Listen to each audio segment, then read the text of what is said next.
can measure the size of an elephant. You can clock the speed of a cheetah, but you can't quantify the heart of a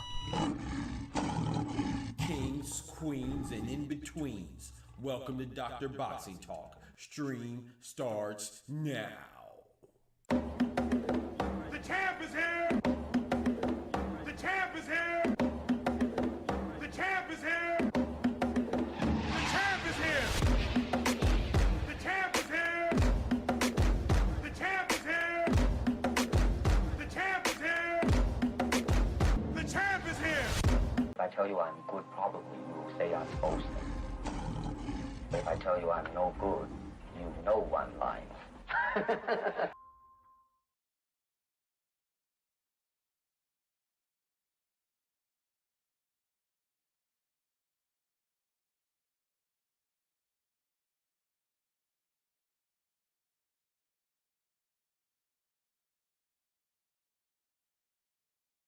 Let's get right to it. Yes, sir. Yes, ma'am. Y'all know what time it is. The doctor's in the house. Oh, that's loud. Whoa. That's real loud. Oh, yo. That's real loud, brother. Turn that down. All right, we here. The sun is shining on me. God is good, so y'all got to forgive me for the glare. Let's get right to it. Yes, sir. Yes, ma'am. Y'all know I got to forgive me for the glare. Hurt your eyes when you stare. All right, so there's some things we want to talk about, man. First off, we're going to start off. I know it's Dr. Boxing Talk, but we're going to do some Dr. Basketball Talk right now. You know what I'm saying? We just saw, today is the beginning of the playoffs of the WNBA. We already saw the New York Liberty beat Atlanta Dream.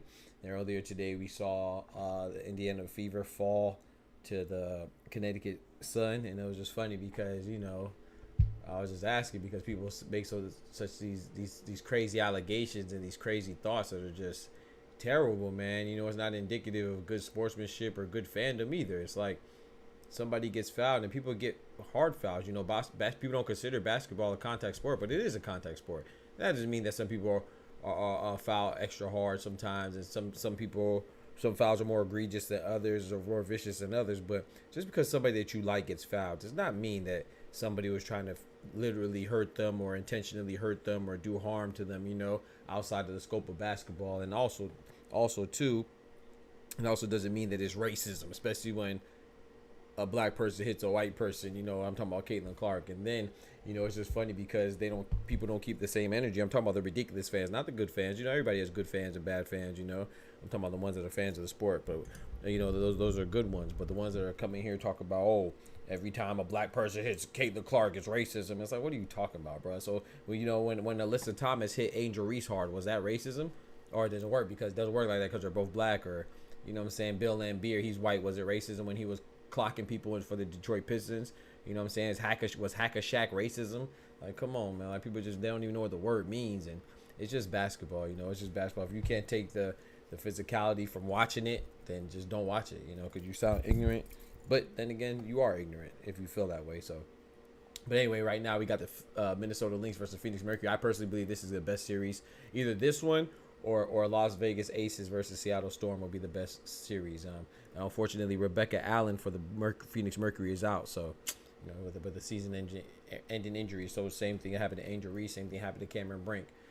But it is what it is. Kalia Copper with a big run to the goal. Let's get it. All right, so let's get to this boxing stuff, man. We got a lot of stuff to talk about with this boxing. Bro, man, shout out to my boy, man. Those that rock with me. Shout out to my boy Daniel Dubois, man, Triple D. I thought that he was gonna win. Kalia Copper with the big three. I thought he was gonna win going in. I called it. And and he did win, but it's not even just to brag, because I'm not in the ring. Shout out to Triple D, shout out to AJ. I thought it could have went either way going in. AJ's he posed a major threat, Anthony Joshua and Daniel Dubois for an all British showdown. That was great. Like I've been saying that this is one of the best fights in boxing of this year, and I know I'm not saying that lightly either because we see some bangers of fights, right? We see the first heavyweight undisputed in the last quarter century, Alexander Usyk versus Tyson Fury, and then we're going to get in the right around the corner, not imminent future, but relatively soon, less than a month. On October 12th, good Lord willing, we get another light heavyweight. We get another undisputed fight. This time at light heavyweight between Artur Beterbiev and Dimitri Bivol. But Daniel Dubois and AJ, that was a great fight. You know, Triple D versus AJ, because you know where they're at in their careers. They're both on top. You know, they both have a resurgence. They both answered some questions on the way there. You know, but I thought Daniel Dubois had the stronger competition. You know, by a long shot. You know, and that's why I lean towards Daniel Dubois. I thought he proved more, while AJ looked good, but he looked good against lesser opponents. You know, with the Jermaine Franklin, Robert Helenius, Otto Wallen, and Francis Ngannou, those his last 4 opponents. Meanwhile, Daniel Dubois beat Kevin Lerena. He lost to Usyk, who Anthony Joshua also lost to. But then he beat Jarrell Big Baby Miller, excuse me, and he beat Filip Hrgović, you know. So all those opponents I just named beat everybody that Joshua beat too. So and without doubt, any one of those would have been Joshua's best opponent of recent memory. So I thought that Dubois did his thing, and I thought that he had the stronger competition. I thought he was more prepared in this fight. That's why I felt comfortable picking him. And you know, we already know Anthony Joshua's chin wasn't the best, but it's a heavyweight division, man. It's hard, right? It's and one shot could change the momentum, and not even momentum, the direction of the fight altogether. You know, in the heavyweight division, that's why we love it. You know, and I thought it was a great fight. My boy Arnaldo in the building was good. I thought it was a great fight. I still think it was a great fight. And you know, I thought Anthony Joshua had some good moments. You know, he had some good moments, especially one good moment right before he got knocked out. He hurt Dubois. So I thought it was a good fight. You know, I'm not even a big AJ fan like that, but I always approach boxing, all sports as you know, from a holistic point of view, and I like to give an analytical approach and say both sides of the story. You know, that's why I thought it was a good fight, and I thought Anthony Joshua was a favorite, and he should have been the favorite. He deserves it just because of his reputation and his stature in the game and in the sport of boxing. Now, let's get to what I'm calling the controversial part, right?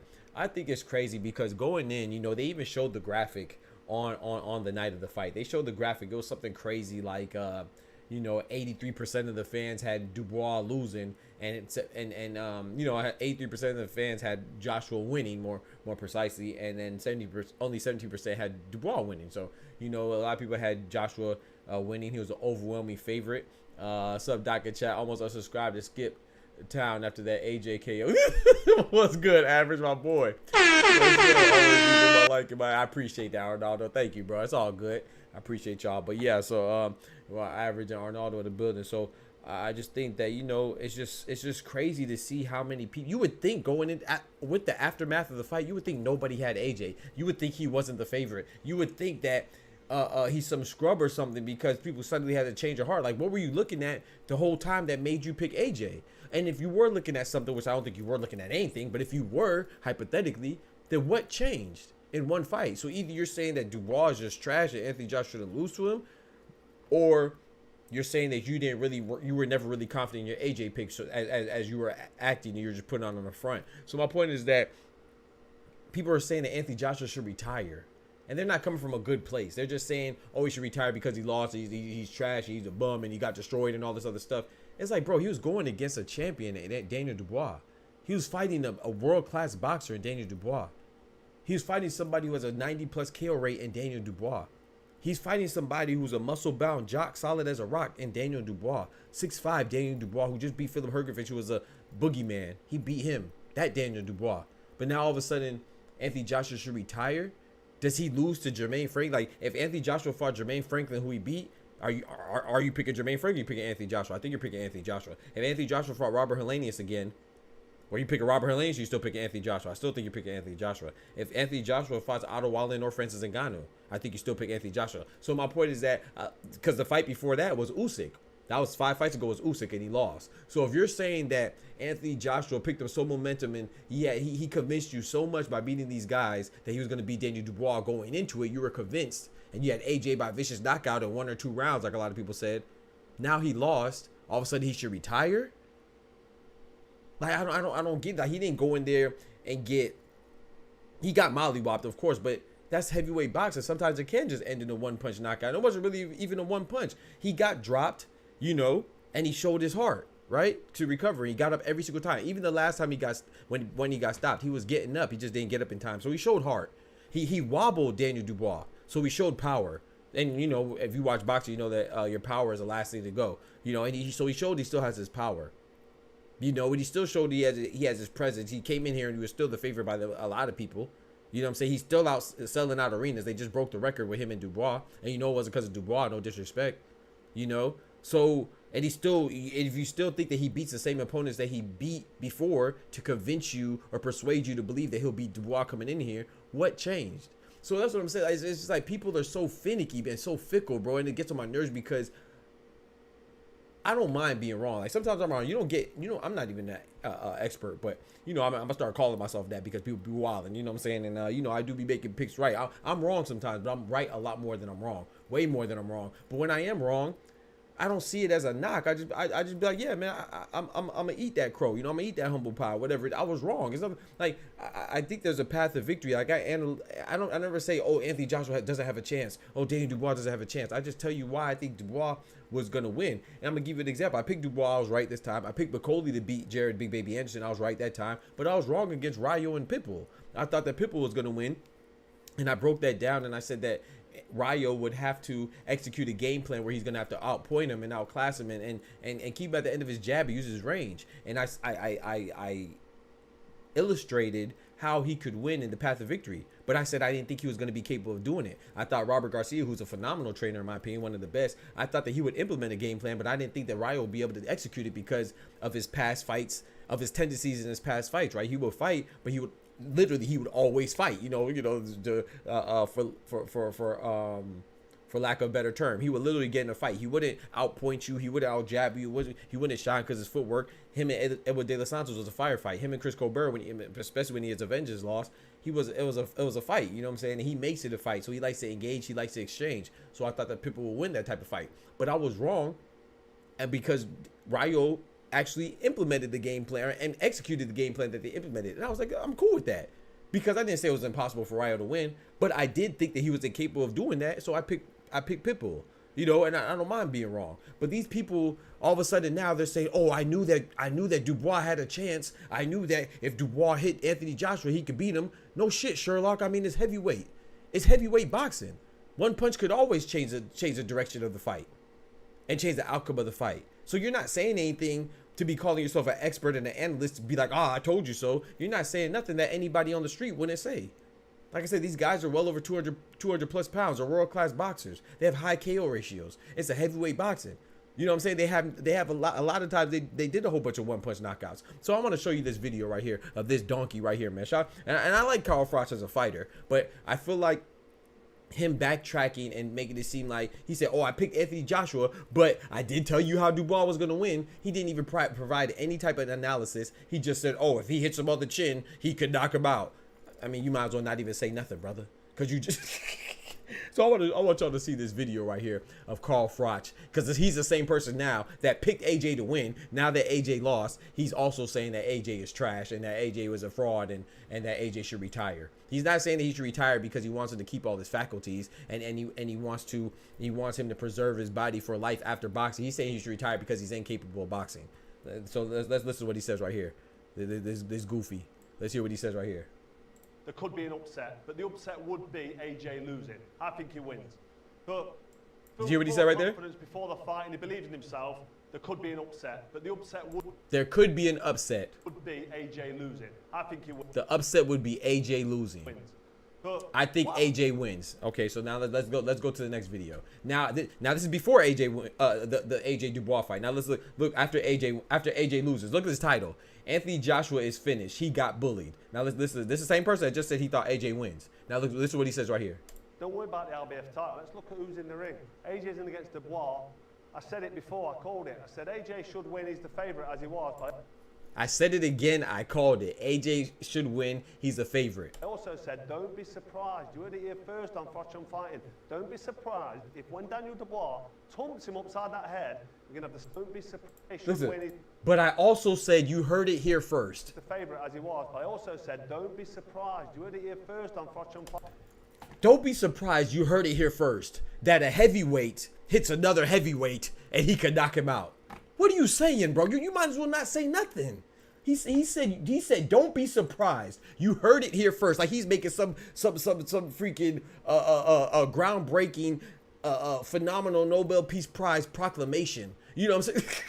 Like he just broke the fourth wall or the third wall. He discovered the 18th wonder of the world. Not even the 8th or the 9th, the 18th wonder of the world. He said it like he just discovered a cure for cancer. AJ's in against Dubois.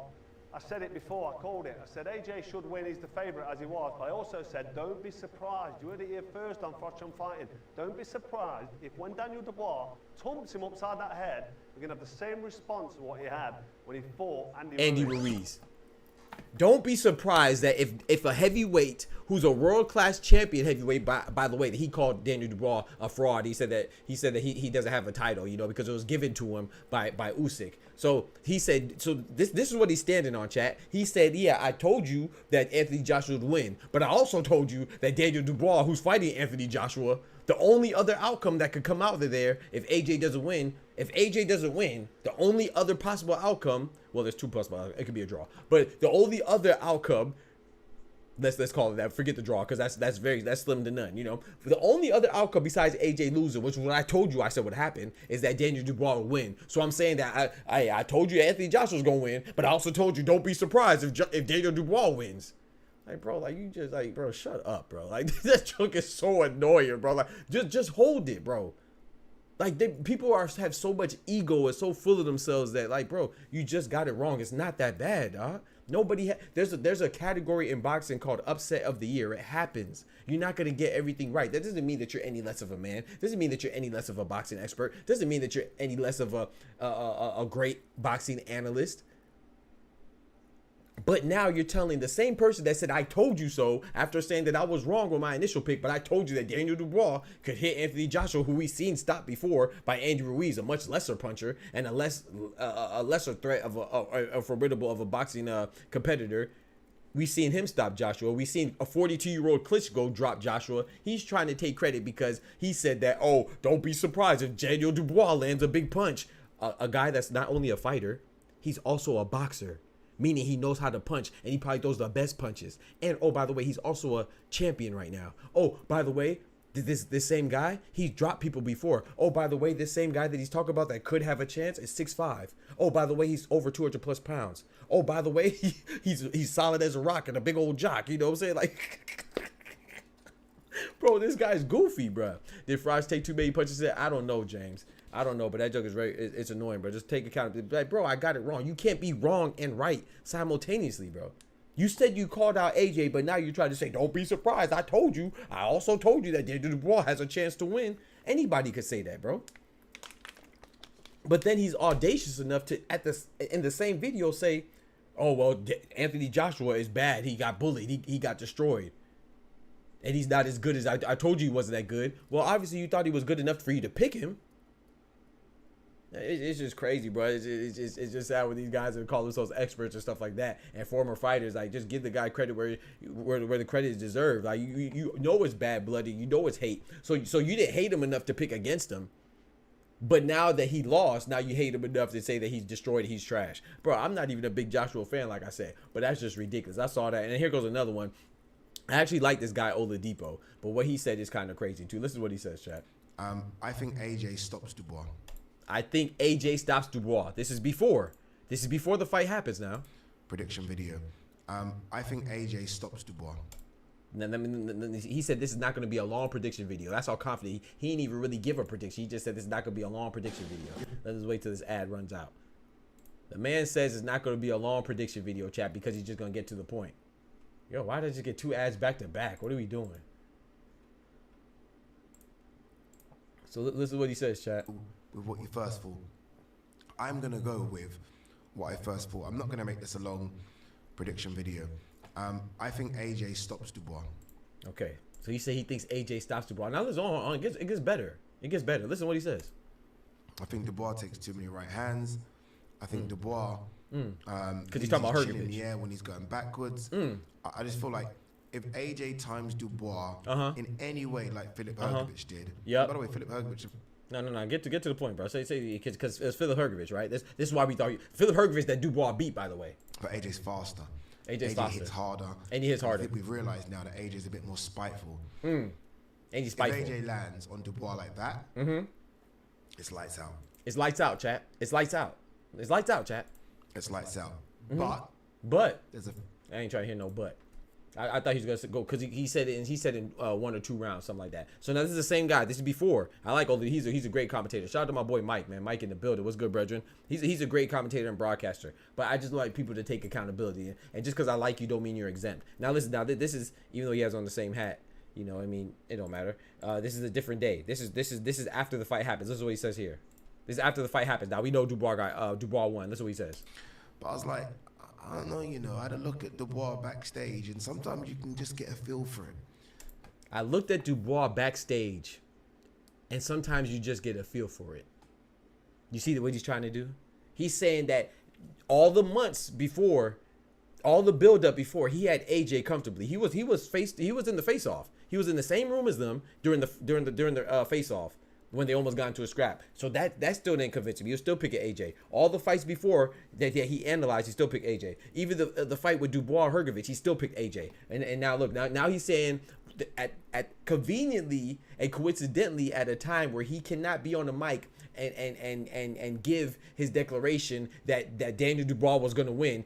Conveniently, he didn't have a mic in his face. Conveniently, he couldn't tell anybody at this time, but he'd been telling everybody that AJ was going to win. But at this time, he seen them backstage moments before the fight, and that's when he knew Dubois was going to win. Sometimes you can talk about whether that fight's gone or not. But I was like, I don't know, I had a look at Dubois backstage, and sometimes you can just get a feel for it. You get a feel for it. Sometimes you can. You get a feel for it. AJ did that ring walk. I'm looking at him, and I'm like, okay, is he super focused still, or is he super nervous? Okay, so so first he saw Dubois backstage, and he got a feeling that Dubois could win, and then now he saw AJ walking out on his ring entrance, his phenomenal, great ring entrance that everybody's saying, oh my gosh, this is the best ring entrance. This is AJ, what he done for British boxing. That's when at that moment, that's when he realized that he can't tell if Anthony Joshua is focused or nervous.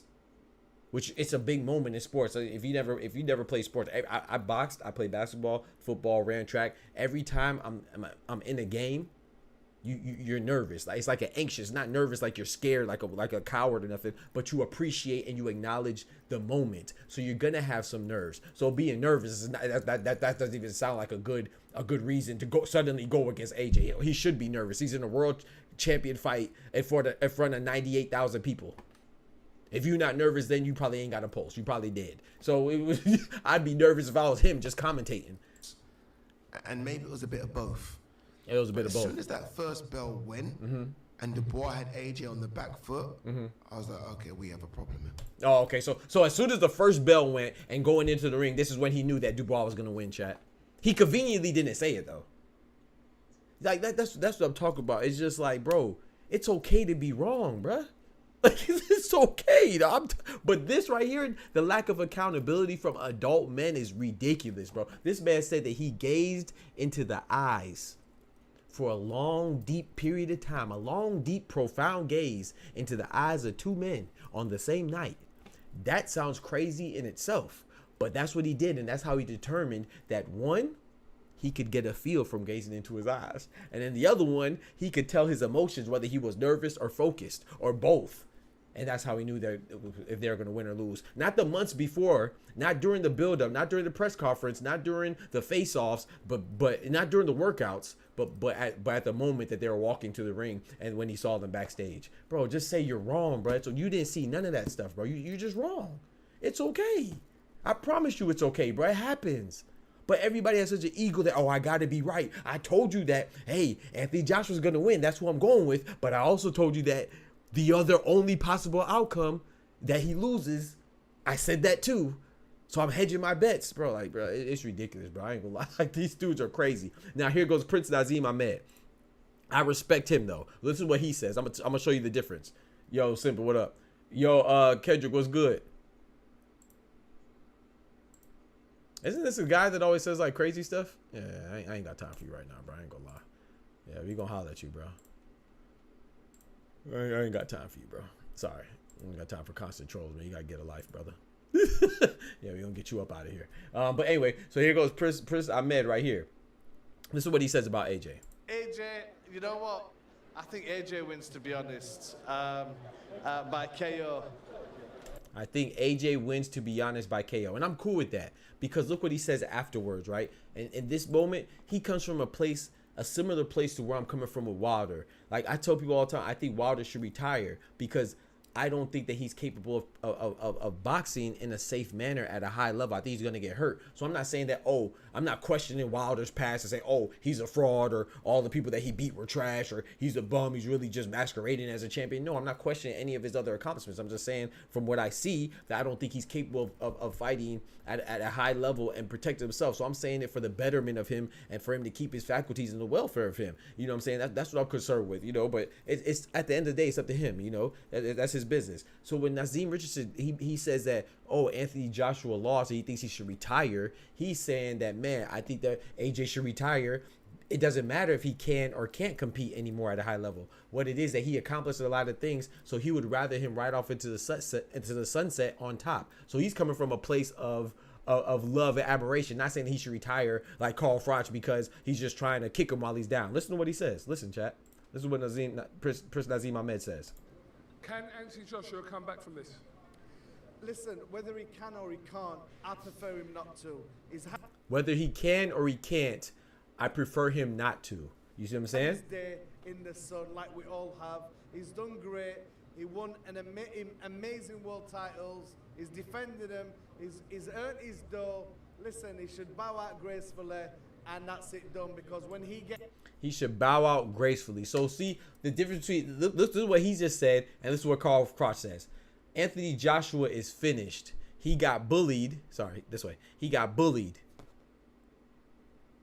Anthony Joshua is finished. He got bullied. So Prince Nazeem Ahmed is saying that, yeah, man, he probably done, but he's not coming from it at a place that, oh, I picked AJ to win, but I'm also saying that he should retire. Like, you just sound dumb, man. But I'm telling you, Mike, my boy Mike in the building, man. Shout out to you, bro. My boy Kendrick in the building. My boy James in the building. I appreciate y'all. But yeah, so I just think it's very corny, bro. Just have accountability, dog. You got it wrong. Shout out to Prince Nazeem Ahmed. I think that if Anthony Joshua wants to retire, then I think he should, you know, if he wants to, but not because he's incapable suddenly because he lost a fight to a champion. He didn't lose to a scrub. He lost to Daniel Dubois, bro. And I just think it's very corny that people who are supposed to be experts and analysts just can't be like, hey, man, I got that one wrong. You know, shout out to Paulie Malignaggi. You know how I be on Paulie Malignaggi's head about his takes on cinnamon. You know, I think he's outrageous when it comes to cinnamon, but he's a good analyst too. And he was like, hey man, I got it wrong. You know, I thought Anthony Joshua was gonna win. I was wrong. He didn't take anything from Dubois. He didn't pile on to Anthony Joshua, at least not from. He might change it later, but not that I've seen. And shout out to Lennox Lewis. Lennox Lewis was like, hey man, I thought Dubois was gonna win. He didn't pile on and try to tear down Anthony Joshua. And I'm not, like I said, I will say it again. I'm not an Anthony Joshua fan like that. But you know what I am a fan of? I'm a fan of men being accountable, especially as an adult. That's part of being an adult, man. Just be accountable, bro. It's okay. But you cannot be right and wrong simultaneously, bro. You're either right or you're wrong. You know what I'm saying? And the fact that Carl Crotch, let me call him Carl Crotch like Antonio Tarver does. Carl Crotch, you know, the fact that he's trying to talk trash about AJ and put him down because they have a bad blood. Well, your bad blood didn't stop you from picking him initially. But instead of putting your foot in your mouth, because you were such a weasel that you don't like somebody, but you still picked them to win, and now you're wrong. You're trying to double down and say, "Hey man, I wasn't really wrong. I told you that Dubois could win, but at the same time, even though I picked AJ's trash. So I told you AJ was trash because he was just a bum and he ain't fighting nobody. He fought the same people that he fought before he fought Dubois and lost. So why'd you pick him then?" It's just ridiculous. That's how people are, bro. It's just indicative of people having a lack of accountability, bro, and try to be right and wrong at the same time. That's why you don't even waste your time arguing with some people, because it doesn't make any sense. Because no matter how you cut it, they're always going to be right, even when they're wrong, blatantly right in front of your face. They'll still try to convince you that they were right. That joke is crazy, bro. That joke is ridiculous. But shout out to Oladipo, though. I'm not going hard on Oladipo. Like I said, I like him. I think he's a great commentator and broadcaster, but I thought that was kind of weak. I'm not gonna lie, like, bro, just be like, hey man, you know, Dubois did his thing. Anthony Joshua, you know, I picked him, and I was just wrong, bro. You know, I thought that Dubois was going to get hit more times with the right hand. I thought that Dubois was going to capitalize on the same thing Hrgovic was. I mean, I thought Josh was going to capitalize on the same thing Hrgovic capitalized on. I thought Dubois was going to fall victim to it and maybe not be able to maybe overcome adversity. You know, similarly to what he did against Joe Joyce and Usyk, because he had that label of quitting, right? Which I think he had his eye broken. So I don't know what people expect. You know what I'm saying? They want you to box with one eye and stuff. You know, but it is what it is, man. At the end of the day, Dubois did his thing, and at the end of the day, Anthony Joshua, I like how he's keeping his head up, man. I know he's hurting. You know, that's why I say I'm kind of soft when it comes to it. My homies in real life know. I won't like you, but I never personalize it, bro, because I don't know Anthony Joshua. So I don't like him. I didn't like him as a boxer when it came to comparing him to Wilder. I like Wilder more. I think Wilder would beat him. Not right now, but before. You know, I thought Wilder would beat him. I still think Wilder would have beat him. I think Tyson Fury would have beat him, and I still think Tyson Fury would beat him now. But I don't dislike him outside of the realm of boxing to where I'm going to throw barbs at him. I'm going to say, oh, Anthony Joshua could beat Daniel Dubois. But then when he loses, I say, oh, man, he was trash. Bro, no, dog. Like that joke is too personal, bro. You know what I'm saying? Oladipo, I think he was just talking and saying his feelings, you know, trying to recover. But I think Carl Froch was literally trying to kick Anthony Joshua when he's down, and that's never cool, bro. That's trash. You know what I'm saying? Especially coming from somebody who boxed themselves. You're weak as hell for that. That's why Antonio Tarver called you Carl Crotch.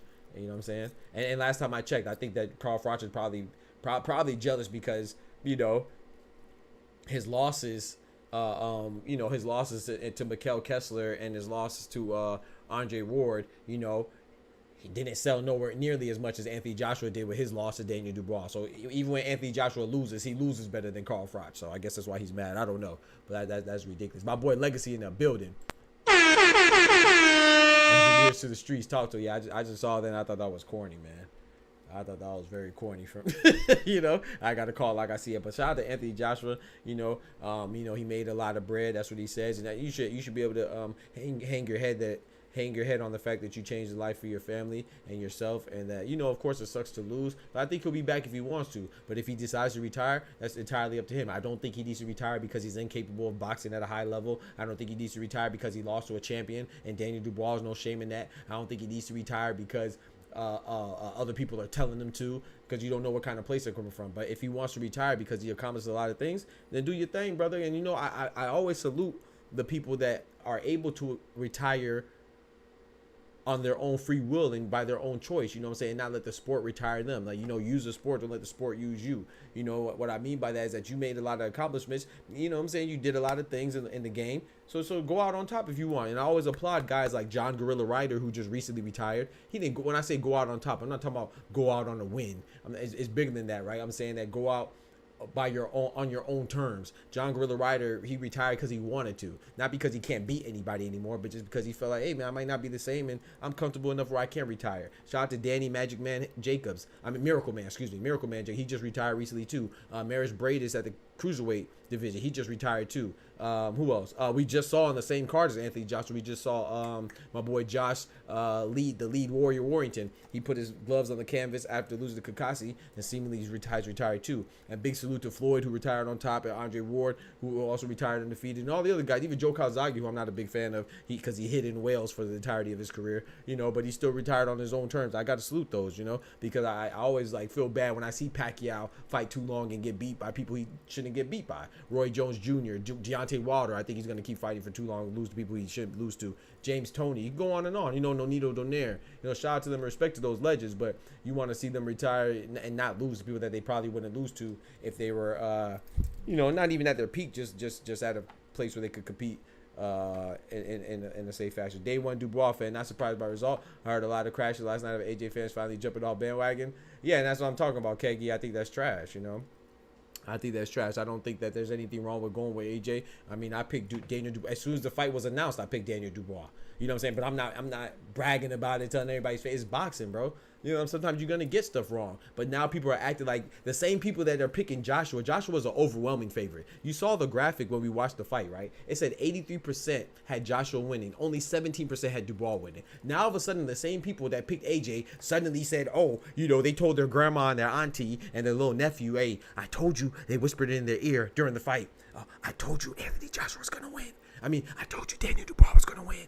I told you. And then they try to act like they're some freaking Nostradamus. You picked the wrong person, bro. It's okay, bro. Don't try to come back retroactively in hindsight, say, oh, I told you Dubois was gonna win. No, you didn't. Cause I can pull up the documentation where you said that Anthony Joshua was gonna win.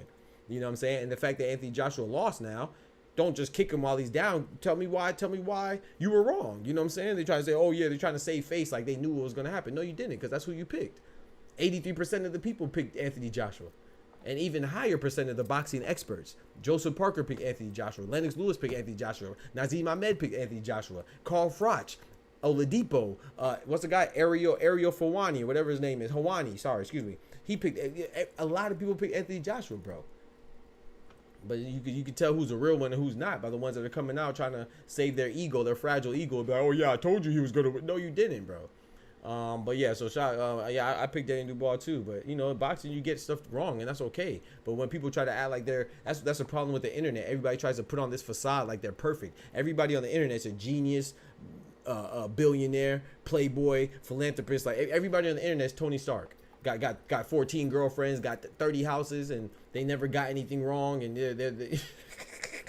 they're super scientists. Everybody, they're the strongest person on earth. You know what I'm saying? They brought 18 people from their block from poverty. Yeah, people talk about AJ was always overhyped. They forget how Dubois should have stopped Usyk to the body. Let's not forget Father Time doesn't wait for no man. Respect to AJ. He can pass it. Right. Exactly. That's all you got to say, bro. Hey, man, the better man won. That's it. Everybody talk about the man should retire. If he retires, he should retire. I mean, if he wants to retire. But this notion that, oh, he's no longer a good heavyweight. I could tell you plenty of heavyweights that I think Anthony Joshua still beats. Anthony Joshua versus Frank Sanchez, who just lost to Erik Bazinyan. I think that's a good fight. I don't know who wins. Anthony Joshua versus Aslanabek Makhmadov. I think Anthony Joshua beats him. I think Anthony Joshua versus F.A. Ajagba would be a good fight. I think Anthony Joshua versus what's the other guy that just lost? Jared Baby Anderson. That's a good fight. So to make it seem like, oh, because you're not one of the top 3 guys in the division, if you're not Tyson Fury, if you're not Alexander Usyk, and all of a sudden now if you're not Daniel Dubois, then you're not a good heavyweight. There's still room for Zhilei Zhang. There's still room for Martin Bracoli. Still room for Joseph Parker. By the way, Anthony Joshua beat Joseph Parker, by the way.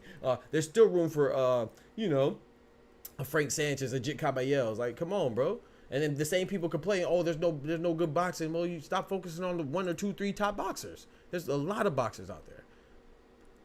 AJ will be 35 next month. That's over someone with body type of AJ who don't have the style like Fury, Zhang, or Usyk, who could carry on close to 40. No, that's a lie. Zhang has one of the worst styles to carry on to 40. It's just that he doesn't have that many fights. Zhang's style is terrible to age with. He doesn't move his head. He's not agile. He's not defensive. He takes a whole bunch of punches. Zhang just doesn't have as many fights. But it's not because Zhang's style is more conducive with aging than Anthony Joshua's. That's definitely not true. Now, if you want to say Fury, I could say, because Fury's a slicker boxer, yes. But even Fury, he like you said, he's 36 or 37, and then Usyk is 37.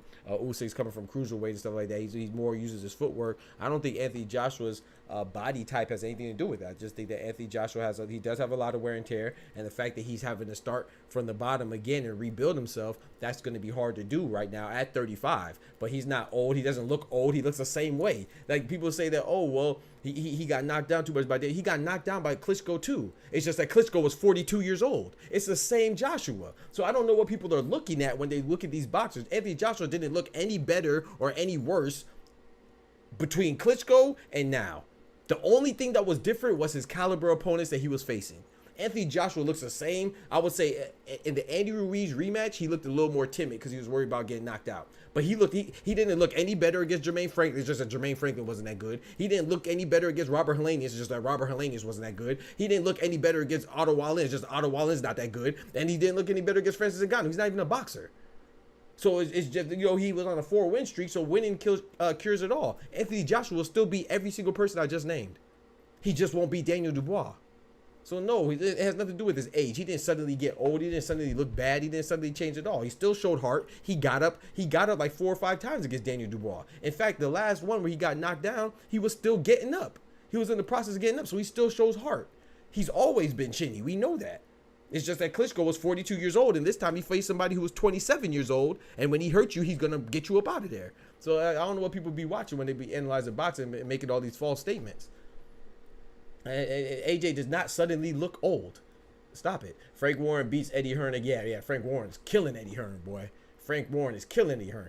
Justice Hooney coming up, top 10 Ring Magazine in Australia. Had never had a I seen Justice Hooney, man. I got to see more of him though. I gotta see more of him.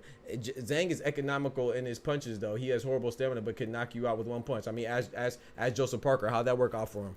Ask him against Philip Hergovich, how'd that work out for him? Philip Hergovich beat him, but the same way that Joseph Parker beat him. It's just Joseph Parker looked better when he did it. Zhale Zhang, he's a guy, no disrespect. I like Zhale Zhang a lot, but Zhale Zhang hasn't been in there with a Tyson Fury. He hasn't been in there with a Alexander Usyk. He hasn't been in there with a Martin Bakoli. He hasn't been in there with a Deontay Wilder. So of course he's gonna have more longevity. It's like Erislandy Lara. When you don't have war, Erislandy Lara is 41, but I could make an argument that Canelo, as far as ring age and boxing age, is older than Erislandy Lara. Because he's been in more wars. He's been in a trilogy with Triple G. You know, so like, and he went up to light heavyweight and fought Kovalev and Bivol and went long distances with them. So no, I don't think that Zhang, his body type or how he uses his punches or his fighting style is any more conducive with aging than Anthony Joshua's at all. I think that's a terrible assessment. And Zhale Zhang is more like, Zhale Zhang is just a better version of Joe Joyce. Joe Joyce's fighting style or body type is nowhere near better than for aging and longevity than Anthony Joshua's. It's just that Anthony Joshua fought more. And he's been fighting longer. He's an Olympic gold medalist. In fact, he beat Zhang in the Olympics. He has been in with Wilder. Who's been in with Wilder? Oh, yes. Yeah, you're right. I take credit. He did go in with...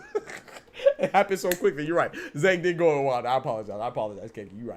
You're right. And he made, but that wasn't Wilder, so that's why I forgot, because that wasn't the real Wilder. You know what I'm saying? It's like saying Joseph Parker and Zhang were in with Wilder, the same Wilder that Tyson Fury was in. No, and that's the thing when I say that's the difference I want to make. I mean, you're entitled to your opinion too. We just talking. You know, I get passionate. I'm not talking down to you or nothing. You know, you right to your opinion, and it's good. I just disagree with it. But it's like Wilder.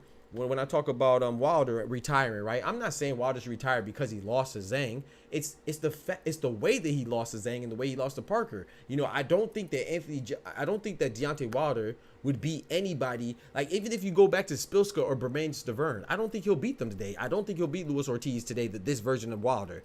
Anthony Joshua, I still think this version of Anthony Joshua beats everybody that he beat before. And he loses to everybody that he beat before. He hasn't changed. He just fought somebody that was a formidable fighter in Daniel Dubois, which is why I thought that he would win, and it was why you said you thought he would win too, because you really looked at the boxing stuff. So, and that don't mean we could have been wrong too, because like I said, Anthony Joshua still hurt Daniel Dubois. In fact, he hurt him when he got knocked out. He hit Daniel Dubois, and Dubois just kept fighting and got the knockout. You know what I'm saying? It was really spectacular. So it wasn't like Joshua was in there like Wilder against Joseph Parker, who didn't throw any punches. He just like a punching bag, or in there like Wilder against Zhang, where he didn't even know who he was fighting. You know, Anthony Joshua was fighting back, and the fact and to the point where he had Dubois hurt in that 5th round or whatever round it was. So no, Deontay. When's the last time you seen Deontay Wilder get somebody hurt? So Deontay Wilder needs to retire, in my opinion, because he's no longer the same. People saying that Anthony Joshua needs to retire, they're just saying that because they're mad that they got the pick wrong. That's a difference. You know what I'm saying? Anthony Joshua doesn't look like any less of a fighter just because he lost to Dubois than he did before he lost to Dubois. He's the same. Who doesn't he beat that he fought? Who doesn't this version of Wilder beat that he's beat already? I asked that. No one can answer. He said he got me there. I mean, Zhang, not really. I mean, not really, because Zhang hasn't really been in there with Wilder. That's the whole point. So no, he has. He really, because the whole point of me saying, yeah, I was definitely wrong about because I was talking fast. I said Zhang hasn't been in there with Wilder. I'm saying like he wasn't in there with the Wilder. He was in there with a guy that he made quick work out of. You know what I'm saying? Because Zhang, as much as I like Zhang lost to Hergovich. Now you want to make an argument that, they robbed him and he really beat Hergovich. That's different. But he dropped Hergovich in the 1st round, which is the point, and Hergovich came back and beat him. He dropped Joseph Parker twice, and Joseph Parker came back and beat him to the point where they even want a rematch. So we'll see how it goes. My boy Oscar in the building. What's good? Parker was lucky to beat Zhang. Zhang hurt him and then got... Exactly. So if you're gassing out, you see what I'm saying? You can't tell me that your body type is more conducive with longevity than Anthony Joshua's. Zhang probably he's probably the heavyweight that gasses out the most. You know what I'm saying? Out of all the heavyweights right now, it's probably him and, I don't know. Like I said, probably him and Joe Joyce. Probably are more liable to gas out. So all this stuff about all of a sudden AJ is this and that and he's no longer good anymore. No, he's the same person, bro. You were just enamored with him beating mediocre guys. His last 4 fights were mediocre. Nafisa Collier, yeah. Nafisa Collier was balling, man. The Lynx just beat the Mercury, yeah. No, give me a second, Oscar. I'm gonna keep going. I'm gonna keep going for a little minute. I'm keep cooking for a bit. Then I'll pull you up later. But yeah, so I just think that with Anthony Joshua, man, people just, like I said, I think it's their egos and the fact that they picked Anthony Joshua and then now they got to eat it. You know what I'm saying? They got to spread that on their crump and say, eat it, bruv. You know, there's nothing wrong with picking the wrong pick. It happens, bro. But when you try to act like you can't get anything wrong, it's like, bro, yeah, you never heard me say, oh man, you know, I told you that Ryo was gonna beat Pitbull. I mean, I told you how Ryo could beat Pitbull, and I told you the game plan that he would have to execute, in my opinion, and I was right. But I also said that I didn't think Ryo would be capable of doing it because I'd never seen him do that before. So I went with Pitbull. You never hear me try to retract it and backtrack and say, oh man, Pitbull won. Or no, I mean, no, I said Pitbull won, but I really called out Ryo and said he was gonna win. No, bruh. You know, that's real analysis. You know what I'm saying? Like the guy, Oladipo, he said, man, I'm not even gonna bore you with a long prediction. I'm just telling you that I got Anthony Joshua winning. What? And then now he's wrong. He said, oh man, I saw it. When Dubois was walking out backstage, I saw something in his eye. His eye twinkled a little bit, and Anthony Joshua had on red shoes. And you know, when you have on red shoes, that's his bad luck. He loses 9 times out of 10 when he has on red shoes. And I saw that night he had on red shoes, so I picked Dubois. Bro, stop it, bro. No, you didn't. You picked AJ, and you were wrong. But now Joshua's just bad, you know. And like Carl Frost talking about, oh, well, I told you that if Daniel Dubois lands a good shot, then he could win. That's what heavyweights do, bro. Like, that's not saying nothing. Anybody could land a big shot, especially you talk about, I'll say, like from super middleweight or above. One shot could change it. But instead to just be like, hey, man, I picked AJ. You want to say, oh, no, I told you that Daniel Dubois lands a big shot, he could knock out AJ. And I also told you that. You heard it here first. He's like a freaking clown, bro. I said that, bro. I looked at him like, bro, like, Shut up, bitch! oh my God! Yeah, man, I just think that joke is, it's just people just want to, you know, pile on and kick people when they're down. I think that's whack. And it's coming from somebody who I'm not, like I said, I will say it again. I'm not even a big AJ fan like that. Like I said, I had Dubois. I think AJ would lose to Tyson Fury. I think AJ would lose to a prime Deontay Wilder if they're both in their prime or around that time. Now I think anybody beats Wilder. That's why I think Wilder should retire, because I don't think he's himself. You know, I didn't think he was himself after the trilogy. And that's why I'm also worried about Tyson Fury. You know, but like I said, but Tyson Fury, his style is a little different. So I had Tyson Fury going into the Usyk first time, and I'm going with Tyson Fury again. I could be wrong, you know, but I'm not gonna change my pick if Usyk loses. I mean, if Tyson Fury loses and say, oh, well, I told you Usyk could win. I could see a path to victory for both. That's why it's a good fight, and that's why I say Anthony Joshua and Tyson Fury is going to be a good. I mean, Anthony Joshua and Daniel Dubois is a good fight. And I thought it was potentially one of the best fights of the year, because you can see a path to victory to both. That's why we love boxing. I've been watching channels that had AJ as a major favorite, saying they knew as AJ was walking out he was going to lose. Exactly. Thank you, Oscar. That's my point. I'm gonna pull you up, but give me some time. Let me finish cooking real quick. That's my point. Thank you, Oscar. Thank you. That's my point right there. I've been watching channels that had AJ as a major favorite, saying they knew AJ was when AJ was walking out that he was going to lose. How do you know that, bro?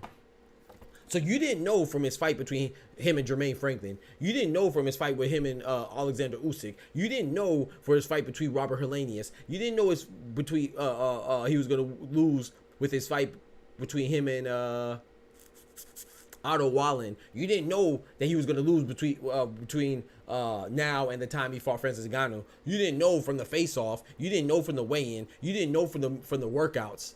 You didn't know from nothing that transpired over the last 3 years didn't let you know that AJ was going to lose. But you knew during the walkout, when you conveniently don't have a mic in their hand and you conveniently can't hop on a platform and tell people that, oh, I take my pick back, I'm going with Dubois. So you conveniently have this sudden change of heart to where you can't tell anybody your prediction, but you told everybody your other prediction where you had AJ losing. I mean, you had AJ winning. Bro, get out of here, bro. It's crazy, dog. That's what annoys me. That's what is annoying, bro. We gotta hold these people accountable, dog. As men, not even because you got something wrong. It's not that serious. But why is it that serious to where, why is your ego so attached to your hypothesis?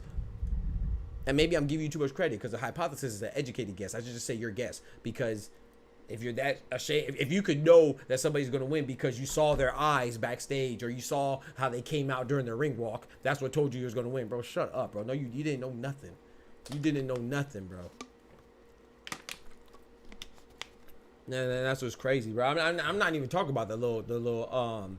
I'm talking about the guys and girls that are in official capacity with boxing. I'm not talking about the goofies that have a channel like I do and just say whatever they want. We already know they're gonna lie, but I was just disappointed to see all these guys that work in the boxing world at an official capacity that are like faking the funk, bro. We heard you all say that AJ was gonna win convincingly, and now Dubois won. Now not only are you not taking it on the taking it on the chin, you're also saying that you said the other guy was gonna win, and then you're also saying AJ should retire. The same guy that you said would win. This is ridiculous. But yeah, I can pull you up now, Oscar. I'm pretty much done. I wanted to recap Jaime Munguia as well. Shout out to that fight. That fight was great. That fight was great. Jaime Munguia and Bazinyan. This was a great weekend of boxing, but it's just wild to see all these goofies, man. Yeah, I can pull you up whenever you're ready now, Oscar or Kendrick or whoever wants to join, man. But yeah, this whole thing about people having all these gosh dang epiphanies after the fight is already done. Like, bros, don't kick people when they're down, bro. That's trash. Don't kick people while they're down, man. Just because you seen them lose, all of a sudden you knew it was written on the wall. Tony Bellew also said that AJ was gonna win. You know what I'm saying? Usyk also said AJ was gonna win. Tyson Fury also said AJ was gonna win. But the difference between AJ and Tyson Fury and Usyk and Tony Bellew, they ain't come out and say, "Oh, well, I told you that Dubois was gonna win too." They didn't come out and say, at least I didn't see it. They just say, "Hey, bro, I got it wrong." That joke is corny, bro. My boy Oscar in the building. What's good, man? What's good? I'm gonna pull you up on the screen real quick. Yes, sir. I am back. I'm back by popular demand. No. Yeah. No, but I was gonna say, man. Hey, I've been looking at channels today, and I was just pretty much looking at them because I was intrigued of what their take was. You know what I mean? Yeah, sir. But all the channels, I watched your video, and I 100% agree with everything you said, pretty I much. appreciate it, bro. Shout out to Oscar. But, yeah, but you know we keep it 100 over here, right? Yes, sir. Got to. You ain't got no choice. I can't lie to the people, man. I can't lie to your audience, and I can't lie to anybody. But it's the fact that I've been looking at channels that had AJ at the major. I'm talking about major favorite. Yes. I'm not talking about the channel that said Dubois has a chance. I'm talking about the channel that says Dubois has no chance. Mm-hmm. And what they all say, or the common thing I've been looking at. Mm-hmm. Oh no, AJ was wearing white, but AJ knows that whenever he wears white, he knows that's not his favorite. Dude, I'm talking about nonsense like that. I'm like, yes, where's bro. your boxing?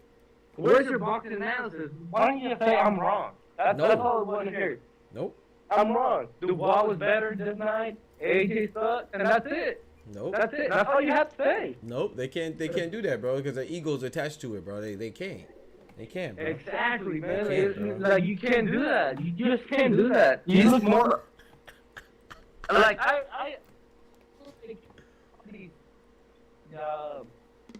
lost you, Oscar. I lost you. Oh, I'm saying that. I'd rather see somebody... I'm just going to say from guys, you know, because it was mostly guys saying it. I want to see a guy, like, courage. Right his hypocrisy, because that lets me know he's a bitch. Thank you. Exactly. I like what you just said right there. Exactly. Put a bow on. Yeah, He's a bitch. That's what it is. Nigga, you's a bitch! Take on it. Like, if you're like consistent 100%, I respect you. Facts. But if you're backtracking and saying all this and that, and no, he only lost because he wore white, and I can see it on his eyes. And if I can see it on his eyes on fight night, whenever I can't record, whenever I can't make the tape, then he's a bitch. I could see it in his eyes, Oscar. They could see it in his eyes. I guess I guess Anthony Joshua had on contacts because I guess he had different eyes that they couldn't see all the way up to the build-up. You know what I'm saying? All the months before that they never seen AJ's eyes before, but the night of the fight they saw his eyes, and his eyes told him that he was gonna lose. Get the freak out of here. Dude, I've been watching people that say that they were in the stadium that one night, saying I can look at his eyes. How the fuck can you look at his eyes? If you're in the fucking, I guess you can see the big screen, but how the fuck can you look into his eyes? And they got supervision, bro. What you mean, bro? They got supervision. Nah, bro. man, that shit pissed me off. Yes, like, bro. I'm glad it annoys you. okay. I'm glad I'm not the only one, bro. Because it annoys me, man. It's like, bro, like, and then what's even worse is even the ones that just say, oh, they just try to be right. But the ones that try to also, they picked him and they say, oh, well, you know, he should retire because he's trash and all of a sudden he's not good. He looks the same. I was going to go to that. I was going to go, my next one was going to be, AJ didn't look that bad. People. Thank you. AJ looked ass compared to AJ, but that performance will still put a lot of people down. That right hand that he landed, that still would have put a lot of people down. Bro, I have a question, Oscar. Does that AJ lose to Robert Hellenius? Hell no. Does that AJ lose to Jermaine Hell Franklin? no. Does that AJ lose to Francis Ngannou? Lord, I'm gonna say that because I think that's Exactly. kind of disrespectful for them. Exactly. So does that AJ lose to Otto Wallen? No, like Right. that's what I'm saying. Like, Exactly. So this AJ was ass. Right. And so, but the point is that those are all the same. Those are all the people that AJ beat before since his last loss, and that's the reason why everybody thought he was gonna beat Dubois. So if you don't think those guys could beat AJ now, why is AJ suddenly trash, and why does he have to retire? And what suddenly changed your mind after you saw Dubois beat him that made you know that Dubois was gonna beat him, even though you had AJ? Man, bro, it's crazy. Man, I see all these experts, analysis, and all this shit saying AJ's been on this kind of stage before. This is gonna break Dubois. Dubois ain't no way he's got a chance. Right. Look at the opposition. Then turn back around and say, well, AJ hasn't really fought anybody since Usyk. Really? Like that's what we're doing now? Yeah. He ain't fight anybody, but then they picked everybody. I mean, they picked him because he fought everybody, but now he ain't fight nobody. Like, come on, dog. Yeah, man. It's like I'd rather be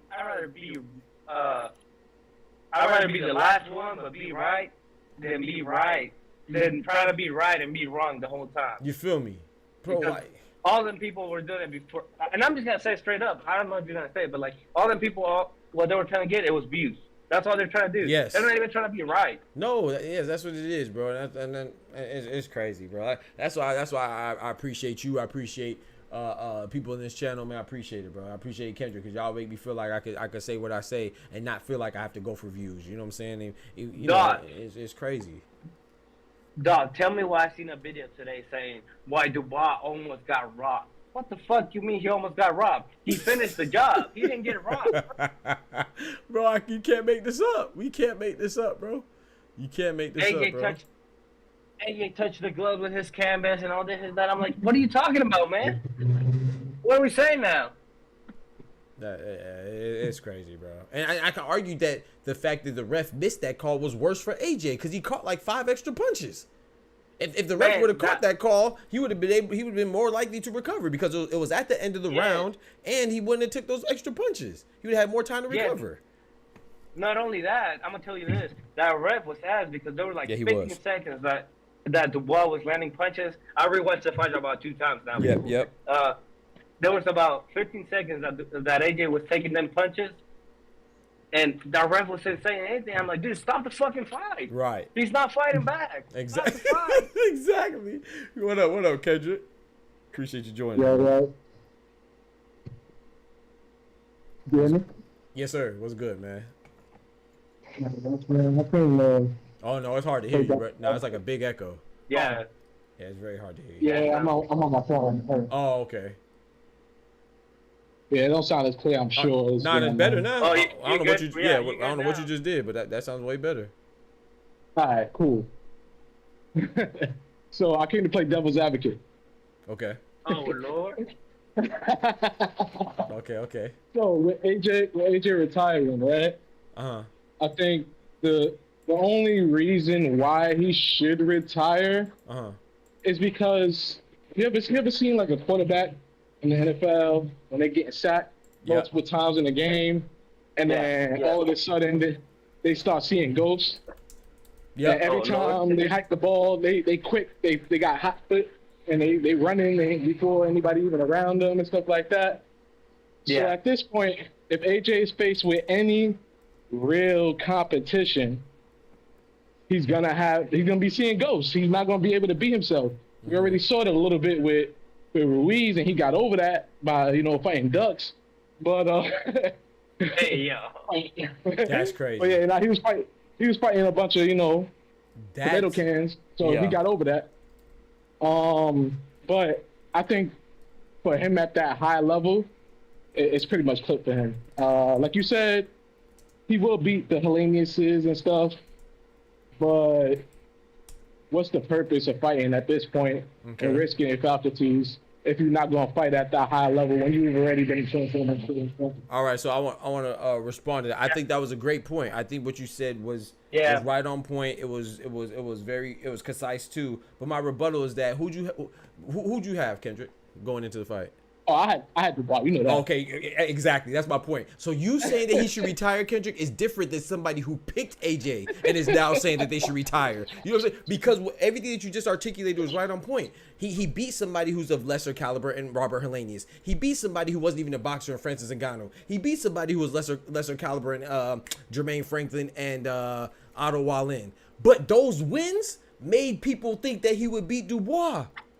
So my point is that the version of AJ that just lost to Dubois, he still beats the same people that made you think he was going to beat Dubois. So why should he retire now?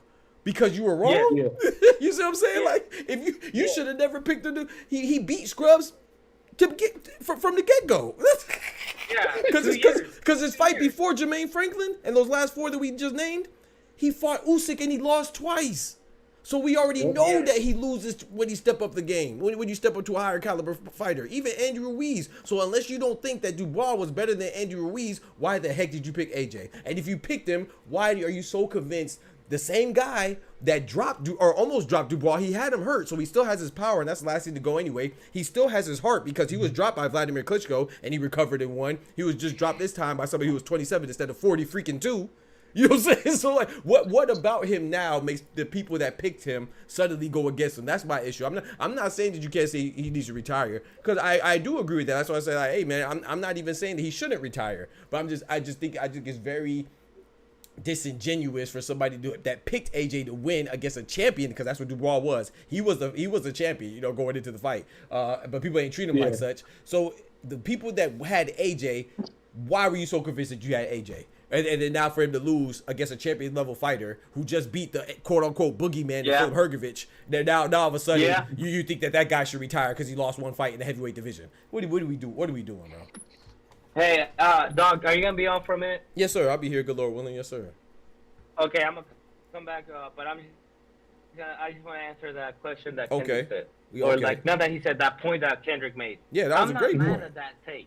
Yeah, that's if you a great give take. me that take, I'm not mad about it. Me either. I'm just mad at the people that says AJ should retire because he lost to Dubois. The man was the champion. What the fuck do you mean he's got to retire? Right. Like, he didn't lose to Robert Hellenius. Exactly. Forget Hellenius. He didn't lose to Otto Wallin. You know what I mean? Right. Which is exactly. It's a higher step than Hellenius, but you know what I mean? Like, he didn't lose to. That's the take I'm mad. Yeah. He didn't lose to a poo-putt, bro. He lost to somebody who's a champion right now. Like, I don't get it, bro. Like, it's crazy. But I lost you. I don't even know who said that. I think that was Kendrick. I'm not sure. No, that was a champion. Now that that's already did everything, and I was like, yo, what are we doing? Because if it is, then we just gotta stop watching boxing. Right. But go ahead. No, I was gonna say, but I'll come back, man. I really gotta do something right now. Okay. I'll come back. I appreciate you, bro. No problem. Thanks for joining. But yeah, like what you said, Kendrick, just to double down, and I'm gonna let you go if you have more to say. Mm-hmm. I think, like I said, the most important part is that I'm not saying that he can't that you can't say that he should retire. That's why I showed the Prince Nazim Ahmed clip where he came at it from like, yeah, the guy said, do you think that AJ can fight for a title and still compete at a high level? And Ahmed was like, whether he can or he can't, I think it should be done because he's done enough in boxing. You know what I'm saying? He came from an angle that's respectable. He ain't say all of a sudden AJ is trash. You know what I'm saying? And it's like, and even with AJ, right? The reason why I think it's important to list what his attributes were going into the fight and his accolades and his accomplishments and his record is that he still showed strength because he wobbled.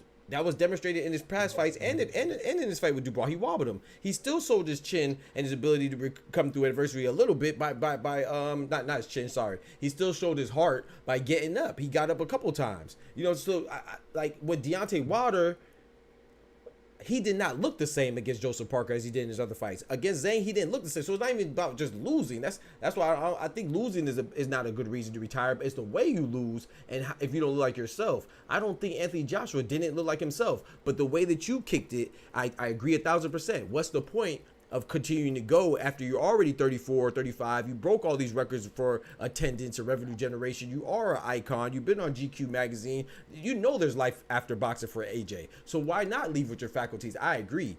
But you had Dubois, just like I had Dubois. But the person that had AJ and suddenly flipping on AJ is crazy to me. Like, what did you see before that you don't see now? All right, so I'm gonna put it in perspective for you. I think that you're giving them too much credit as boxing analysts because in their mind, AJ lost to a bum. AJ lost to an email champion. Amen. So that part. That's where they're coming from when they're saying, "Oh, he's trash. He should retire." The same way we look at Deontay Wilder losing to Joseph Parker, like, bro, you shouldn't be losing to this dude. Not that, right? Facts. Like. So I think they're looking at him on that same level, and they're like, nah. Because again, AJ is, I'm gonna say it, AJ's a hype job, bro. I don't care what nobody say. Yeah, he's good, but he's a hype job. I think like they act like he's the Muhammad Ali of freaking Britain. He's not that good, bro. He's a good fighter. He has a lot of strength. But his technique was never A1. Never A1. The best showing of technique that he had was against fucking Ngannou. Right. That was the best showing of technique I've ever seen from Anthony Joshua. Yo, you wrong, right? Man said against Ngannou. It's crazy. Let's be real, bro. And You're right. In that fight against Ngannou, he moved properly. He had good footwork. He had good placement. You're right. He slipped punches and countered clean. But I've never seen him do that like against anybody, really. He's just overpowering people. Yeah. So that's my thing with those people. They don't have the eye for boxing in a sense where I agree they didn't respect Dubois in the beginning. I agree with that. So him losing to Dubois is gonna make it look like he's just trash, man. I agree. He's dumb. So basically what you're saying is that people don't really watch boxing. They just look at titles and labels. They look at labels. They look at hype. They look at ESPN or Sky Sports or BBC or whatever the hell they get their news from. And they go off of that. Because Dubois was. So what you're saying is everybody thought Dubois was a quitter because his eye was bust out his freaking socket and you couldn't even. The man was in there looking like Captain Hook. But he quit though. Yeah. And the same people that call him a quitter didn't even see the fight that he allegedly quit in. That's what you're saying? Oh, okay, I get it. Yeah. I get it. I understand. They just follow narratives, bro. They see the highlights like we talked about yesterday. They see the highlights.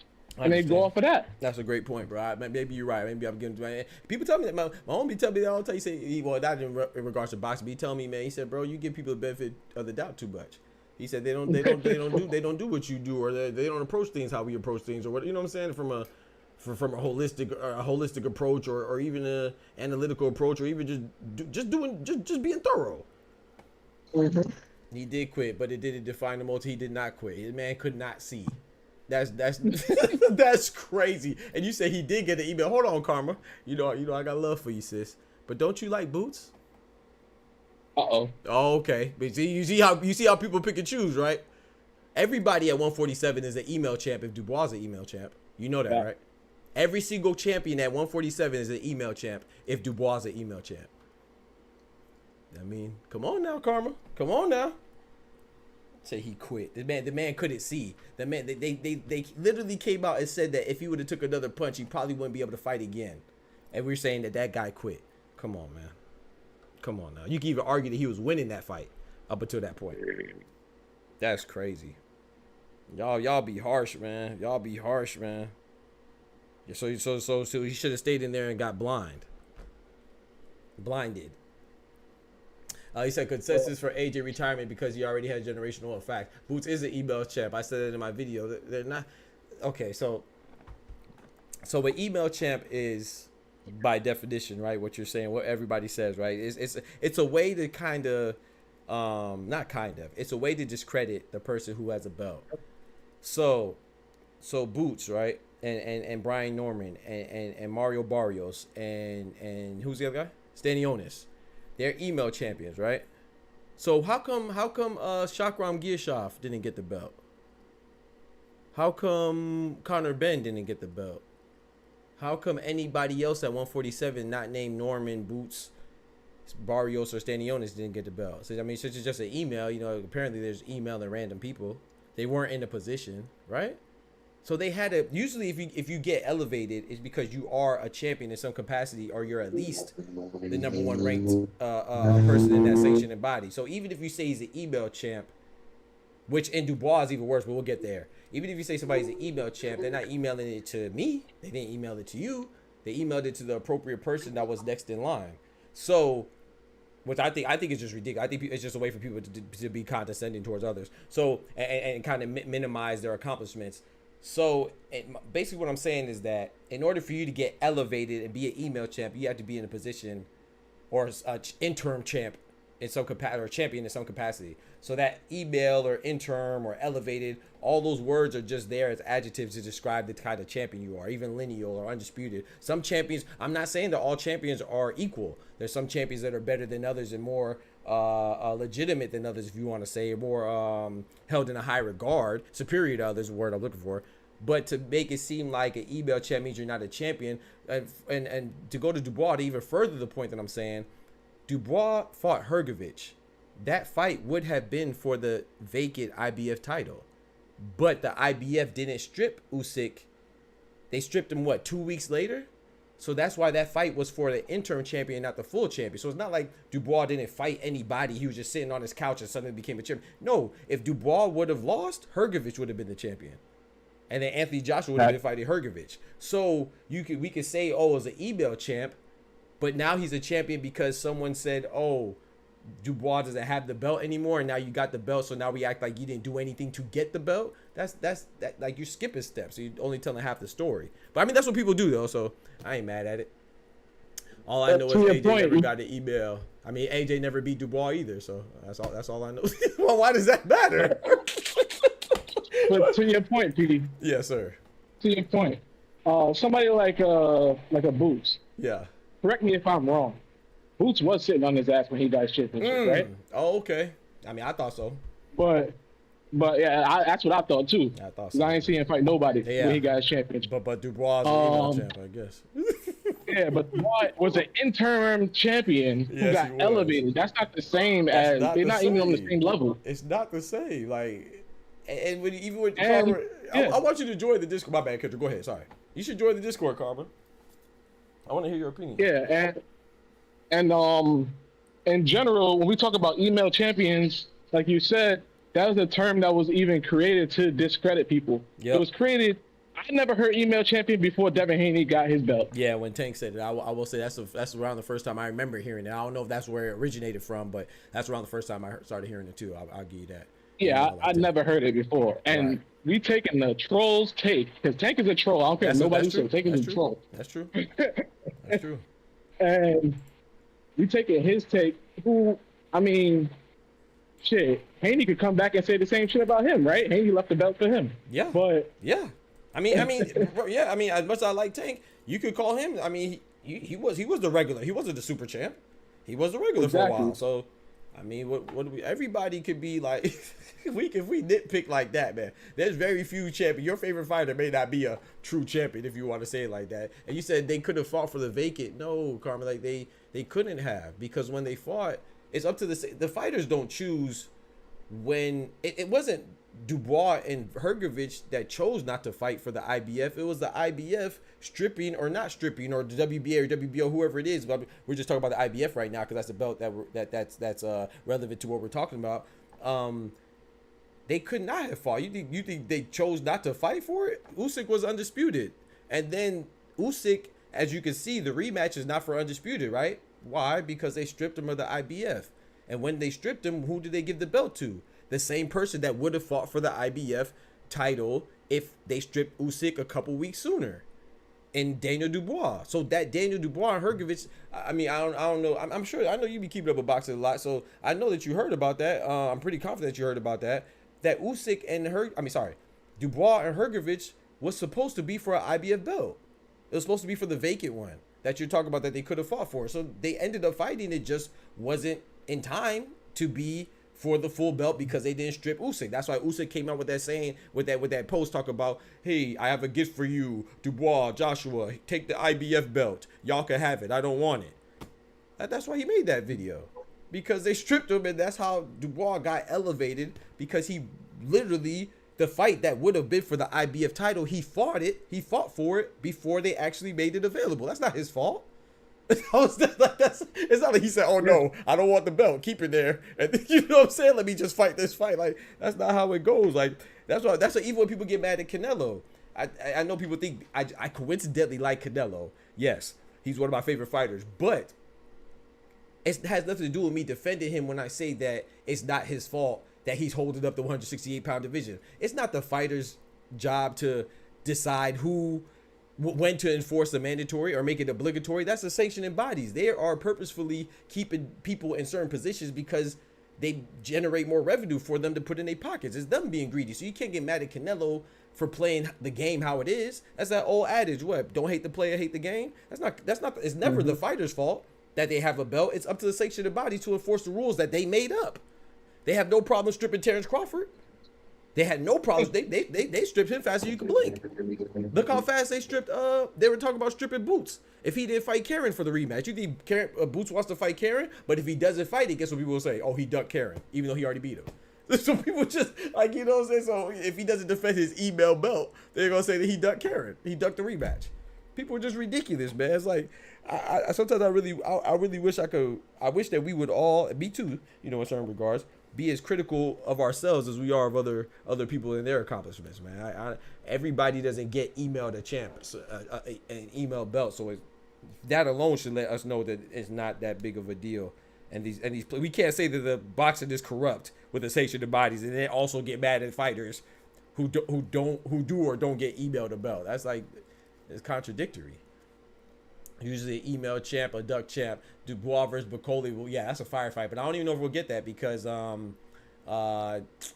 Dubois is looking to fight the winner of Fury and Usyk. But if Fury wins, obviously we'll be going for a trilogy, I'm assuming. And Bacoli saying he wants Zhang, but I'm sure he'll want Dubois now that he's a champion. He said DBT is an email champ. You feel me? I'm an email champ, Mike. Email me a belt. You feel me? My boy Mike in the building. And Bacoli is not at the stage. He's not at that position. I agree. He's still got 2 more steps at least. I agree with that. To that position. I agree. If Zhang is not in the position yet, then Bacoli damn sure in the position. I agree 1,000%.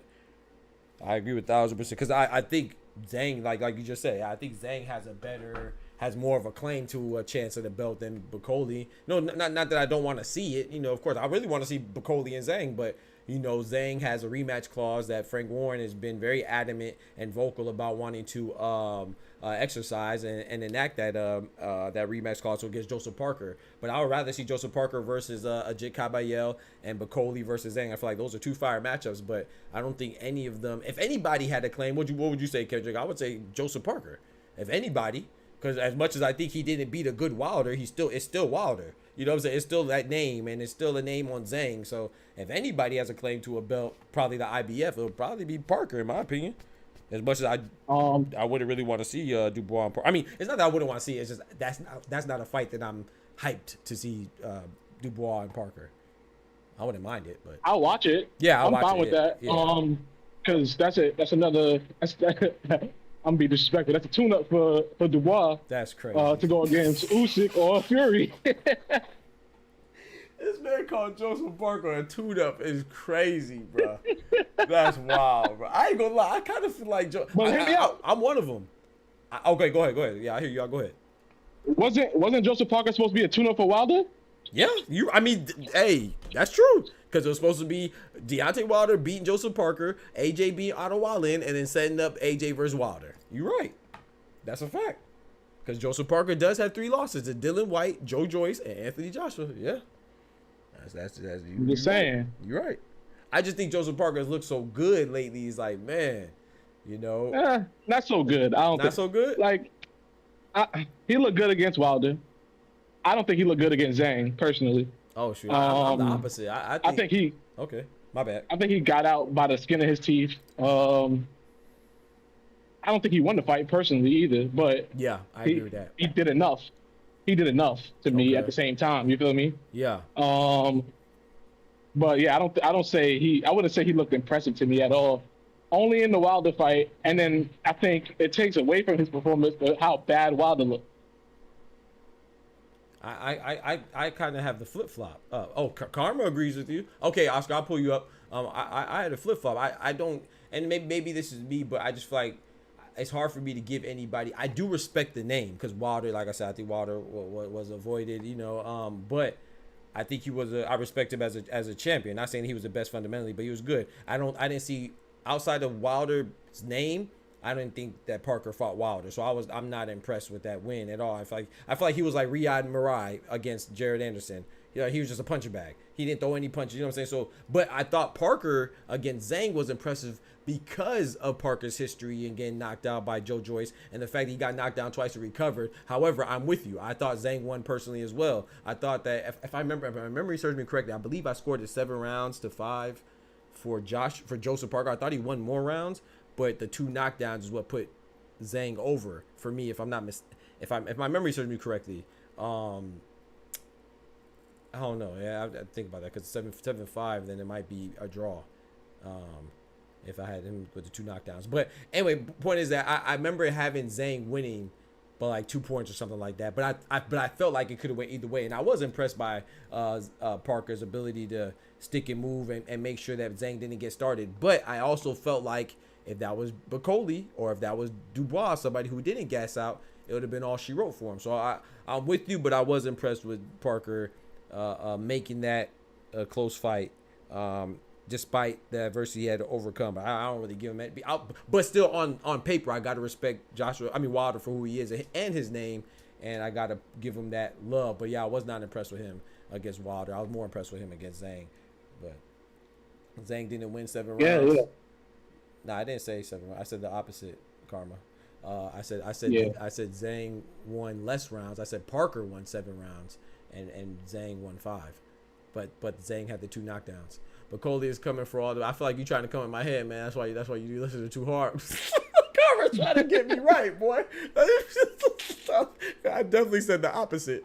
Bacoli is coming for all the belts of heavyweight division. Yeah, shout out to Alexander. Yeah, I think that Bacoli is. Yeah, I got Bacoli, but he still has to earn it. Like Kendrick said, this ain't no giving. We don't give nothing around here. You got to earn it. So that's good because when you do earn it, we can't take it away from you unless you literally get it taken away from you in the ring or something like that. But and that's why I'm adamant, and I think that's why Kendrick is also adamant about not being so hard on the guys that don't get the belt the traditional way or the electronic way or the email way, whatever y'all be saying. I thought Zhang won. Parker showed heart. Yeah. I'm with you. To back the second half. Yeah, the back second half. Yeah. Let me pull up Oscar. Karma, join the Discord, Karma, so you can get your thoughts off. We ain't gonna bite. I ain't gonna bite. I ain't bite Oscar. Or Kendrick or Pauls. Hey, yo. I ain't biting. You bet not. Hell no. Yeah, that was crazy. Yeah, my fault. I'm tripping. I ain't going. No, did he? I'm not going. Oh, bite. I let people get their thoughts off. I don't. It's not one of these shows, man. I don't try to do some superiority or meat swinging contest or superiority inferiority complex. Like, in fact, I feel like I'm easier to talk to when I hear your voice as opposed to in the chat. Because of the chat, I can't tell if people's trolling me or not. So I'm a little more. I feel like I'm a little more aggressive when it comes to having a conversation with the chat because I can't tell. So Doc is gaslighting now? What? Say that one more time. Doc is gaslighting now? That's crazy. Now I'm gaslighting, bro. I do everything wrong, bro. I can't get right. Like the dude from Life can't get right. I can't get right, bro. Yeah, Zang definitely gassed, bro. He was doing the Thriller dance too. What was that? After the second knockdown, he did the Thriller dance. Should have saved some of that energy while he was out there dancing. I like Zang, man. Yeah, I like Zang a lot. that's what killed him. That's what gassed him. The Thriller dance, that's what killed him. Facts. If we would have done that, he would have won You 2 feel more me? rounds. But You feel me? he did that, and I was like, oh, Lord, yeah, you're done. You feel me? You're a big boy, man. You're a big boy. Somebody throw my twink. I can't read. You said Zang didn't win 7 rounds. I said I didn't say that. I can't read, crazy. I said you said he did. I never said he won 7 rounds. So I thought you were saying like as a rebuttal. Am I tripping, Kendrick? Maybe she was concurring. I don't know. Maybe. But I never because I said. I'm blind, so I said Zang. I said I had Zang. I had the score 7-5 for Parker, but with Zang's 2 knockdowns, and then I read Zang didn't win 7 rounds. So I was like, but I didn't say. I said Parker won 7 rounds. If I remember right, I have to go look at my scores, but I mean I don't have it anymore. I don't think. Nah, I can't read. It's crazy. I can't read. Nah. Go ahead, Oscar. What you was saying, bro? Cause we had Carver for the fight. Yeah, I was gonna say I'm blind, so I can't hear right. So for that I can't read the them things. That's crazy. No, you supposed to have my back anyway. No, that's what I'm saying. Like I can't read, so I can't hear right. Oh, okay. I got you. I understand. I appreciate you, bro. I appreciate that. No, I was gonna say like saying theoretically he won 5 rounds, and that's because of knockdowns. He still lose the fight. Say that one more time. The first part skipped out. I didn't hear the first part. Oh, you skipping out real bad. I said, saying theoretically with 2 knockdowns, he won 5 rounds. Oh shit, my bad. Okay, I heard that now. Can you hear me now? Yes, sir. Yeah, I was gonna say, saying with 2 knockdowns, he theoretically won 5 rounds. Yeah, that's how I thought too. I thought he won 5, right? So he still lose the fight. No, not by math. Because wouldn't it be like 114, 115 or something like that? Yeah, because the 2 knockdowns. Remember the 10-8s. And then, like I said, I cannot remember. I could have sworn I maybe gave it a 10-7, but I don't remember right now. But I remember that's one of the ones. Well, I mean, I score most of them. Sometimes lately I've been not scoring all of them, but I remember I scored that one. Let me see. I might still have it in my phone. Let me tell you. Let me see. Because we be scoring them things. Just when they have close fights, we can always go back and be like, hold on. Let me see if I find it, bro. Let me see if I find it, bruv. Anyway, Joseph Parker had that shit way wrong on the card, man. He was pissing me off. Oh wait, and which fight? Yesterday. Oh, okay. Oh, what did he say? Cause I can't hear. So what did Joseph Parker say? It was like both him and what was the other guy's name? I can't really think of it. I know he used to be a fighter. The guy on Creed. There was 2 fighters commentating up there. It was like no, it was like remember. in between fights, like Joseph Parker, and then there was a guy from Creed. The guy from Creed. And then there was that Kate Abdo. Yep, the guy from Creed on there. Oh, Tony Bellew. Tony Bellew, yeah. Okay. Yeah, they were both saying, I just can't believe Joseph Dubois is gonna step up on this stage. This is office day for Joshua. I'm like, what does the stage mean? It's a fight. You see what I'm saying? We're both pulling up. He's an email champion though, remember? So yeah. Yeah, that don't count unless it's Crawford. Other than that, it don't count, right? He's an email chat, man. He don't belong, man. It's crazy, boy. My thing is, if Parker said that, it makes sense because Parker trying to make his stock look better, right? True. By Anthony AJ. I can't find it, bro. But anyway. Nah, that was before the Benavidez joint. It's crazy. I see the Tanker Frank card. I see my Benavidez, Vazdik card. I see my Josh Taylor versus Catterall card. Wasn't it? Huh? Wasn't it the Bivol? No, it was the one before the Bivol fight, right? The Zhang, yeah, it was before the 5v5. Yep. Oh, after. No, it was after. It was after. It was after the 5v5. Oh, I found it. I found it, bro. I got it. Thank you. Yeah, I went to the date. So I had it 114. Just so y'all don't think I'm capping right there. So I had it 114, 112 for Zhang. So I had 112. Okay. Yeah, 114, 112. So I had 1, 2, 3, 4, 5. Oh, I had it 6-6. I had 6 rounds for Zhang and 6 rounds for Parker. That's how I got it 114, 112. Because of the 2 knockdowns, 10-8 rounds. I had third round was a knockdown. And then he knocked him down in the third round, and he knocked him down in the 8th. Those are 2 10-8 rounds I have. But I had 3 swing rounds. That's why I felt like it could have went either way, because I did have 3 swing rounds. So if you gave those 3 swing rounds for me, which was the 5th, the 6th, and the 9th, if you gave those 3 to Parker, which I gave 2 of them to Zhang, if you gave those 3 to Parker, then he would have won by 1 point. So that's why I wasn't tripping on the majority decision win for Parker. I just got on. I want to download and figure out Discord one day. Come on, man, join, man. You got to, bro. It's free application, man. We need more people to come and give their opinions, bro. I love it, man. Tony Bello, yep. Thank you, Karma. Yep. Yo, Ty in the building. Wait, my boy Ty came out of hiding. Don't do my boy like that, man. Intersect. Pow, pow.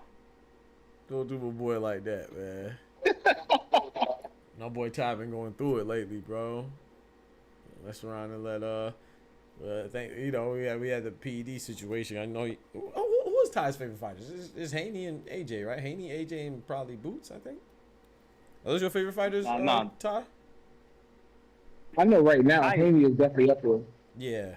Yeah, Tiny needs to pull up though. Yeah, facts. But it's been rough. Shout out to all the Haney fans, man. I ain't mad at that, but it's been rough for y'all, man, with that PED crap. Can you imagine a fan in fighting right now? Who's fighting? No, like, can you imagine being a Haney fan, AJ fan? That's Ty. Can you imagine being Ty? It's crazy. Hey, I didn't want to say that, but okay, well, you gonna put it like that? That's what you just said, bro. You said, can you imagine? You basically just said, can you imagine being Ty right now? It's crazy. No, Ty never said that he's an AJ fan, has he? Heck yeah. Oh, no, he has. Yeah. Oh, he has? Yeah, I met He was on Ty. head top. Yeah, facts. He was on, when I first met Ty. Ty was on my head top by AJ, man. That's how I met Ty. Oh, shit. Oh, I didn't see Ty was that. on my head top by AJ, man. Which I respect it, I ain't mad at that. Shout out to Ty.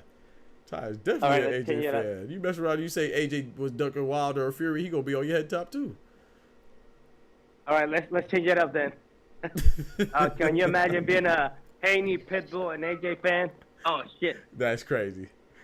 Docs, who's a couple of your faves right now, or right now it's Tank and Canelo. And everybody. Yeah. Let Kendrick tell anybody who's fighting. I do like, but it's just because I just genuinely love boxing, bro. So it's really hard for me. I ain't gonna say too hard, but it's kind of difficult for me to like really not like somebody. You know what I'm saying? So yes.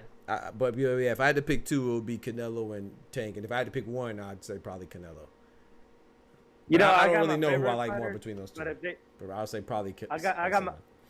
I got my favorite fighters, but if they lose straight up, like if they lose, then they lost. I mean, there ain't nothing I can say about it. Exactly. I'm not gonna make no excuse, bro. I was on here and I said, bro, if Frank Martin beats Tank, that'd be good for boxing. Like it'll be a good. If Berlanga would have beat Cinnamon, that's good. Like I'm not going for it. I don't want that outcome, but I'm not gonna make excuses for it or run away from it. Like, bro, I like them because they're boxers. I don't like them because how they dance in their clips or who they're dating or like, to me, that's no disrespect to anybody, but that's not what I like boxers for boxing. You know what I'm saying? If you lose to a better man that night, it is what it is. It's not the end of the world. I'm still going to like you. It's like Errol Spence. Errol Spence is also one of my favorite. I just can't have him up there with Canelo and Tank because he's just not active. So it's hard for him to be one of my favorite with his inactivity, especially with his car accident. But I like Spence more than I like Tank. To be honest, but it's just, he's not active enough. But I still like Spence now. You know, even when he got brutalized by Terrence Crawford. I like Terrence Crawford too. You know what I'm saying? I liked Terrence Crawford before, and I still liked him during the fight. I was like torn. I didn't know who was going to win. I thought it was a good fight, but I was leaning towards Spence. But I didn't hate Terrence Crawford because he beat up Spence. It's not that serious. Like, we're not dating. I just like him as a boxer, bro. And I like the fact that he's willing to fight. What? Yeah, it's like I don't understand that. I don't understand how people don't like people because I don't know. Or like they like Canelo, so they don't want Canelo to fight David Benavidez. If I could make Canelo fight anybody, please believe it would be David Benavidez. That's who I would make him fight if it was up to me. But I think Canelo would win. I don't like Canelo, because I don't want him to fight anybody, or I dislike anybody who's calling him out. That's weird energy, bro. I don't know. I don't understand that type of thinking. I don't understand that coming from guys, dude. I'm like, especially from guys. Right. You either love this guy, and that's kind of, if you're on the other side, I guess it's cool, but hey, I don't know, bro. Man, I don't understand that.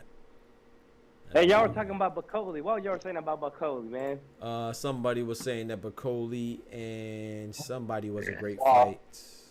Dubois, yeah. Bacoli and Dubois. Yep, thank you, Kendrick. Yep, Bacoli and Dubois is a great fight, but Kendrick and said that he doesn't deserve that fight yet, and I'm in concurrence with that. I don't think that Bacoli. Yeah, okay. With that, yeah, because he don't deserve that fight. Nah. He beat a guy with no heart. He beat a guy that needs radiator.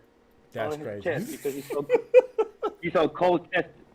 Yeah, I think that Bacoli needs he's still like, I like him a lot, but he still needs to he got to beat like a Joseph Parker or a Caballel, or even if he beat Frank Sanchez, who just lost, I'll still be impressed with it. Even if he beat a Philip Hergovich, something like that. Then we can start. I think Bacoli be messing around and be KOing Joseph Parker. Yeah, I think so too. But he got to do it. Just the style, just the fact that he can take so many hits. You know what I mean? I think he can beat a lot of people in that division. I agree. Bacoli and Zhang. Yeah, I love Bacoli and Zhang, but like I said, Zhang and Parker, Frank Warren, who's Zhang's promoter, said that they're going to enact that rematch. So, the rematch clause. So, but if they don't, absolutely, I would want Bacoli and Zhang. I think that's the best fight at heavyweight, in my opinion. I mean, of course, you got to give respect to the undisputed Fury and Usyk. But outside of that, and outside of what we just saw, Joshua and Dubois, I think Bacoli and Zhang is like, if I could pick one fight in the heavyweight division, it would be Bacoli and Zhang. Kendrick better chill. He trying to bait me. I'm telling you, justice for Ty is crazy. Now we need justice for Carver. Come on, Carver. We need some justice for the interim champions and the email champions. I need you to speak on that. Talking about I said it. I heard you say it in your video. You ain't say it with no conviction though. I heard you whisper it. You was talking with your chest until you got to Boots is the email champ, and then she went back to talking strong again. I heard that. She whispered it, just so she could say, just so we could say that she said it, Freak that. That's cool. You better than me. I'm not calling nobody though, especially if I like him. Heck no, I ain't really call nobody email champs anyway. I always just feel like, hey, because like even like Kendrick was saying, we both said with the Terrence Crawford stuff, it's like Stanionis, he's been the interim champ. It's not up to him to strip Terrence Crawford. He can't control that the belt's not available, and if it was, he would have got it. They can't control that. So you're saying they can't fight nobody. They can't do nothing but just wait and hopefully that the things vacate. What you say? Make them vacate. What you say, Oscar? I was gonna say so you were saying that he was like Barrios an email champ. Yeah. Norman an email champ. Yep. Butch too. Stanionis. Yep. Everybody at welterweight's an email champ, according to popular opinion. We need to be honest. There's nothing about, yes, if you're honest, you have to tell the whole story. Calling people email champs is being dishonest. I mean, whether we like it or not, that's what being like. I think people just say these things because they hear other people say it. When you say an email champ, what comes along with that is saying that the person didn't earn it. And there's no way that you didn't earn it if you're in a position to get it. That's contradictory in itself. If the email champ was just giving it to you and you didn't earn it, then why aren't the plethora of other welterweight fighters, how come none of them got it? How come specifically Barrios got it? How come specifically Stanionis got it? How come specifically Boots, and how come specifically Norman got it? because they were either interim champions or they were in the position to be elevated after somebody had it. How was that? Like, I really want somebody to come on and break it down to me how it's the fighter's fault that gets elevated. Everybody at welterweight is by default going to be an email champion because Terrence Crawford was undisputed, meaning that he had all the belts. What does that have to do with Stanionis, Boots, Barrios, or Norman? Once he moves up, he's not even fighting anybody for it. They literally do not have the opportunity to obtain the belt the traditional way. Literally. Like, so when you hold that against, it literally makes no sense. So when you say we have to be honest, yes, tell the whole story, because if you tell half the truth, that's a whole lie. So you're not being honest if you just call him an email champ, right? I'll break it down for you, bro. It's as simple as this.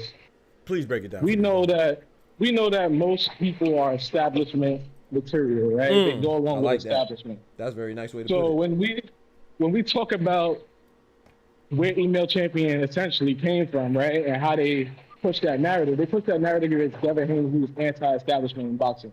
Haney didn't sign no promotional deals. He never really fucked with anybody for real.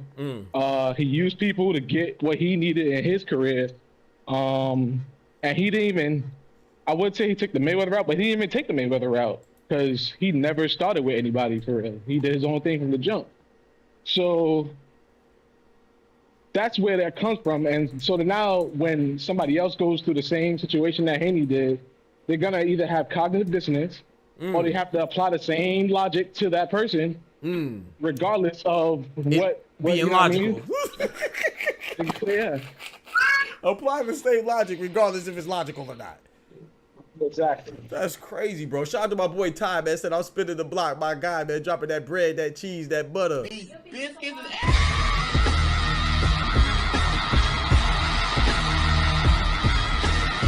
I agree with that. I think that's email champ was a lie told, but that you couldn't back down from it. You know what I mean? Like once it started, you couldn't really back down. Yep. Oh, and that's the first one too, Ty. Shout out to you, man. Dropping the first donation on the stream like a boss. So does that mean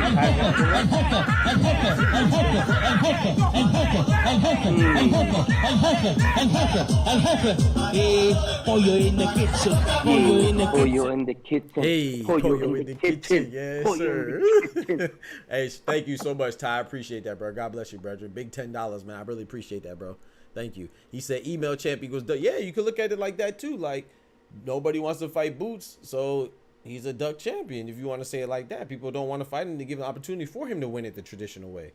Or held up champ. I like that. I think that's a better way to put it. But it's just that, you know, I'm not even gonna repeat it because Kendrick already, you know, summarized it perfectly. I can't add anything else to it. I would just be repeating it. Call someone an email champion has been the out that some fan bases used to pass the buck when it was indeed their fighter that either flat out ducked or gave it the belt. Yeah, and that's the thing. Like, that's why sometimes we got to look at the origins of these things and we just carrying on and carry. You know, there's a story, right? I'm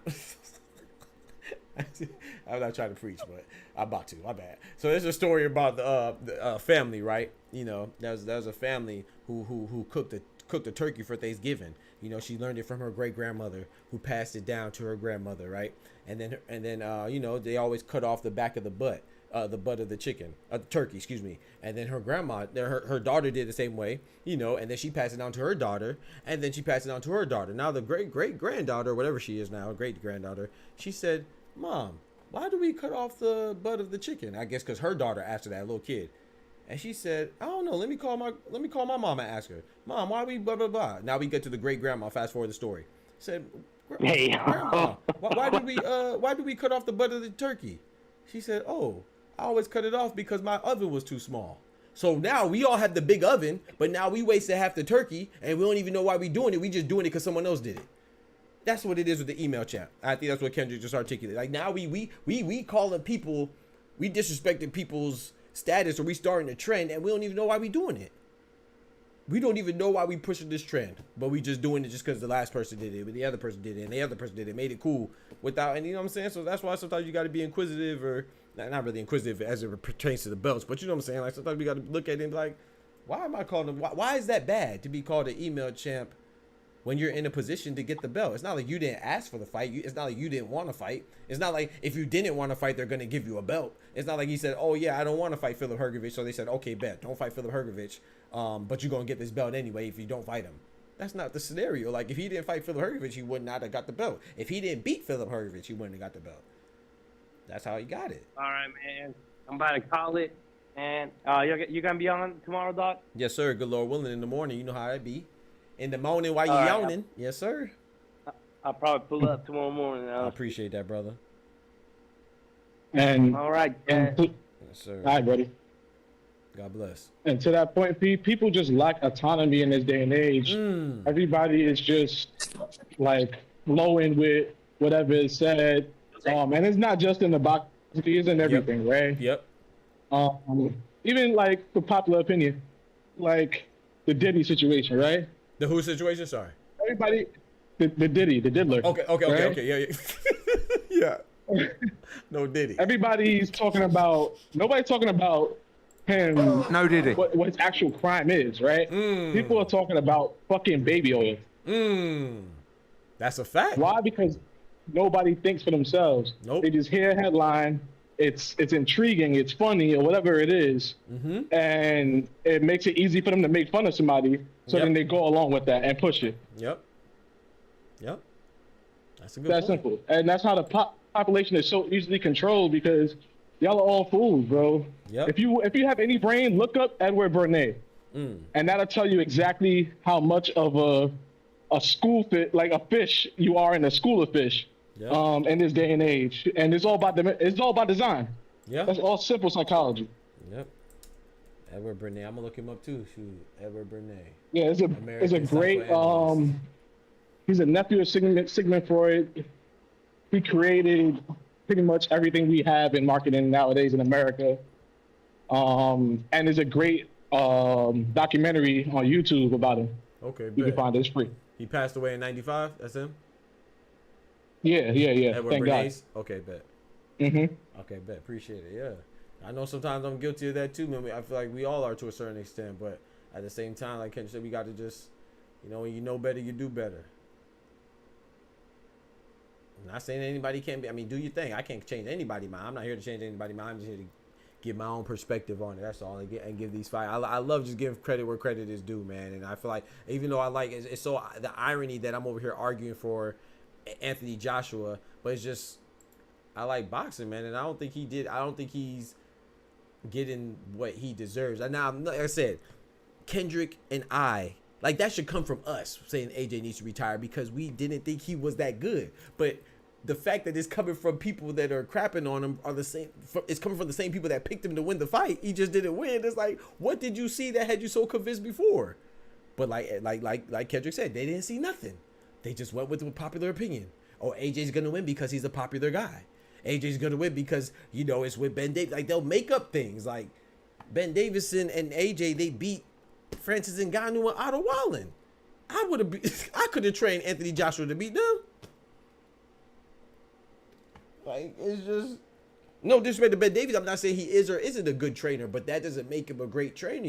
It's like Steve Kerr. No disrespect to Steve Kerr, but I think he's a great coach. Yeah. But I understand why some people will question that. Because you could say, oh, that was Mark Jackson's team that he inherited. But to me, what put it over the top was when he started winning. And to me, winning does say a lot. And I think that even at the end of the day, even if he doesn't, I think it's something to be said when you're leading men and you don't mess it up. So at the end of the day, even if he didn't necessarily do anything spectacular, just the fact that he was able to maintain it, I got to give him credit for that. Because we've seen people in similar positions that implode, and they, and look at Adrian Griffin, who got fired, whether they're saying this for something else, like his color of his skin or whatever. But the point is that he didn't even get a chance. They were number one, right, when he got fired. Yeah, and you see what happened when Doc Rivers took over. Yep. You feel me? Exactly. So it's just like I got to give people credit for even if you don't necessarily make the ship better, at least you maintain it. I got to give you credit.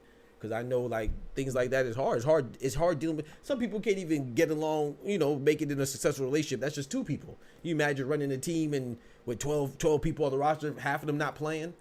One or two of them or three of them is a diva, a superstar. They get anything they want. Like just managing all those personalities. But I got to give you credit. Not saying he I got. give Steve Kerr minimal credit. So. Yeah. What you say? I give it minimal credit. Minimal I give Steve Kerr minimal credit.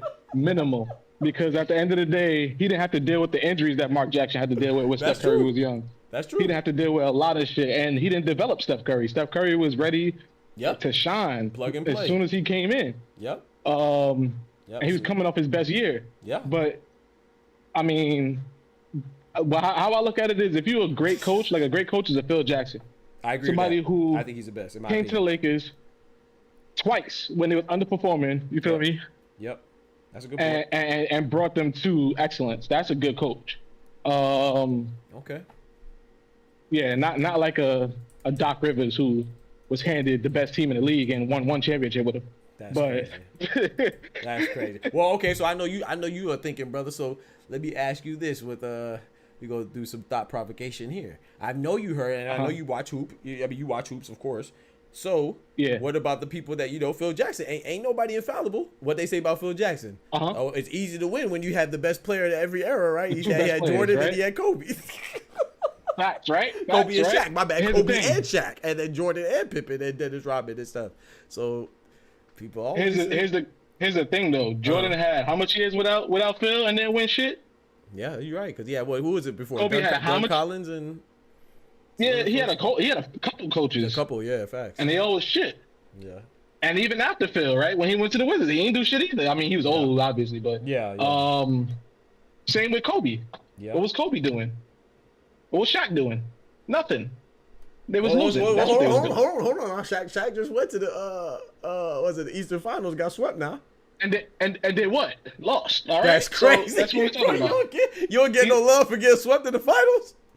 Fuck no. That's crazy. It's win or go home. What you talking about? The finals don't count. Second place don't count. But look. Who did he lose to? The Rockets. Okay. And who's the Rockets getting their ass whooped by? Phil Jackson in the damn. Bro, the dream don't count for Hakeem. The dream don't count for that. Somebody playing your exact position don't count. Great. No, it's great. Boy, hey, bro, y'all some beasts, boy. Y'all some beasts, boy. At the end of the day, what did Shaq win without Phil? He win nothing. Look. Until he went to another great coach who I believe is Eric Spoelstra. Yep. In Miami, you're right. I mean, hey, I ain't arguing with you, brother. I'm just saying that's crazy. Yo, my boy Merle in the building. That shit was hilarious. I should have bet. Yeah, I should have bet too. Yo, AJ got like, yeah, my boy Left Foot Lazy in the building. I said horrible performance. Wasn't good. I think it was a horrible performance. It was a bad performance. Yes, relative to the guy that beat him up. But relative to AJ, I'm sorry, I just don't think it was that big of a, and that's the whole foundation of my argument, and my disappointment with all these people that are saying he should retire. I don't feel like AJ looked that different, man. I'm sorry. This is what I kind of expected. Like, you know what I'm saying? Like, I don't think that AJ looked that different, bro. Like, I don't know. I just don't. To me, it's very hard for me to find the flaws. I feel like it's easier for me to point out the good in what AJ did than the bad, because I think this is how AJ looks when he fights somebody of the caliber of what I believe Dubois is capable of being. So that's why I don't think I don't really think he performed that bad, because I don't think that there's I don't know. I feel like if I point at anything that AJ should have did, it would have been me asking AJ not to be AJ. It would have been me asking AJ not to fight that damn fight. That's what he did wrong. Right, something Step like in that. Ring. Right. That man wasn't laying down for AJ like everyone does. Right. Horrible performance. He said, I said that AJ makes a lot of mistakes. He just fought someone that. Exactly. Thank you. Thank you for that breakdown, Oscar. Yes, he just fought somebody that could capitalize on his mistakes. Like, he just looked confident and got confidently bro. And you had me laughing today, Kendrick, because Merle just said that and reminded me of what you said, bro. You had me. Oh, Ty's in the back. My fault, Ty. I forgot. Sorry, bro. You had me rolling when you because I was watching the highlights again, and I saw when you sticking out his tongue, and you was like, this man got the audacity to stick out his tongue and talk trash. But I looked at it as that. I don't know. But I think I said it, but then I got so excited with the fight again, so I think I didn't finish my thought. But I was saying that I don't know what to think about that, because while I do agree that he shouldn't have been sticking out his tongue, But I could just imagine what he was hearing, bro. I don't know what they were. They'd probably say, "Oh, you about to get knocked out." He probably like looked at him and stuck out his tongue. And what happened, Kendrick? Though AJ's defense, when he stuck out that tongue, what did he do? Bow, wobble Dubois. Right then. It literally happened. No, it wasn't right then. It was a little bit after. It was like a round or two after. No, bro. No, it was the same round, bro. I promise you. That was the When he same got knocked round. out? Yes, When he yes. stuck his tongue out? Yes, the same round he stuck his tongue out. It's the same round that he wobbled Dubois and then got knocked out. I promise you, bro. I just watched it today. Okay. Yeah, it's the same exact round. So that's what I'm saying. Like with not to you now. I'm just speaking in general now. But so when I say like Joshua, I don't think. Of course he got wobbled. We know that he has a chin issue. He's not the most durable, but he was fighting back, dog. Like Joshua against Ruiz didn't do that. You know what I'm saying? So he bit down and was fighting back. He fighting back to the point where he got Dubois hurt. It's just that he thought he was more hurt than he was, and he cracked him. But he flashed him. I don't know if he hurt him because Dubois flashed him. There you go. Yeah, thank you. Yeah, flashed him. I agree. Yeah, I agree. Because he had him do that little stanky leg. I think it was too easy of a fight for Dubois, so that he finally got hit. You know what I mean? Mm-hmm. I agree with that. And he was like, "Oh shit!" And it woke him up a little bit. I'm glad he got hit like that because I think that woke him up and put the battery in his back a little bit to make him want to finish the fight. Like, because it seemed like he was easing off the gas pedal a little bit. I agree. He just looked confident and got confidently slow. That's crazy. I agree with that though. He definitely got. Yeah. He hit him with that act right. Right when he was throwing that uppercut too, and bow, because the shot didn't even look that hard. That right hook, was it the right hook? It was a right hook, right? Yeah, I think it was right hook. Yeah, it was just on the button. That's all it was. On the button, bro. Exactly. Yeah. What up with it, bro? Yeah. Joining, man. My condolences, my brother. That's crazy. Condolences for what?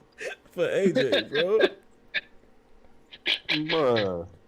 He said, I bro. called this, what, a month ago? When did we do the heavyweight hierarchy when we ranked them? Yeah, we did a little minute ago. So you don't remember me sitting here giving my whole spiel on how Dubois beats AJ? I do remember that, but I didn't know that you. Did you believe it? Right, that part. I go by the facts and go by what I say. So you believe that AJ was gonna lose? Yeah. I'm not mad at it. I believe you because I remember the square. When I said the dude met his peak, he met his peak. I'm not going to just sit there just to push a narrative. Yep, I respect. Remember, I gave that out when we were just talking about ranking people. That wasn't me in a verse in somebody where I had to pick a stance or something. Nah, that was just how I felt. Then we ask you now, how do you feel?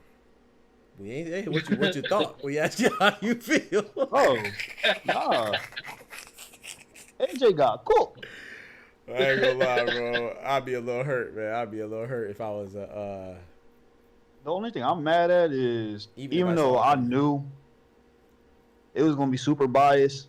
Yeah. That's why before I said Dubois gonna have to wrap it up early. Mm-hmm. Because the pundits out there, you know. No Diddy, they was out there slurping on AJ. Everything he did. Oh yeah. Yeah. My man missed, got hit clean. Then you hear somebody in the background. Look at the defense. Yeah, I gotta watch it because I didn't hear. Yeah. I mean, so I heard it when I rewatched it and stuff. Yeah, I heard that was crazy. You know, I don't hear it live, but yeah, that was crazy. And I said this before, when Dubois beats the hell out of AJ, it's going to be like their favorite dog died. Yeah, it was. I ain't gonna lie, that's how it should be though. I think boxing is an intimate sport, so I'm not like I said, I'm not mad at people who hurt, you know, because I was hurt when Jermaine Taylor lost. You know, that was my favorite fighter. I was hurt when Haney lost. Well, almost. Well, right, lost. I got you. Yeah, exactly. Yeah. So I think boxing is such an intimate sport. Even out of boxing, you know, you get hurt when your team loses. But I just don't like the ridiculousness. Like I'm only so hurt. You know what I'm saying? Like I ain't hurt to where. But there's one person I got on notice. Ignore facts and stuff like that. Like I ain't crying and like, come on, bro. What'd you say? There's one person what? There's one person that needs to be on notice right now. Frank Warren, do your fucking job. What job he got to do? Well, yeah, what he got to do? What he got to do? He ain't doing it. Dubois is up next right now. Oh, okay. I want you to put the same type of effort you was putting out for Fury and all the other guys. Yeah, I feel that. feel that. It seems like he might be, man. You know. Yeah, I'm gonna give him the benefit of the doubt. Yeah, I mean, legend has it he got signed for doing what he did yesterday, some years ago.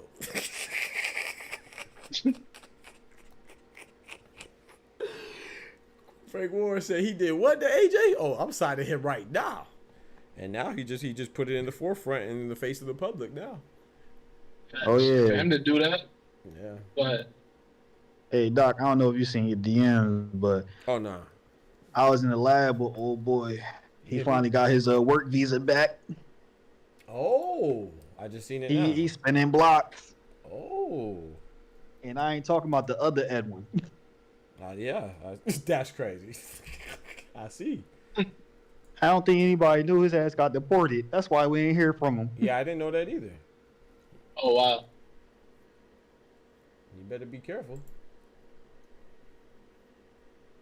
I think what Samson Lewickovich, that promoter at PBC, got him his work visa, so he back. The same guy with David, Sam Lukowicz or whatever.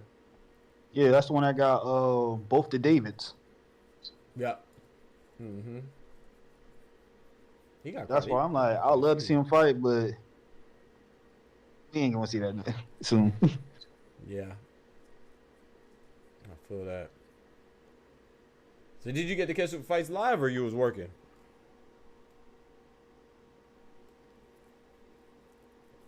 I was working before it. Okay. You know, some other type of work. Hey yo. Come on, bro. No diddy. Like I was, No diddy. I was Can't never there. be too man. Let's just say I was working and it wasn't nursing, but it wasn't a no diddy moment. Oh, okay. I thought it was. I got the call.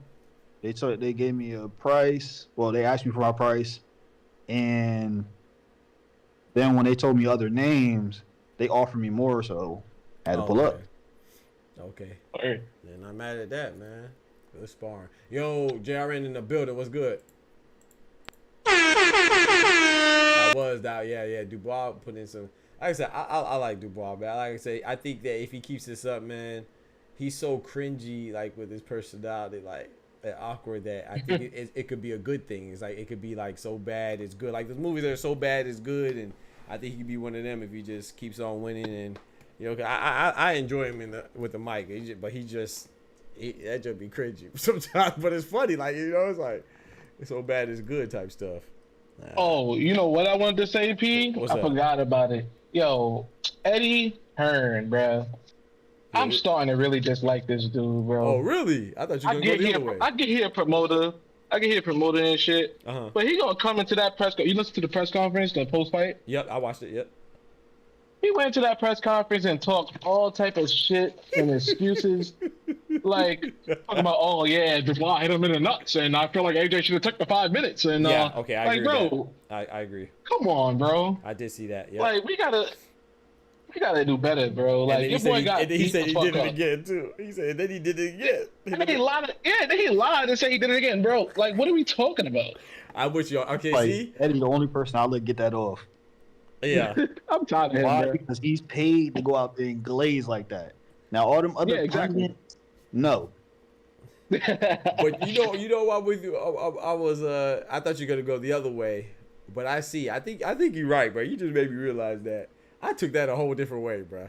I took it as him annoying, like looking out for Kendrick funny.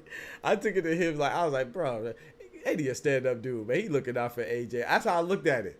But you're right though. It couldn't seem like he was. I could see how that would be annoying. I looked at it as like, you know, like dang man, you really be holding AJ down, and they be holding each other down. Like he stuck with it. Same with Frank Warren with Dubois, by the way.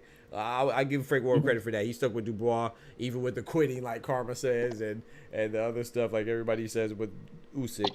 But no, I can see what you're saying. Yeah, that was from that perspective. It seemed like. Yeah, talking about hitting him in the nuts and all this other stuff, man. Chill out, bro. He got whooped. Yeah. That's it. Yeah, let's talk about real shit. This beat, you can go out there, you know what I mean? Say, yo, listen, he came in good. He looked good. Yeah. You know, he just didn't have the best night. You feel me? Yeah. Like, you don't got to make up all this bullshit about he getting hit in the nuts. What about the fucking time he got hit in the goddamn chin? What about that? That's what knocked him out. Got that chin check. That chinny chin Yeah, that's chin. what knocked Nah, him you're out. right. Ain't have nothing to do with his nuts. You're right though.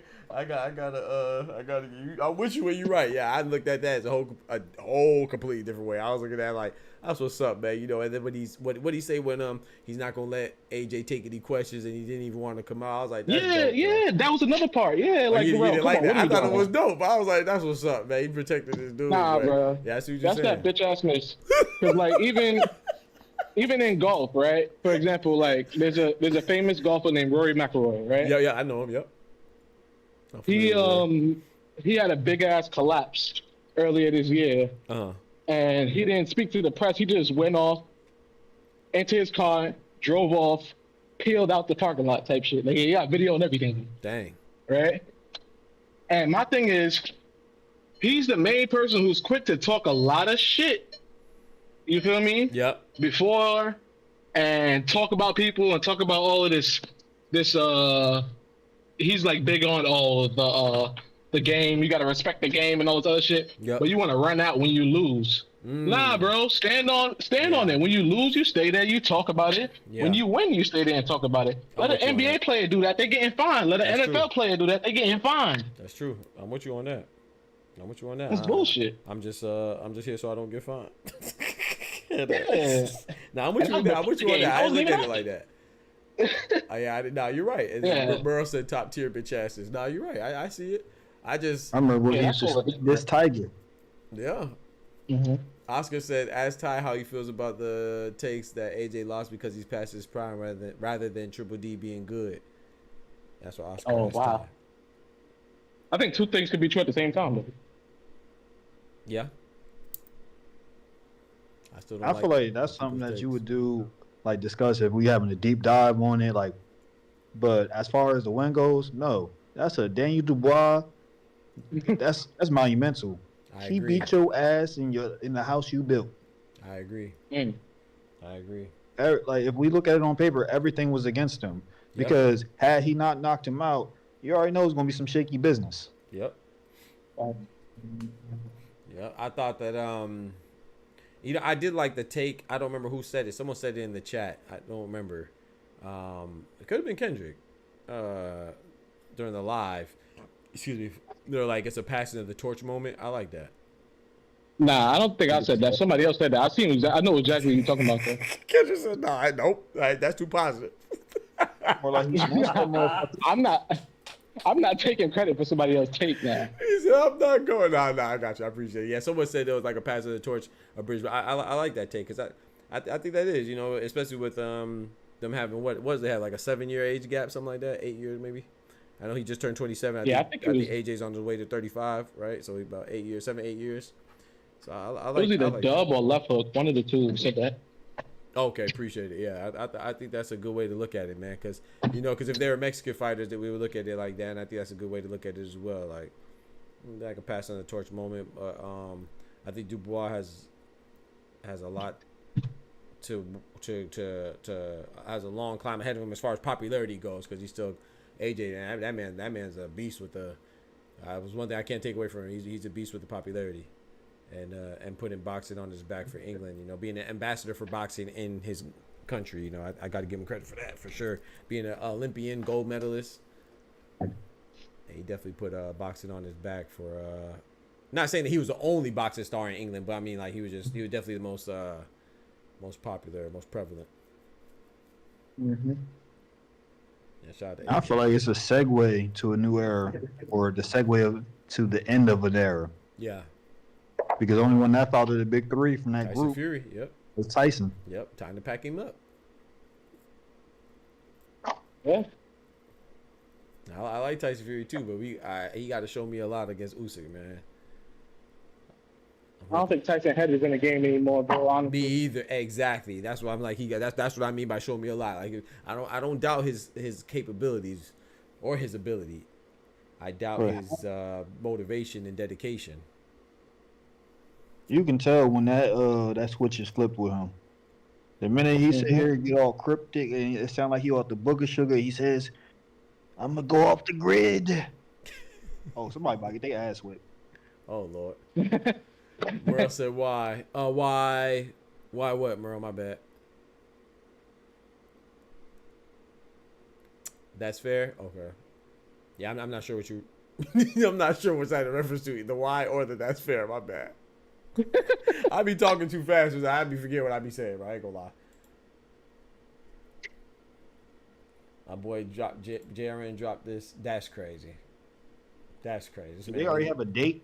Put that in the Discord where this man got his booty in the air. Who got a date? Usyk Fury. Yeah, 21st, remember? December 21st. In December. Yep. Christmas time. Yes, sir. He said he was having fun. He was bored. He was having fun. Now he's bored. But I don't know, man. I think, like I said, I like Tyson Fury. You know, I thought he was the best heavyweight. But of course, that goes to Usyk now. But Tyson Fury, I don't know if he was ever, always focused. I think he had spurts where he was focused. I think he was probably always having fun. Let's talk about the fact Tyson would walk out as soon as AJ hit the floor. So once Wilder got him that payday, who said it? Wasn't it the boxer who said it? It's easier to get up and fight when you in the, you know what I mean? It's harder to fight. It's silk sheets. You feel me? Yeah. Yeah. Once he got that payday with Wilder, what else did for him at this point? Yeah. That's what people. If you saw, oh my bad. Go ahead. Sorry. I was just gonna say the undisputed is there, but then again, did he ever really care about that? Like the man walked away from boxing a long time ago and only came back for the bag. Right. And then they were saying that he was mad. I didn't check the audio for it, but they said they got audio of him storming out when Joshua Law is talking about this guy lost money. Yeah, he messed up the money. Yeah. No, that's legit. That's I saw him get up and walk out as soon as that ref said it was over. He got up and walked the fuck out. Yo, that's funny, bro. Then he called. Damn it, what the fuck was his name? Because we was talking about him earlier in the chat. He cursed him out in the lobby later on that day. We talked about Frank Warren, like a promoter or somebody, or no. He a pundit. He's a AJ boy. What's his name? Rocky. Yeah, Bellew, Tony Bellew. Oh, Parker. Nah. Tony Bellew. Oh, the other dude? Tony. Dick riding Tony. That's crazy. Hey, yo. Let's talk about the fact Tyson walked out as soon as AJ got into it with him. Yeah, he did. Fury, yeah, he got up out of there. He did. He got there with Tony Bellew. Your friend cost me money. I'm telling you, that's the only reason why you're in the game right now. Yeah, hey, it's not a bad reason, man. I also got a bonus fight yesterday. Someone threw a beer at the guy sitting in front of me. Oh, wait, you were there, Jared? Oh, that picture was from your phone. Oh, that's what's up, bro. Oh, that's you in the building. Oh, shit. Y'all still there? Yeah, I'm here. Yep, I'm here. Oh, that's dope, bro. He put it in the Discord. That's why y'all got to join the Discord, man. He got some exclusive footage from him in the building. That's what's up, bro. That's dope, Jared. I didn't know that was you.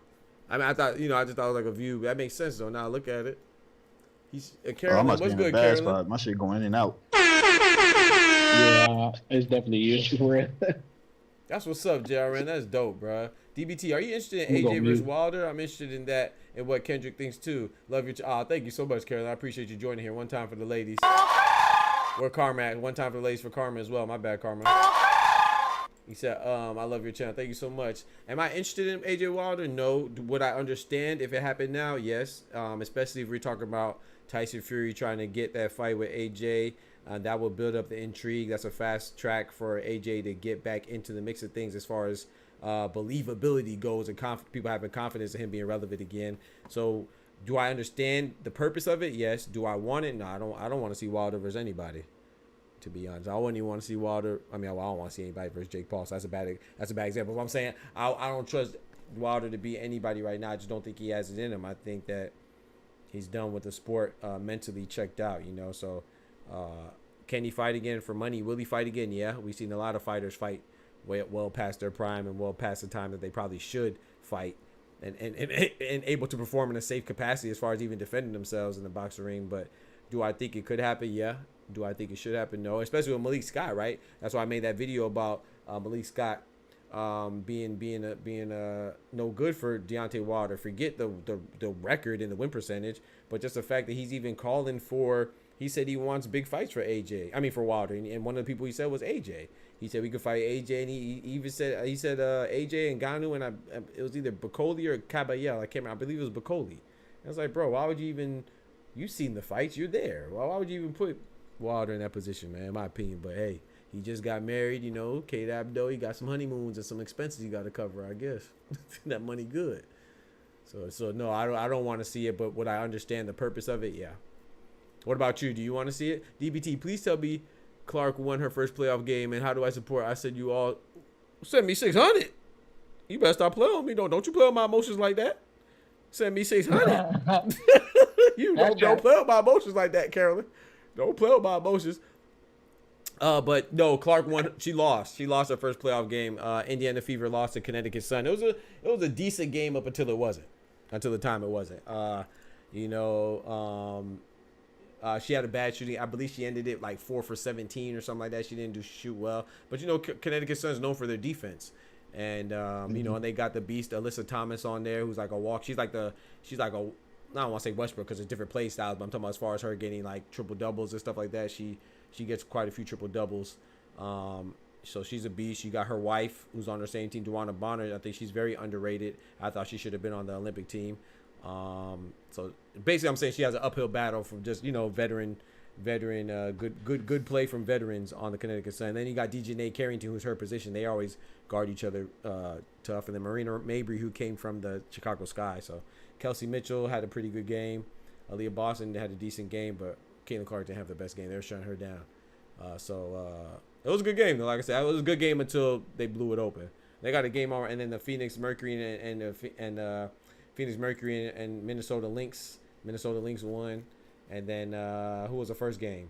New York Liberty beat the Atlanta Dream. And then they got another game on right now that I need to tap into. I believe the Las Vegas Aces and Seattle Storm are playing right now. And Nneka Agumake. No, they're not playing yet. It's at 10 o'clock. Nneka Agumake versus the second unanimous MVP in league history. And Asia Wilson, man. Put some respect on her name, man. I better stop playing. Them ladies be out there balling, man. I still love my girl Clark and Reese there, my favorite. Yeah, I rock with Caitlin Clark. Shout out to Caitlin Clark and Angel Reese. Good for you for liking both of them. Don't let people trick you into having to choose. You don't have to choose. You can like them both. They're both great players. They're both phenomenal rookies, and they both doing their thing and elevating the game of basketball for the women. So I don't even know why people feel like they have to choose, but you know how that goes. Ignorance. But Caitlin Clark definitely deserves Rookie of the Year, especially with Angel Reese getting hurt. But Angel Reese did her thing too. Asia Wilson just beat Asia Wilson just beat Angel Reese's rebound record that she set as a rookie, and she missed games. So if Angel Reese wasn't injured, she would have set the rebound record for a single season in her rookie season. That's crazy, bro. Both of them are balling, man. Do you love Big Ellie? Big Ellie. Who's that? Like Ella Deladon? Who's Ellie? Karma. I still love my girl Angel Reese. AJ. Yeah, you got context of that. That sounds wild. Hey, yo, that's a pause. That's a pause. No, did he? That's a pause. Hey, yo. But yeah, man, my cash app right there, Carolyn. Says you gonna give me the 600. Stop playing. Don't have your husband come with me. Oh, now. yeah? I don't want no pressure though. Please. Don't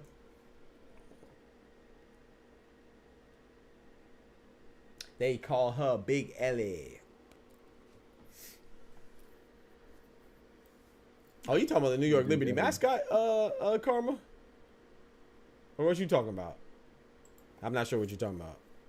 Only L that I know is Ella Deladon. That she's not playing anymore. Unless you're talking about that mascot for the New York Liberty. Isn't that the mascot's name? Big Ellie, I believe. Ellie the elephant. Where's your cash app? It's right there on the screen. Dr. PG NGM. Like I said, don't have nobody come knocking on my door now.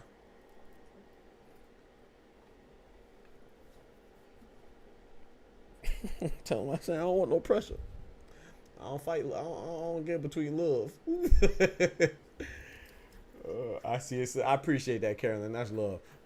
But you said, do you love? I do like the New York Liberty though, Karma. Yeah, shout out to Jonquel Jones, Breonna Stewart, Sabrina Ionescu. They some ballers. I actually have them winning this year, even though I know Asia Wilson is balling. Her, Chelsea Gray, Kelsey Plum, Jackie Young, and Alicia Clark and company. But I think New York Liberty, you know, they're doing their thing right now, man. They got 2 MVPs, former MVPs, Breonna Stewart and Jonquel Jones. They're gonna be tough to deal with. I got them winning, but who am I rooting for? You know, I don't know. I'll probably root for Connecticut Sun. I like them. Like I said, I like Elizabeth, but I wouldn't be mad if Nneka Ogumake and Skylar Diggins getting bottles and buckets. You know what I'm saying? Shout out to Skylar Diggins, a mother of 2, still balling on their head top, man. Getting bottles and buckets. I ain't mad at that. Made him lick the mat, but at least the entrance was amazing. I probably got it somewhere in 1 second. Yeah. Karma Stream, who's your favorite WNBA team? Yeah, who's your favorite WNBA team, Carolyn and everybody? My favorite? I don't know what my favorite is. I just like them. I ain't gonna lie, like, I don't, no disrespect now. I like WNBA, I like basketball. But I don't really have I don't like it that much to have a favorite team. I don't know. If I had to pick one team, I'd probably go with Seattle Storm just because I was born in Seattle. So, yeah, probably Seattle Storm. Chicago Sky, my NTB used to play. Oh, yeah? That's what's up. I don't know why Chicago Sky got rid of Marina Mabry, but that's definitely going to help the Connecticut Sun, though. I don't know why. There must have been something internally going on because I thought that was a bad I don't understand that move when they traded Marina Mabry to the Connecticut Sun. And shout out to Angel Reese and Kennedy Carter. And the rest of the ballers. Yeah, they be over there getting freaky in the workplace. That's how it was going on. And love time, he's in the locker room. Wait. What you said, Kendra? Who get freaky in the workplace? What you said, bro? Them WNBA players, bro. They be out here wilding. I already know they do. Wow. I know. They got to, because, you know, Duana Bonner with Alyssa Thomas, and she had another girlfriend in the league. Or, I don't know if they're married. I think it was just girlfriend, but not Alyssa Thomas and Duana Bonner are married. And they on the same team, but... I gotta be better.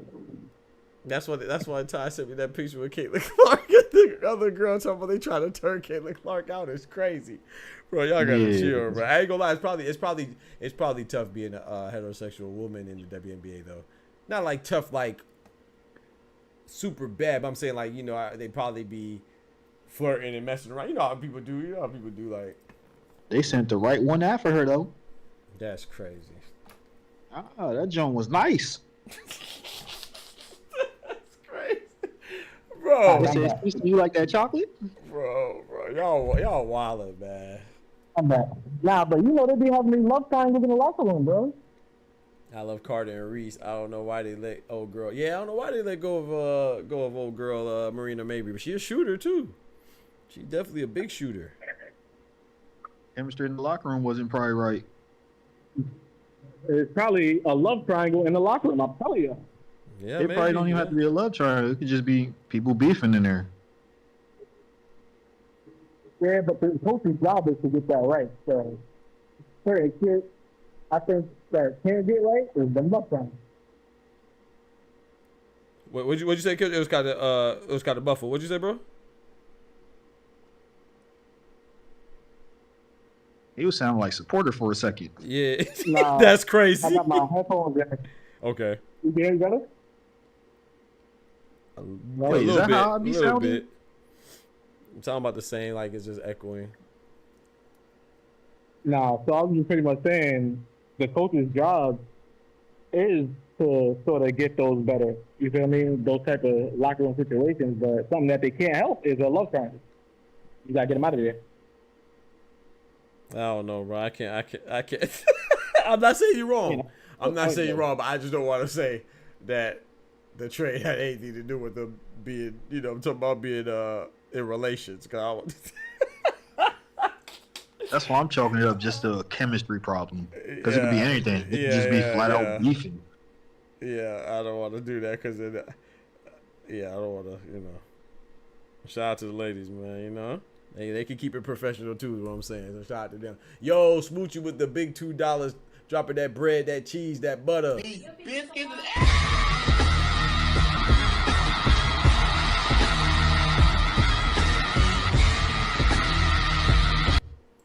appreciate that, Smoochie. She said, I said you're. Oh, you did say it twice. I'm sorry, Smoochie. I missed the first one. She said, I said, you see how, bro, y'all be rude to me, bro. I don't know what I be doing, bro. Shout out to Smoochie in the building one time for the ladies. That's great. She said, I said you're. You're Smoochie. My bad. I definitely missed it. I apologize. It's a rude self. Man. She said it like she was about to drop around or something. You feel me? Well, I can't. I got to be perfect in the stream, ain't it? I know exactly what you're talking about, but the dark-skinned girl with the braids, I love her. Where you? You in Chicago? What's up, bro? You in Chicago, Karma? I'm assuming because you said that. I mean, I guess she can move though. Never mind. Well, what's up, bro? What you think of Hitchens right now? I mean, Hitchens. I just heard something about him too. I don't remember what it was, but I like him, man. I'm still giving him a chance, but I think he needs to. He can't be fight. That's what I heard. He can't be fighting Jose Zepeda, bro. What are we doing, bro? If that's true, that's crazy. I'm not gonna lie to you, bro. I'm disappointed, bro. If that's true, not Jose Zepeda. What did I say? Not Jose Zepeda. What's buddy name that Tank just fought? Not Tank just fought, but the first Pedraza, Jose Pedraza. If he's fighting Jose Pedraza, bro, I ain't gonna lie, bro. That's crazy. Is that why you asked me that, Ty? Yeah. Yeah, that's funny, crazy, bro. I ain't gonna lie. If he fights Jose Pedraza, bro, that's crazy, bro. I'm not gonna lie to you. It's weird how people just be talking all this work. Yeah, exactly. I'm gonna do this, that, and the third. Exactly. You see him in person, and then they tell you who they about to fight or who they got on the table, and you just look like, wait, what? Exactly. Yeah, facts. Let me play that animation, that alert. Actually, he said Jose Zepeda. When I read that Jose Pedraza, I said, what? That's crazy, bro. That can't be real. Like somebody lying.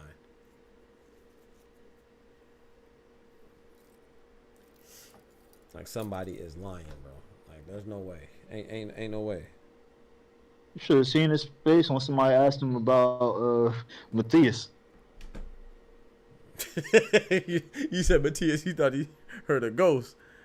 I ain't gonna lie though. In his defense though, I don't think you should fight Matthias right now. I don't feel like I mean it'll be better than Pedraza, but I just feel like there's no need since he's not a champion. You know what I mean? Go fight Liam Paro. That's just my take on that, but I hate when dudes get mad when you ask a valid question and now they want to fight you instead. Right, yeah, facts. I'm with you on that.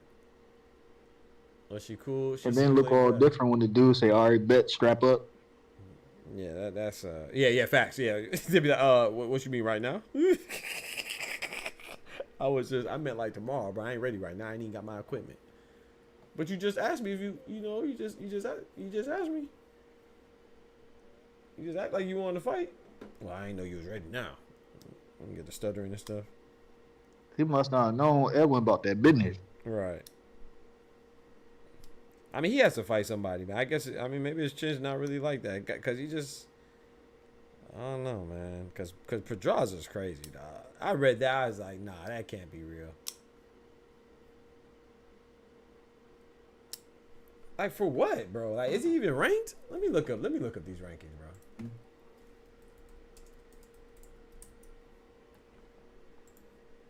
So, it's not solidified, but there is an offer for him. That's crazy. That is on the table. You number one, and you talking about fighting Pedraza. Pedraza's nowhere near in the top 15, bro. That's crazy. Shit. He hoping Paro fight Haney. Yeah, I bet. I would like to see Richards and Haney. I still like that. Because you know the IBF right around the corner. Yep. And he number one. Been number one for a little minute now. He said, DBT, if we being honest, AJ gifted his whole career. His best win is a 42-year-old Klitschko. I agree. His best win is a 42-year-old Klitschko. I agree. But I got to give AJ, like, I'm not trying to go against the grain because I will go hard on AJ when we talk about, you know, especially back in the day when we was talking about Wilder and Fury and Ortiz and all these guys. But to be fair,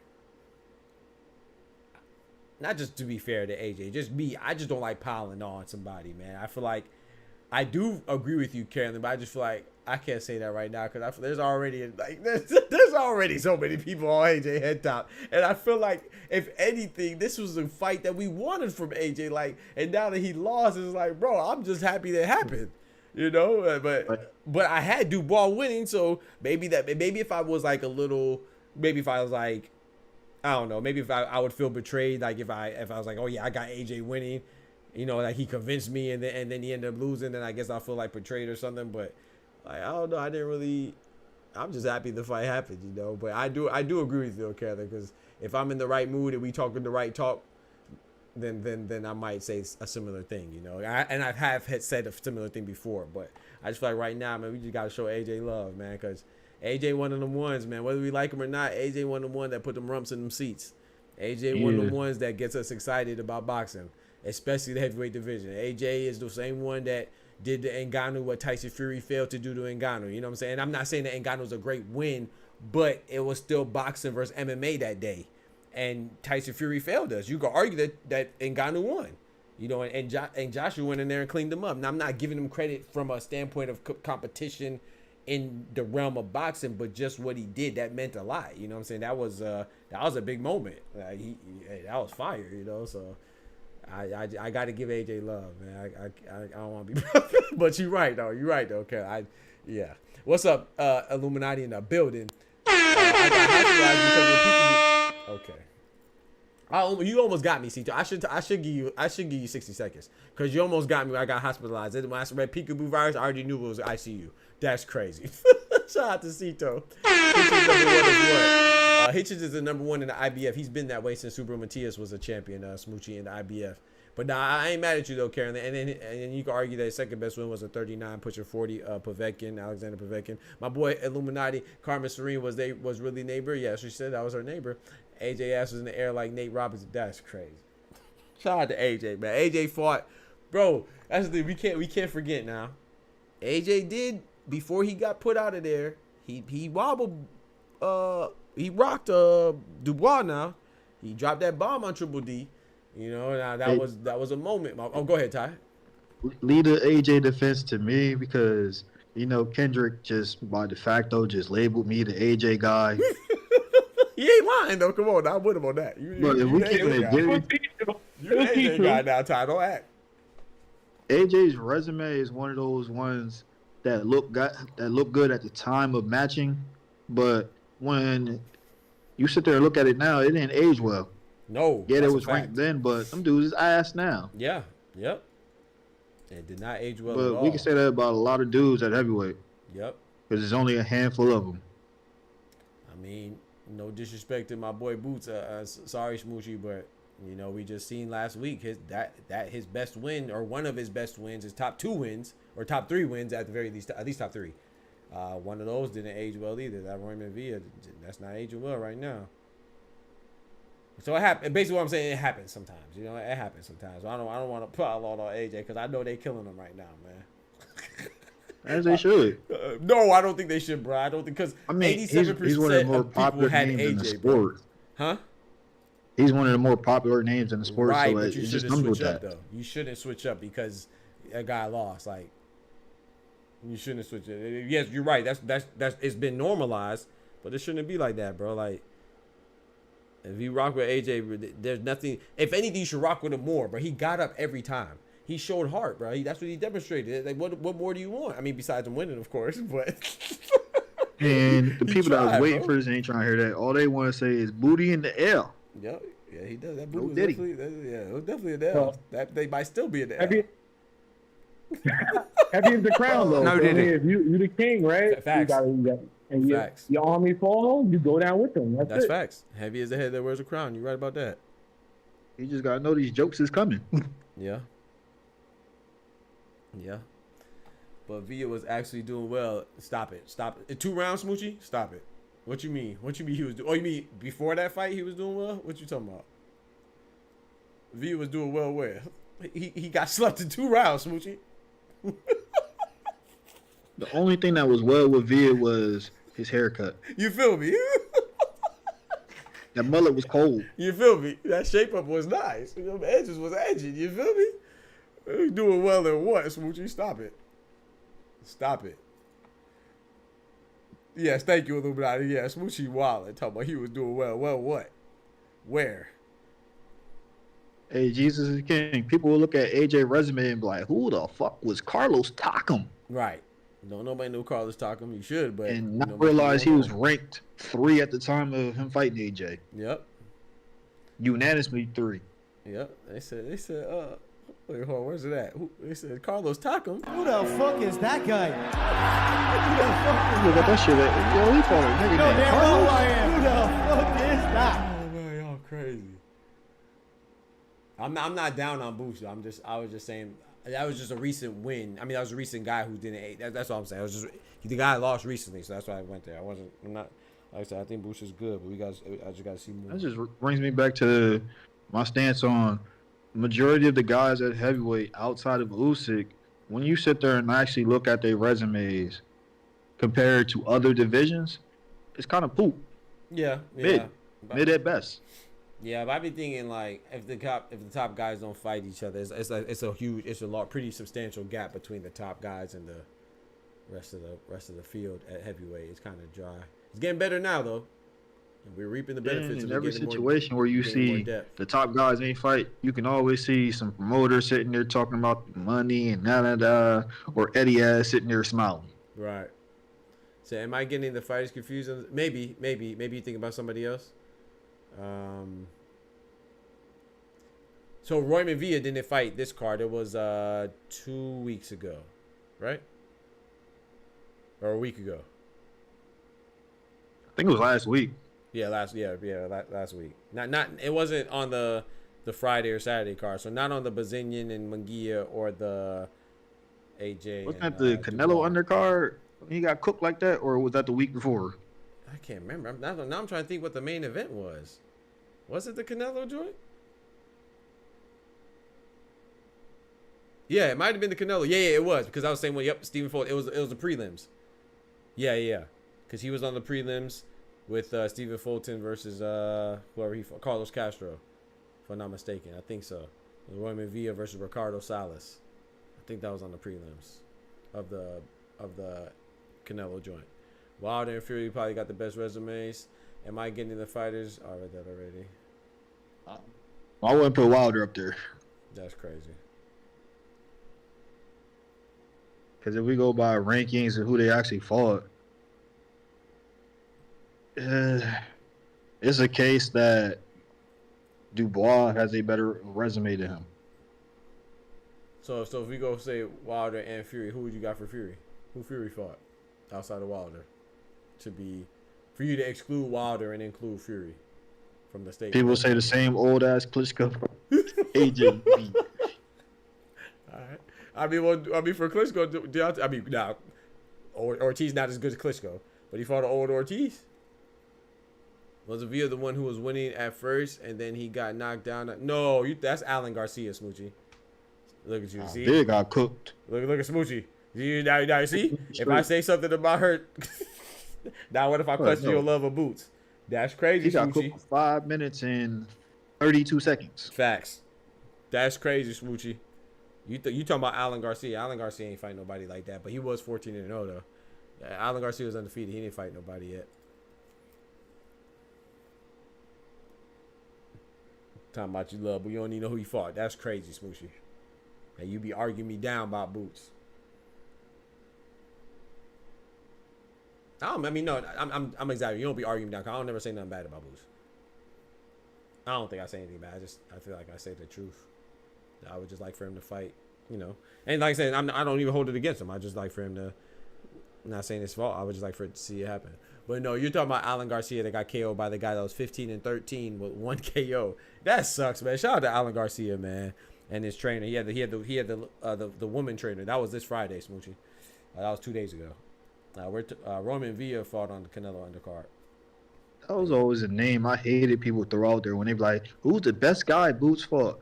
If we keeping it J, people only bring up Viv because he beat up Speedy Rashidi Ellis. Yep. And honestly, if you look at the tape, he was getting beat round by round. If that shit went to, never mind. I ain't gonna go that far. I mean, there's nothing wrong with what you're saying, but it's just there's still nobody else really. I mean, it's either him late notice David Avenesian or Karen. I mean, that's the only three you could go to, really. Who else? You know, I'll say Karen because he did what he had to do to get back into the rankings. Yeah, I would say Karen too. Talk about. I agree. I would say Karen is his best too. That's who I would lean to.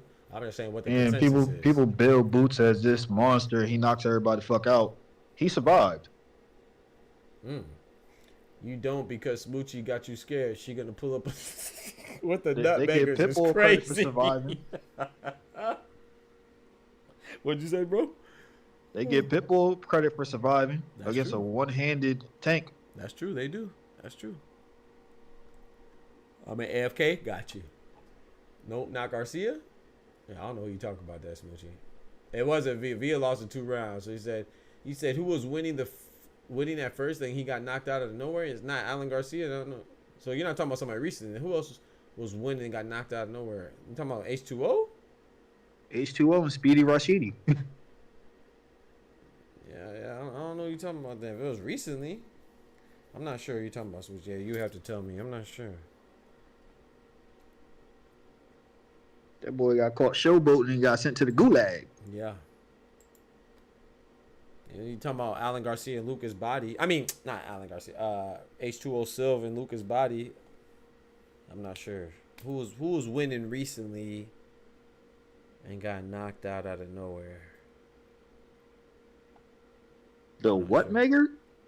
Nutmeggers. That's what they call people from Connecticut. That's what, or something like that. People from Connecticut call nutmeggers or something.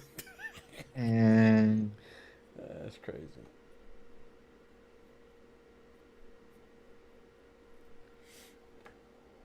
Carolyn ran off on the plug twice. Not only did I not see the 600, I ain't even see 6. Cap it ass. If Cito pull up with a joke, kick him out. I got you. That's what I was about to. I was wondering what I was about to do. I was pulling up Cito. gulag. Yo. Cito in the building. What's good, brethren? What's the word, brother? What's the word? Nothing much, man. We just recapping this phenomenal, fantastic, superb weekend of great fights, man. From Jaime Yeah, Munguia to dude. Erik You know what? I Bazinyan was to gonna give you Joshua my Dubois. 2 cents regarding when you guys were talking about AJ and what Dubois. Yeah. Man, I actually didn't get a chance to see the fights, but I saw the highlights. All right. Man, I was in awe when I saw AJ the way he got freaking floored, man.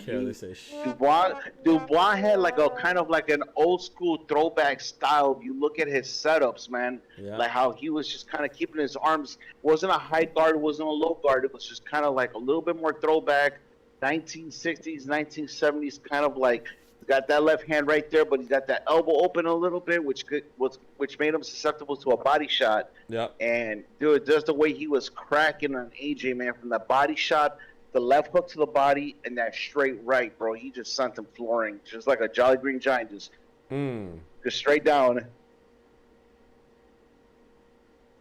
Body shots and another one. Carolyn talking about nah, we snitching. We out here snitching because you out here lying. All right. I mean, if I'm lying, then I'm dying, bro. But I know boxing very well, dog. Like I'm like you. No, not Doc. you, Cito, not you. I was talking to Carolyn, bro.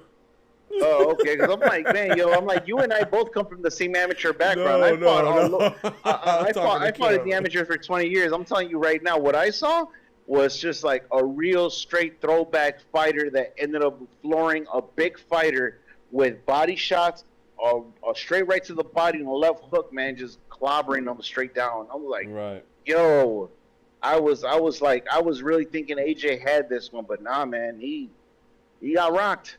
Yep. He got rocked. Yep. That's my 2 cents on that one, man. But that was the only main fight I saw. I didn't see the rest of like the entire undercard like how you guys followed it, man. Right. I had to work the entire weekend, so I didn't have a chance. Right.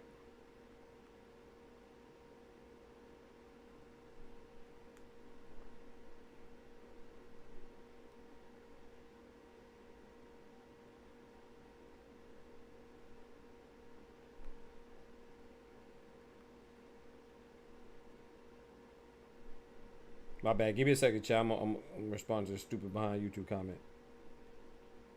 You're all good, man. I saw something interesting in that fight. as far as what the corners were doing. What'd you see? What'd you observe? That I'm like I said, fill me in, man. I'm kind of trying to catch up with like. I seen AJ get perfect instructions from the corner and still get cooked. Dang. Where on the opposite end, I seen, subpar, but, mid, just go in there and do what you do. Instructions. From the opposite end. I mean, I'm gonna have to watch that. I'm gonna have to watch that fight from beginning to end, man. When I get a moment, and just so I can observe with what you're saying. But yeah, bro, I saw AJ not being the typical AJ that we're used to seeing. That is either more flat-footed or possesses more power in his punches. I saw him just completely like, dude looked like he was just working on drugs, man. I'm like, what the hell? What the hell happened to the typical AJ that? Remember when he fought Andy Ruiz in part 2, man, how he was just very nimble. He was very fluid with his shots. He followed through. That's what he was being power, told to do. But he ain't pack up that jab or the footwork. Yeah, I saw him very stationary. He was stationary probably based on the highlights because he got rocked in like the first 2 minutes of the fight. Ben Davison was telling him to move and use that jab. But in AJ's mind, he said, I'm going to Munguia this real quick. And didn't have the chin to match. I mean, man, the better fighter win, man. And obviously Dubois proved that point that he was a better fighter that night. I just think AJ has been already kind of rocked since the Andy Ruiz fight, man. Like, ever since that day, like, he's really never been really the same caliber AJ that we're used to, at least when he started off. I mean, that happens to a lot of fighters when you get your first knockout. Sometimes it does take something away from you, depending on how you get stopped.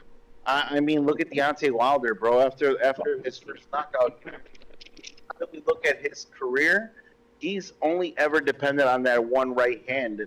Once you disabled that right hand and you were able to knock him out, he was never the same. He just kind of, he has talent, man, in the sense that like he has power, but that was it. Once you disarm that right arm, what's there? Just muscle and height. I wouldn't even say muscle, because he's not considered to be strong at heavyweight. He was a sharpshooter. Yeah, what messed Wilder up is him freaking damn near killing his best friend and then taking ayahuasca. Whoa. Am I right or wrong, Todd? He damn near killed Helena. That boy didn't get up for like a good 20, 30 minutes. They had the paramedics in there. And he should have then, two world fights after that, because fighting Hellenius was like, all right, bro, you beat up the dude that was your main sparring partner for the better part of the last 4 to 5 years. Yeah. But I think that's what Parker was supposed to do too. But in between him fighting Parker, he took that damn toad, bro. He was smoking the toad, and that shit fucks with your whole mentality. He's not the same killer that he once was. He's this peaceful freaking guy, and that's not going to help you out in the ring, man. He needs to be that to this day motherfucker, man. And his trainer selection in hindsight was just horrible. Yeah. Because even though you do take an ideology like change, you usually pick a guy that can either sharpen the tools you already have or add to it. Not somebody that's coming in to make you do something totally different. That's not even close to what your skill set is. All that line dancing and all that other motion he was doing in the gym ain't helping. I agree. My observation of Deontay Wilder is that he was always just one dimensional. That was when he first came out as an undefeated heavyweight champion, and he was known as the Bronze Bomber. The only thing that I saw from him, man, was really the right hand. That's all he had. It was just that power shot. It's nothing wrong with being, one dimensional. Yeah. It's how you layer that. Him being paired up with a better trainer, somebody that's going to add a 1-2 to that. Other ways you can get off your money shot. No, and I agree with you, bro. I'm not even going to argue with you. You're absolutely right. I just figured that if you're a one-dimensional fighter and that's all you got to your arsenal, you know what I mean? Like how you said, add on to it, because that's what makes you even a better person, even a better fighter in the ring. And to me, I never saw him really add more to it. I think that what the thing about the heavyweights is, all heavyweights are damn near one-dimensional. Like, you're not gonna find a complete heavyweight. Like, that's not a thing. It's I just mean, about, back in the heyday, I mean, if we're going back 30, 40 years ago, again, way before my time, you know, you had George Foreman, man. George Foreman was one-dimensional. He just walked down and hit with power. That's all he had. That's why Muhammad Ali had a perfect game plan for him. Oh yeah, that's why he did. He created the rope-a-dope. Exactly. So it's just about. It's not like the lower weight where it's a tough match, right? Where they could just switch it up.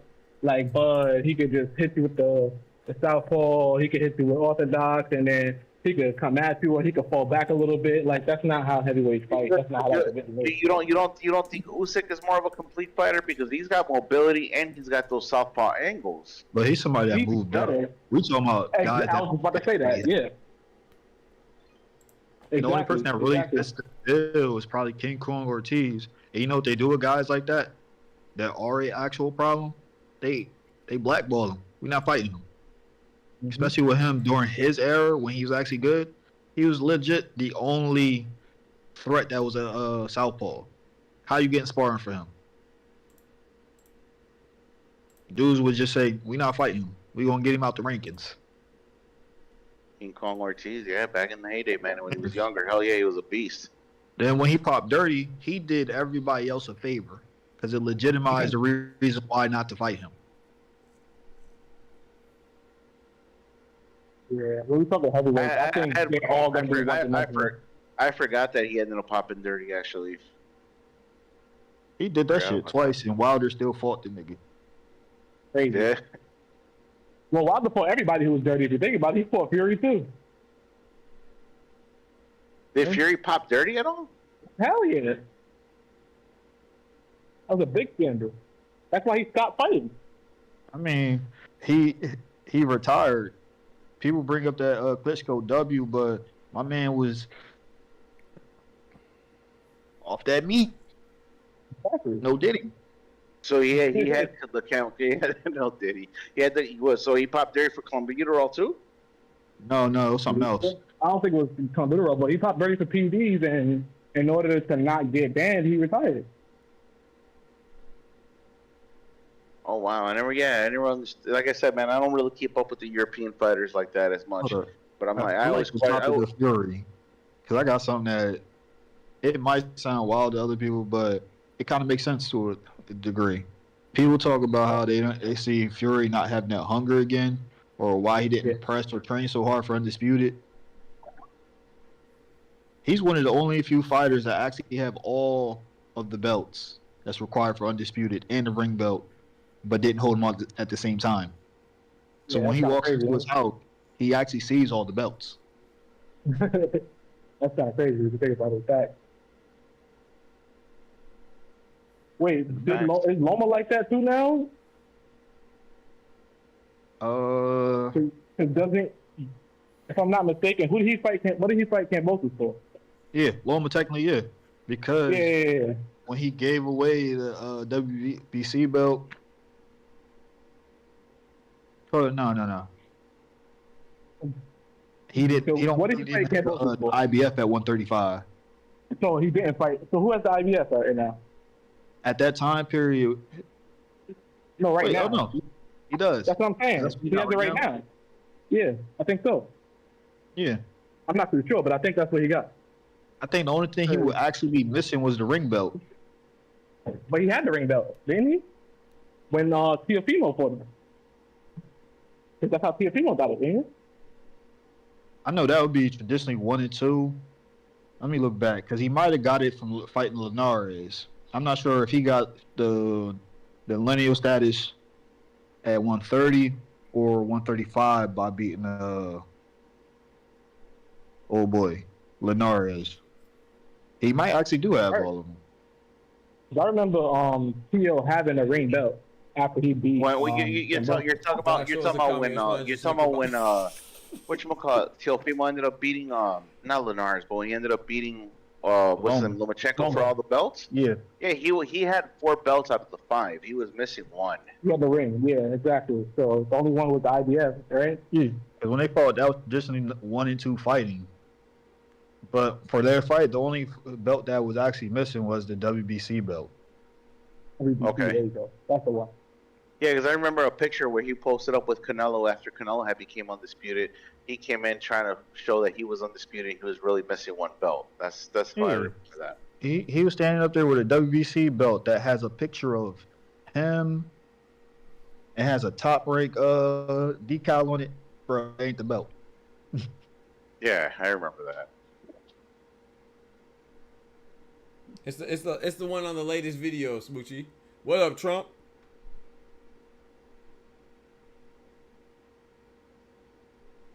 I think it's only like a select few dudes that actually had that. Shit. If I was a champion, I would do the Floyd Mayweather method. Because he will fight for a belt, vacate it, make a new champion, and whip their ass to get the belt again. That's the reason why he has so many belts.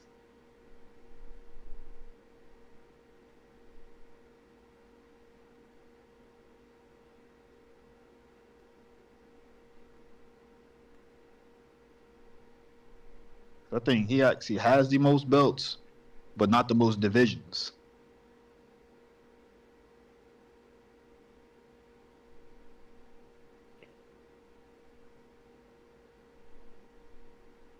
Who has the most belts, but not the most divisions? My fault. Floyd Mayweather. Oh, okay. By default, because he won the most championships, mainly because after he would win them, he would keep the WBC and vacate all the other ones. Then turn around and beat those champions for their belt. Again, wash, repeat.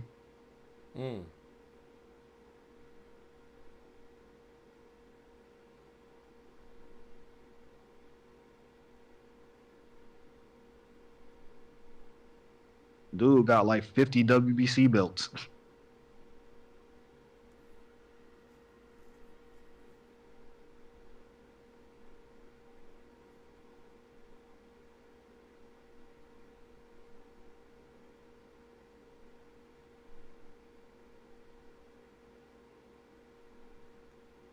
Damn, what happened? I'm here. What, Cito got clipped or he left? Oh, man, I'm off my phone. Yeah, let me find out he got clipped.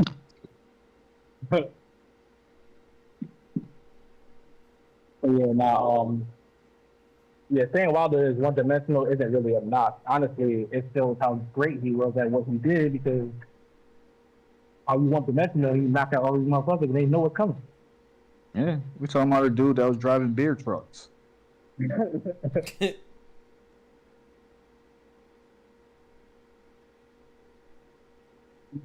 the dude who really dominated him still got caught by that same shit. Yeah. So I agree. I don't think he ever should have changed his trainer. Once he announced that after the first one, I was like, yeah, he's never gonna get back. Like, it's over. He's fucked at this time. Because I didn't understand the reason. When it was first announced, it just sounded goofy because the running joke was, "Why would you hire the guy you knocked out?" Yeah, I'm telling you, bro. We talking about Malik Scott, right? Yeah, that's crazy. Yeah. Yo, Trump in the building. Should more credit be given to title defense instead of just winning belts? I think that's another way for people to discredit others. I don't. I think defenses are awesome, but I don't believe in moving the goalpost, saying, "Oh, you can win a title. Anybody can win a title," but defending it. Of course, yeah, defending it makes it better. Of course, that makes everything makes it better. The longer you have the belt, makes it better. But to make it seem like it's inconsequential to win a belt is stupid to me. But it's just like I think a lot of things are silly. So, but of course, defending a belt is great. I don't like when people say like try to, like, for example, for Dubois, oh, he's not a champion until he defends the belt. Suck me. Try to hear that shit. Well, he did, didn't he? So yeah, and he did exactly. So I mean, we can't even discredit him because at the end of the day, somebody had to either vacate or be stripped for that to be happening. Yeah, exactly. So I ain't never really knocked somebody for being an email champion. because I thought it was stupid. And if we keeping it G, that's something that Tank made up. Exactly what we said earlier before you came in the chat. I still remember that interview like it was yesterday. Some dude went off script and asked him about him being mandated to fight the WBC champion at that time, who was Devin Haney.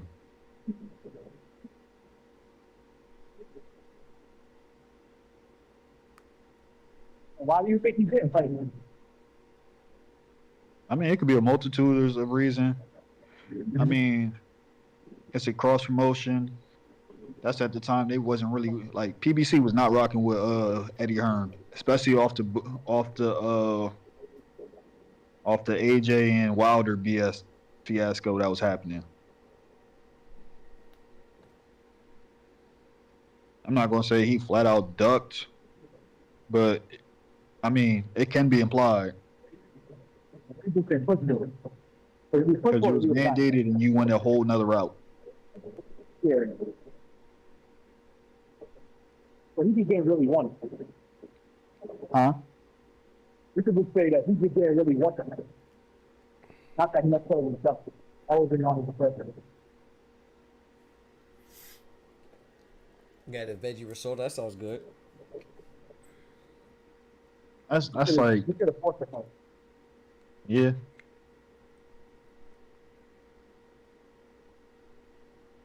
It just kind of sucks when it's the other way around, when the champion just doesn't want that fight. That's automatic duck. Well, I mean, hey, that's how it is, though. Because it's like, what's the point of even putting in the proper paperwork or fighting under that sanction and you get mandated and you like, nah, I don't want that. True. That's still a duck. I mean, there's a little nuance to it, but it is what it is. Especially if you wasn't ranked highly in any other sanctioned body at that time.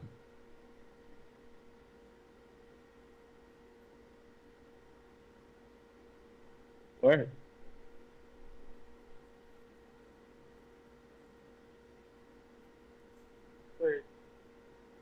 Because did they even negotiate? Like, no, I never even heard nothing like that. Yeah, he was mandated. It never went to purse bid because he opted out of the rankings and went the WBA route.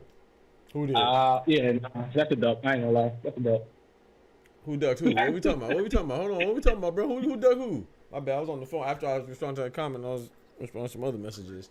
He said should how you feel about that, Trump? How you feel about that? About what you asked me? Should title defenses get more emphasis than winning belts? Who ducked who? What y'all talking about?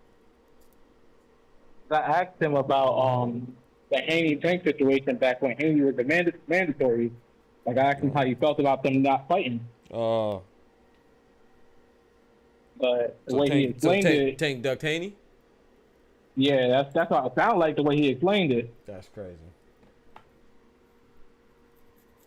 It sounds crazy, but it's true. No, it sounds crazy because it is. I mean, it's the same.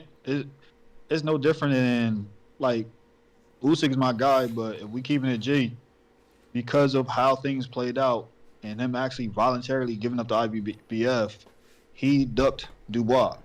All right, yeah, that's not something that people really put out there, but it's true. Anyway, man. That's perfect timing. That's crazy. You see what I'm talking Nah. Ride with your boy. Ride with your boy, Kendrick.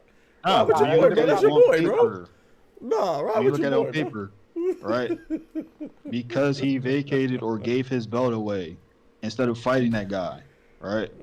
The guy that was mandated, they called it and everything. That's still a duck, right? No, but hey, I mean. But doesn't he have he has an obligation already, though? Oh, okay. I thought so with the rematch clause. Okay. Yeah. Okay. But in the case of Usyk, he could have defended undisputed against Tyson Fury. He petitioned. They let him keep his belt, and then he just decided to gift the motherfucker away. Okay, that's different then. Okay. This is what I was talking to Doc in the back, like in the the direct messages, because I'm like, that was weird.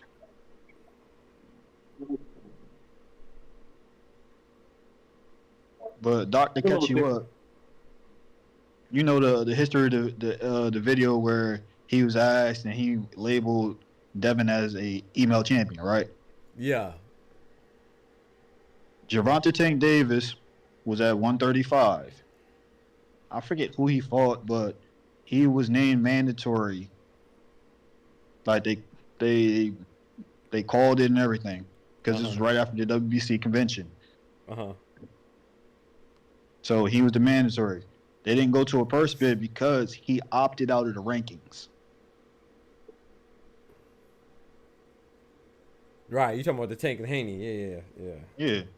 Now, if that was the champion that said, I'm gonna go another direction, that's a duck. So how is it not the other way around? It'd be different circumstances had Tank been ranked in other sanctioning bodies, like some guys we see that are number one across the board. But that was not the case. Bro, you just told me that. I mean, hey, that's how you feel, brother. I mean, it could be, but then the Usyk situation, you said, Smoochie. I don't know what he's saying, Smoochie. That was crazy, bro. That dude in the comment, he probably loved Carl Froch. Maybe Carl Froch's uncle or something. I don't know. If I wanted to keep it short and tell him what I really feel. But I started texting my aunt as well anyway. But the Usyk one, bro, how did you kick that again? I think I caught it, but I want to make sure. And I'm going to go ahead and call it after this. You said that he petitioned to keep it, and you said that they granted him permission to keep it? Oh, with the Usyk situation? Yeah, the IBF. We done talked about this before. Yeah, I said it was weird. But based off of what I've been consistent with, that's really a duck. Because you petitioned. Remember when the IBF tried to strip him because they called the mandatory? Yes. He petitioned to keep it. Yes. They granted it, so he should have been defended undisputed against Fury. Right, but how long did they grant that? The important part is how long did they grant him to keep it? It was pending the date of the fight. But right. So and then, but the date, and now I could be wrong, but if I'm not mistaken, it was 2 weeks. It was like a 2-week extension. The fight wasn't gonna happen in 2 weeks. That's why you had to give it up. Nah. Okay. You gotta show me that. That's pending on. That's pending them to come on an agreement for the fight. Right. So you're saying that he could have kept it till December 21st, till when they had the fight, or till after. Sorry, not even. It had to be at least till the 22nd, till the fight was over. That's not. Yeah. That's not how. Okay. He could have actually defended undisputed. Okay, you gotta show me. That's not how I understood that at all. I did not think he could have kept it till undisputed. I thought that he could have did an extension, but it would not have lasted till when they were going to fight, so it defeated the purpose, which is why he's just like, okay, I give it up. Or like, say, because of the writing of their contract, right? If Fury didn't enact his rematch clause, right? Right. But he did though. He did. Right. So why are we going for a scenario if he didn't? That's what I'm saying. So if he didn't, then we would have no conversation. If he didn't, then he'd be liable, and he would. It would just look stupid for him just giving up the belt. Right. So why are we worried about that scenario? So we talk about the one where he has a rematch, which is why it makes sense for him to give it up, because he was going to get it stripped anyway. And I thought the whole point of him saying it was a gift was the fact that because he didn't take the extension, so now the next fight could definitively be for the belt. So he was like, okay, it's like you put in the necessary paperwork so you didn't have to worry about it, but you gave away the belt anyway. Yeah, but the point is that I don't think he would have ever. No, I don't think that. I think they would have stripped him before. The undisputed would have never happened, regardless. I don't think you're saying it like if he didn't vacate, he could have kept it and had the second fight for undisputed, correct? And I'm saying that's not the case. It would have been the case. They already agreed. They already had the date set. We're not talking about Tyson Fury and Usyk. We're talking about the time frame in which they would let him keep the belt. We already know about I don't even know why you're even discussing the Tyson Fury and Usyk part. That has little. We already established that they're fighting. I'm saying that if he would have kept the belt, the rematch would not have been. He would not have been granted a long enough time period to even have that rematch with Usyk. I mean, sorry, Fury. The whole 2 weeks thing is for them to come to terms or get the agreement and submit the paperwork right. Right. Not as far as, you need to have the fight date this day. Y'all got to fight in this 2 week time frame. Right. I agree with that. So okay, like if it was like that, right? The undisputed fight between Charlo and Castano, one would have never happened. My boy Ray in the building. No, so okay, so yeah, I get that part. So let me ask you. So you're saying that? So I understand the 2 weeks is to make sure you have the fight, right? I'm not saying that you had to have the fight then. What I'm saying is that even if you decide the time frame wasn't long enough to have that fight in December 21st. But I mean, but I could be wrong though. That's not how I understand. The easy way I can explain this, give you a scenario that already happened. Castano was ordered to Tim Zoo. And because of the timing or between the back and forth between the negotiation, it kind of ran over. So they put out the mandatory. He petitioned for a special exemption. And that's how Castano Charlo 1 was actually able to be made.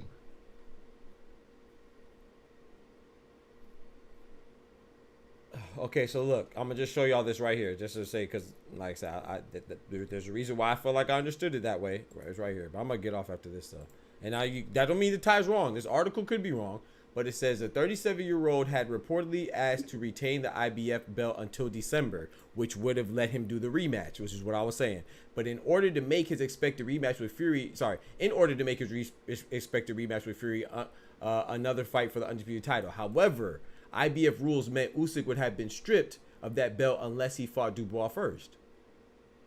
So you're saying, so how is that? I mean, I don't know. How is that a duck? He couldn't have the IBF. The only way that would have been undisputed is if he would have fought Usyk, and then he couldn't have fought Dubois, and he couldn't fight Dubois because he had a rematch clause with Fury.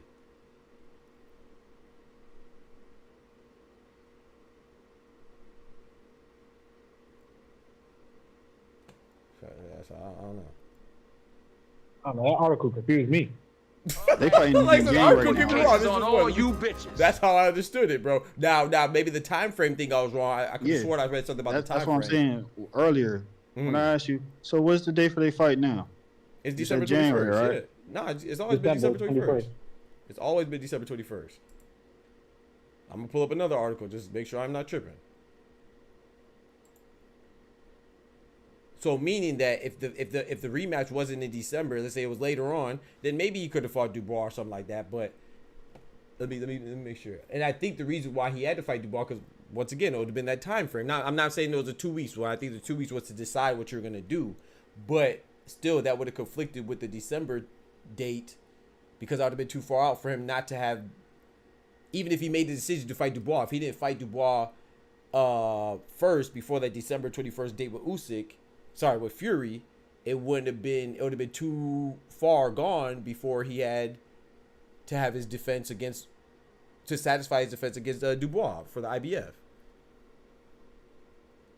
But let me see if I can pull it up in verbatim. That's what I was saying. If it was January, then cool.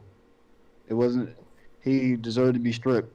But with it being in December like that, that's the reason why he could have just went along with the exemption. They would have made sure they'd have satisfied Dubois. Maybe, I don't know. Because he would have been paid regardless. But that's the thing, though. The date was already set. This is a Big Turk. This is a Riyadh season thing. So Big Turk already said. They already said that they were fighting in December. I mean, they weren't even supposed to fight this late as they did anyway. You know, it was supposed to be earlier because that match was put off because of Tyson Fury's injury. But I'm gonna try to pull up another one. Yeah, this is another. I'm reading through it, but let's see where it says anything about. Damn, this thing died. My phone about to die too. Yeah. Okay. So this was said. Oh no, I'm talking about my vape. It says that the IBF made it clear that the winner would need to prioritize a long overdue IBF mandatory title defense over a rematch, with the rematch clause already in place between Usyk and Fury and the tens of whatever millions of dollars involved. That was never a chance that the winner would be doing anything like that other than taking part of the rematch. Initially, it seemed that the IBF would strip Usyk for the challenger Hrgovic and Dubois fight on June 1st. That proved a little bit too soon for Usyk's IBF. Okay, whatever. On Wednesday, Dubois Joshua fight was announced. The newly acquired. They usually give special exemptions in certain circumstances because of undisputed fights. But a lot of times, the mandatory doesn't get a shot outright because of the timing. Right. So with this case, that's what I'm saying. That's the reason why Usyk got a special exemption. Yeah, I never saw that anywhere. So you're saying that he could have. So what are you saying? You're saying that he could have fought Dubois and then fought Usyk still in December? No, I'm saying he could have. I'm saying he could have just kept the belt and fought Fury for undisputed, like in a rematch. How he had to fight Dubois first? That's what I'm saying. I don't get. How are you saying that? What? How? When you apply for the special exemption, whoever the mandatory essentially is dealt in with the step aside money. Okay. This is the Charlo and Castano situation. Only difference is one of the guys already have the belts, and this is a rematch. Right, I see what you said, but okay, but in that case there was no rematch. So you're saying the exemption, but the exemption would not last. Then they didn't let him have an exemption. The exemption was an extension more than an exemption. He could never exempt fighting Dubois. The idea of the extension is them to basically come up with a deal to satisfy that fighter's needs. Right, so he would have to fight Dubois, which is what. No, that's not what. So instead of going to Dubois with a number, he just said, "Here, take the belt." No, they literally just said there's no way IBF was not letting him skip Dubois. Which is why he gave it up. That's why I don't understand there was no exemption. He could not have been exempted from Dubois. The IBF wasn't having that. What's the dates on that? On the article? Well, I mean, I'm looking at a whole bunch of ones, but okay, so this one I'm looking at right here. Well, I didn't read this one yet, but this one's June 25th. Because they was going back and forth about that for a couple months. Then when he finally got the exemption, right? I guess he couldn't. It was either he didn't want to agree on the number and said, "Fuck it, take the belt." Mm-hmm. Because when we was talking about this in the DMs before, I said I had to do my research on it. Right. So yeah, it says the 37-year-old Usyk requested not to be stripped on his IBF to contest for undisputed again. The heavyweight IBF title, which Usyk held since 2021, will be up for grabs when Anthony Joshua takes on Dubois. Okay, Anthony Dubois. I know that IBF title is more important to you. Okay, well, that's what the video he said. This is not really saying why. Hold on. He just says Alexander Usyk has vacated the IBF heavyweight belt. The Ukrainian said on Tuesday, 5 weeks, whatever, after becoming undisputed heavyweight. The announcement comes after Usyk's mandatory IBF title defense against challenger Filip Hrgović was left pending, and Dane Dubois became the new interim IBF champion by beating Hrgović. It's not telling why, but yeah, I don't see why. If he filed an exemption, if he could, why would he not go through with it? That's what we think. That's the whole point. He didn't get it. That's what I'm saying. Saying it was weird.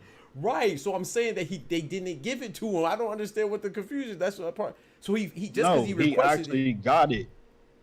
Oh my gosh. Okay. So these reports are wrong, man. What's the dates on them, Jones? This was June. I mean, you just Google it. I mean, there's so many I'm looking at. This is June 25th. This was June 26th. This one is. All right. That's in June, right? Yeah. When did I have this conversation with you? I don't know, but it's based on the video that we saw, and these articles are referencing the same video. I just read the transcript of the video saying Usyk, I vacated. I just read that to you. It's from the same article. I mean, I can pull it up on the stream if. But yeah, I'm about to get off though, bro. This is, but here, let me show you. They literally reference the video, so this is after the video, right? Because it says. Anthony, look, this is the video. It says June 25th, 2024. I don't know if you can see it. June 25th, 2024. Oh, shoot. June 25th, 2024. I'm in the Discord, so I can't really see the screen. Oh, okay. Well, yeah, I don't know. I can't help that. It says, Anthony and Daniel, I know the IBF title is important to you. It's my present to you on September 21st. Usyk said in the video message on X. So they're referencing the video. And this thing is saying that Usyk has vacated the IBF heavyweight 5 weeks after becoming the undisputed champion.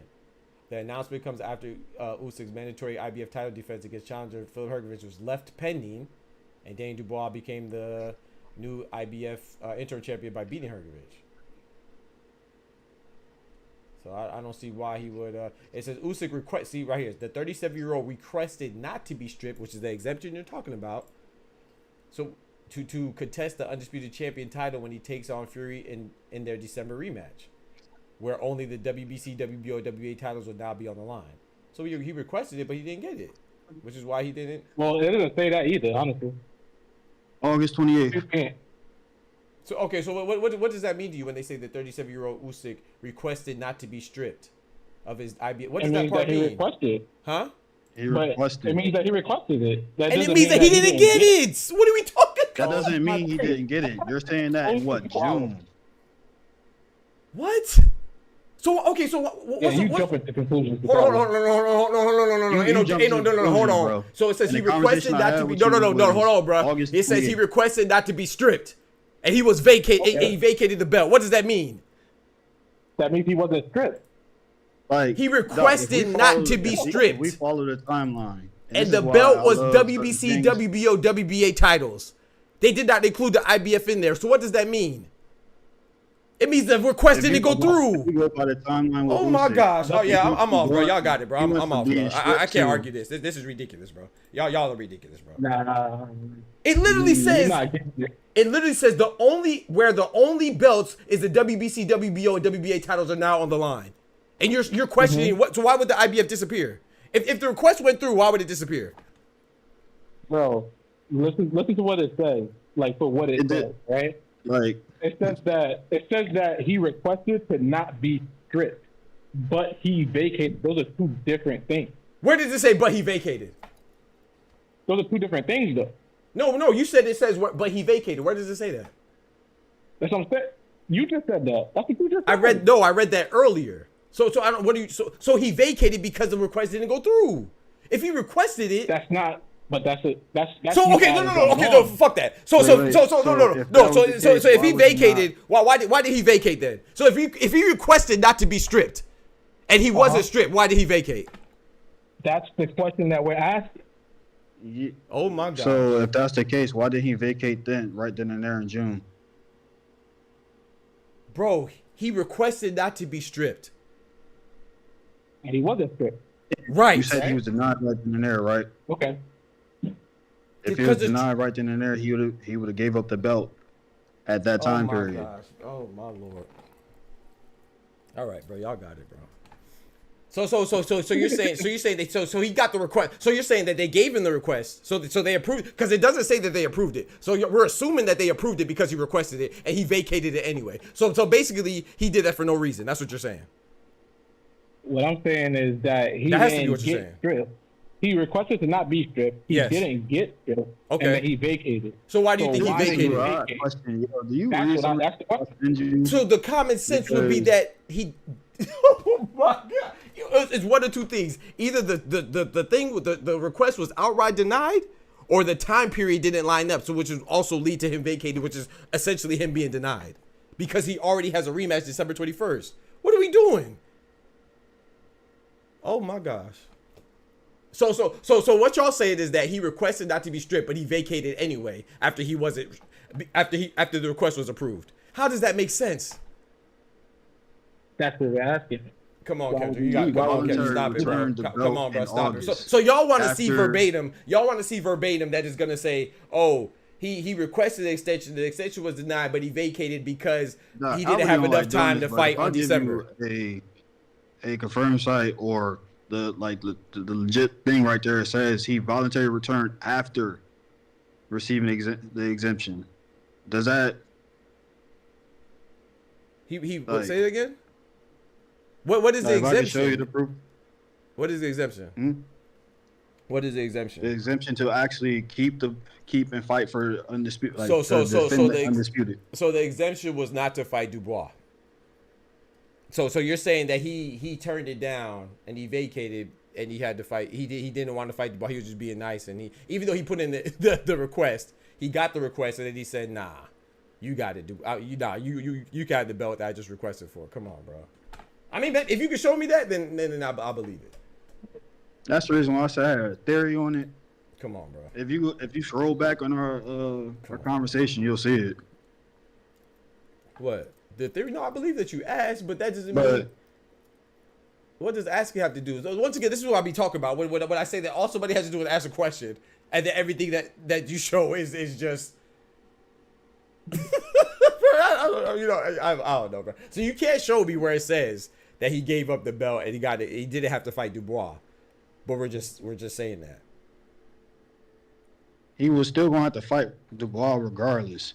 Of course, he would have to if he would have kept the belt. The exemption just extends where it goes, and that extension did not last past December 21st, where he had to fight the rematch. So, okay, let's read this article. Maybe it'll say verbatim what y'all are looking for. He went for the money, not the mandatory defense. Yes, but they're saying that he vacated out the kindness of his heart because IBF was going to let him have the undisputed rematch, I guess. Like, so, and aside from what I was going with my theory that I was DMing you about, I was looking at it like this. I felt like he went that route so he can become 2-time. Even still, though, I mean, I want. Let me find this though. However, contractual obligation. Okay, so is this good enough? Okay, Usyk's victory over Tyson Fury secured, his status as a unified heavyweight champion. When they mean undisputed, holding the WBC, WBA, WBO, IBF titles. However, contractual obligations for a rematch with Fury led him to relinquish the IBF belt. The move opens up exciting possibilities for the division. So this says the move. However, contractual obligations for the rematch with Fury led him to relinquish the IBF belt. The relinquish in this case is synonymous with vacate. He gave it up. Why would he do that? If he got the extension or the exemption that you're saying.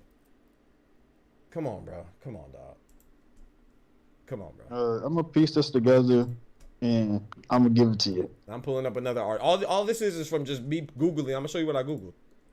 Why was Usyk vacate? Damn, that didn't make sense. I meant to put why has Usyk vacated? Hey, chill out, Kendrick, chill out. I meant to put why has Usyk vacated? Hey, chill out, bro. Chill out, bro. Why has Usyk vacated the IBF belt, bro? Oh my gosh. Okay, look, this is just on the top of it. It says the 37-year-old has reportedly asked to retain the IBF belt until December. Come on now. What else you want? He requested to retain it until December. Why? To have the fight in order to make his expected rematch with Fury another fight for the undisputed title. However, the IBF rules meant Usyk would have been stripped of the belt unless he fought Dubois first. But that still doesn't answer your question because it doesn't say verbatim about the whatever you're asking for. So let's keep looking, bro, so we can find that verbatim so I can go to sleep because y'all wilding. Y'all are wilding, bro. y'all reaching, bro. Like, going through the research I did like a couple months ago. Bro, it's whatever the video was in June. Yeah, I mean this came out after the video that you're referencing. So because they're referencing the video in the articles. That's why you're asking that, right?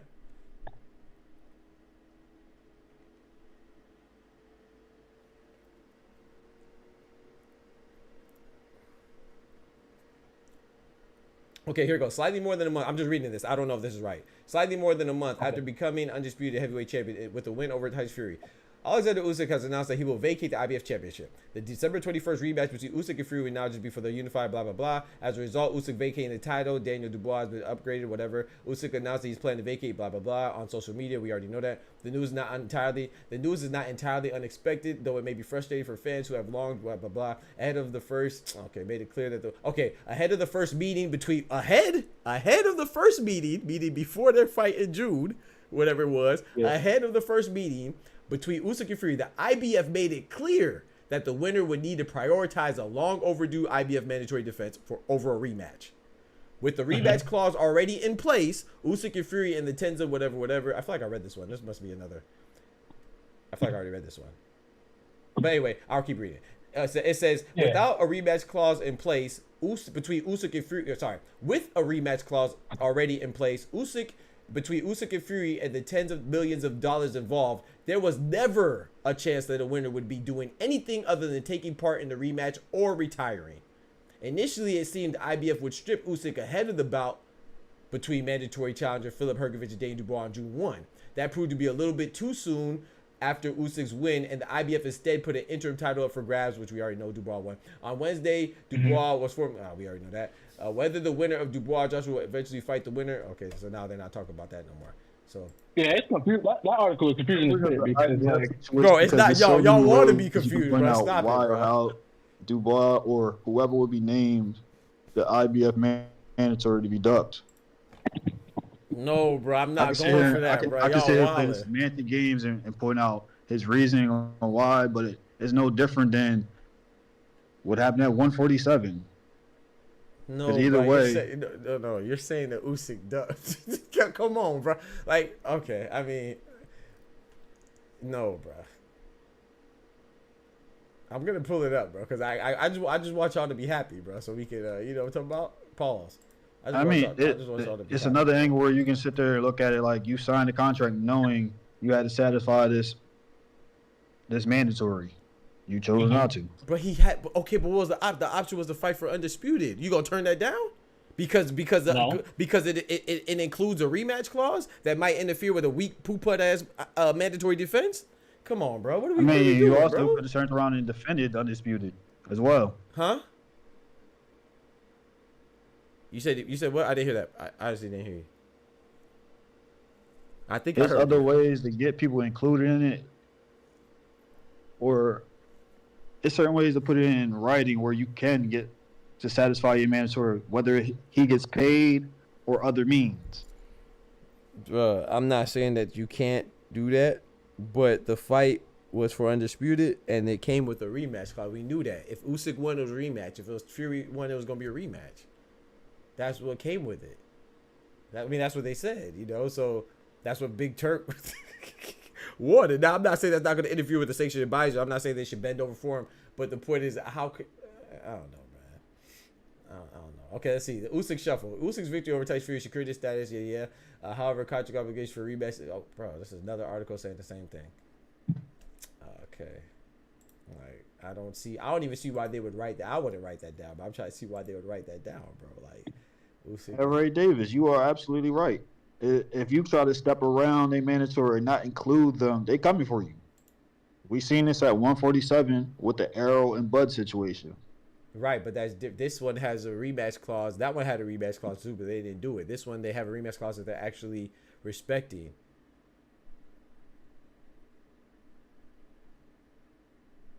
So I don't get, like... So Ray, you're not here. So this is what Ty is. Ty is saying that he ducked Dubois, essentially. And Dubois just happens to be not that he ducked Dubois, he ducked the mandatory. It just happens to be. I'm saying Dubois got ducked by default. That's what I just said. What's the difference? What I just said, bro? Weird. What's the difference I just said, bro? Come on. What's the difference? No, the thing you were saying, Dubois wasn't ducked. It was this. I'm like, no, he got ducked. I just said that's what you said. Oh my gosh. I just said that. I even said they wasn't even ducking Dubois. I said that they ducked the mandatory defense of undisputed from the IB. I just said that, bro. I don't know what more you want, bro. Anyway, so 5 weeks after becoming the undisputed heavyweight champion in 25 years, Usyk has given up. I'm agreeing with it now, but you went on a whole tangent. No, there's no tangent. No, there's no tangent. I'm still proving the same thing. I'm saying what it is, bro. You're trying to go on a tangent. I'm not going on a tangent. I'm saying that Usyk didn't fight Dubois because of his rematch and the extension that he applied for wasn't able to be he wasn't able to be fulfilled, which is what led him to vacate it. You're saying that he had an extension and he could have fought Dubois and still had the rematch. I'm saying that's not the case. And you're saying that it's not good enough where they're saying that he gave up his belt and he went for an extension but still ended up giving up his belt because it doesn't say, oh, the extension wouldn't allow him to do the rematch and fight him. It doesn't say that verbatim, but I feel like that's something that you can conclude from common sense deduction. I don't think that it needs to say that specifically. I feel like the fact that he put in an extension and he ended up vacating says enough right there. But you're saying that it doesn't, which I understand it, but I just don't feel like that has to be. I feel like that could be deduced, bro. To wrap up my theory, that I sent you. Is it from my perspective? It seemed like no matter what angle you look at it, he ducked the IBF mandatory. Right. That was my whole stance. Well, yeah. You said he ducked it because they stripped him, or he vacated, whatever. Yeah.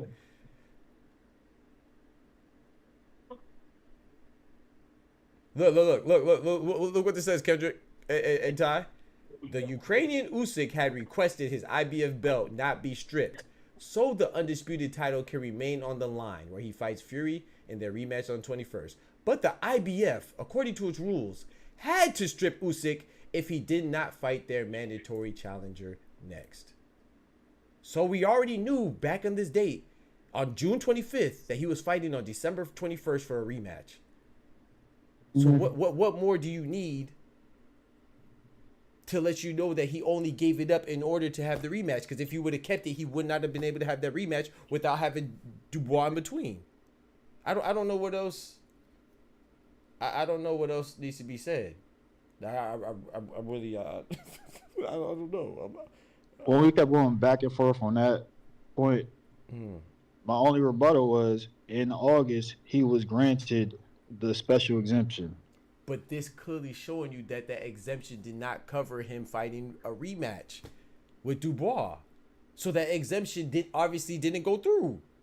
Or extension. I don't even know why we're saying exemption, because exemption makes it sound like he doesn't have to fight him, and that's not what they're saying, which is why he vacated. So I don't even like using the word exemption, because it sounds like he's exempt from fighting Dubois, which is not. I think he requested an extension to fight him later, which would have been after the rematch. I'm using the language of their rules. No, I mean, maybe it is exemption. I mean, I don't know, but I'm telling you what I could have sworn I read, but I haven't seen anything saying anything about the extension. So I mean, apparently, if I can't find it, I can't show you that particular part either. So maybe I could have read exemption too, but I in my mind, I'm telling you, I remember extension, but it could be an exemption. I'm not arguing that point. I'm just saying that the part that I'm arguing is that how could I call that a duck is if he actually tried, which we both agree that he tried to keep it. We both agree. Yeah. We all agreed that he tried to keep it. But the part we disagree is that, to me, it's just common sense. I'm not saying that. I'm not being disrespectful either. I don't mean it in disrespectful to say that y'all don't have common sense. I'm just saying that to me, it's common. It's just appropriate. Let me use appropriate. Not common. It seems like it's appropriate steps. That the next step would be that, oh, I can't fight. My extension or my exemption didn't allow me to fight the rematch that I already obligated to contractually, so then I have to give up the belt. But you're saying that is not the obvious next steps, and I feel like because it's not saying that, which I'm with you. I have not shown you that. The IBF, right? They'll grant you an exemption as long as you will give them the promise of satisfying that mandatory. Right, and they'll work with you. Right. So you're saying, okay, so let me understand now. So you're saying that if he wouldn't have vacated, which is what I agree with his exemption, you're saying that he could have fought the rematch and then fought Dubois afterwards. Is that right? Yes. Okay. Now that's different. I'm saying I don't think that's the case. But if you're saying the whole time, right? But Kendrick, but I just read to you the whole time, and I'll read again. It says that he has to fight it next, so that's contradictory. That's what I'm telling you. That's what I've been saying the whole time. Contradictory. The stuff I'm going off is from August, and the thing you're pulling up is from June. Why does that make a difference? I mean, okay, let's read the one from August. It is contradictory because you're saying that they're allowing him to do that, and I'm reading to you verbatim where it says that he has to fight next. That's why it's contradictory. But show me the one in August, and I'll see if I can find one in. I'm sure I can find one in gosh dang September. I don't know. Show me the one in August. I'll put it up on stream. In September, it doesn't matter. He already vacated. September doesn't matter. I mean, I was just saying that to give you. Yeah. When did he vacate? So then August doesn't matter. He vacated according to this, he vacated in June. So why does August matter then? So thank you. So September doesn't matter because he already vacated. Why does August matter if he already vacated in June? June's before August too. Right, exactly. Exactly. So why does August matter then? The extension expired. Look, okay. Since y'all don't believe me, Kendrick, please read what Ray said. Please, bro. Please, brother. You don't have to, but please, I'm asking you, please. I'm begging you, bro. I don't got it up there. I'm driving. Oh, okay. Well, let me read it. And this is what Ray wasn't here. So Ray is saying something that I said. It doesn't mean that me and quantity does not make quality. Me and Ray could both be wrong. But let's read what Ray said. Ray said the extension expired before the date of the fight. I don't even need to read no more. That's what I said. I don't need to read no more. I don't even need to read no more. But I'm going to read it, just in case. He said, that is on parties. Both the money was in the way and Usyk fears he could retrieve the belt even if they take it. Just guessing. The extension expired before the date of the fight. That was the first part. This is what I said from jump, bro. It expired before the December 21st date, which makes sense. He's just like, okay, I vacated. Because they probably granted the extension, but the extension didn't even provide him time to have the rematch first. So it was essentially obsolete. Come on, man. Come on, man.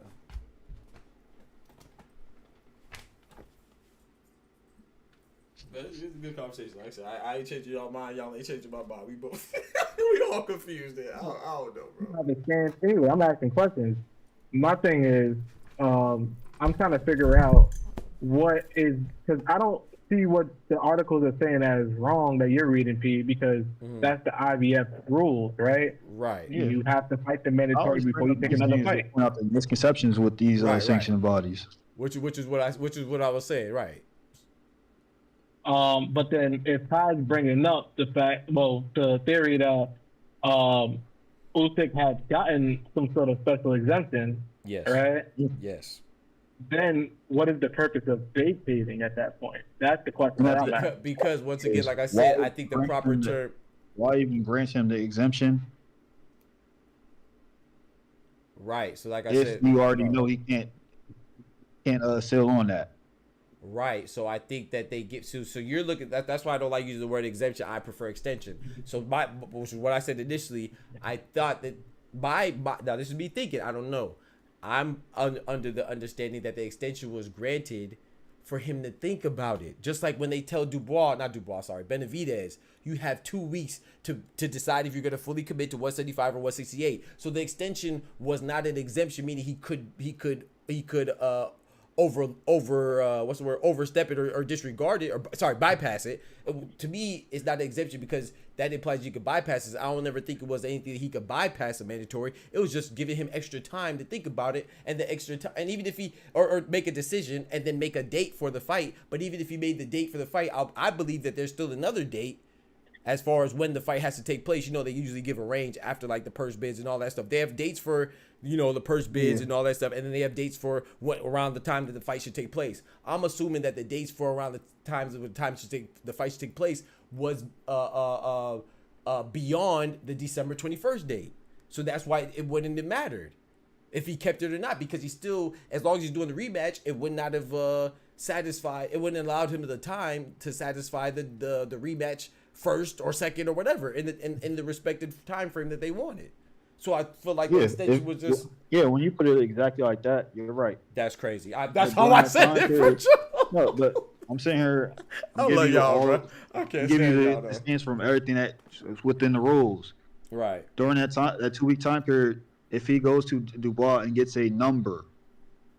But I'm saying, what's the point of getting the number if you already? I don't know,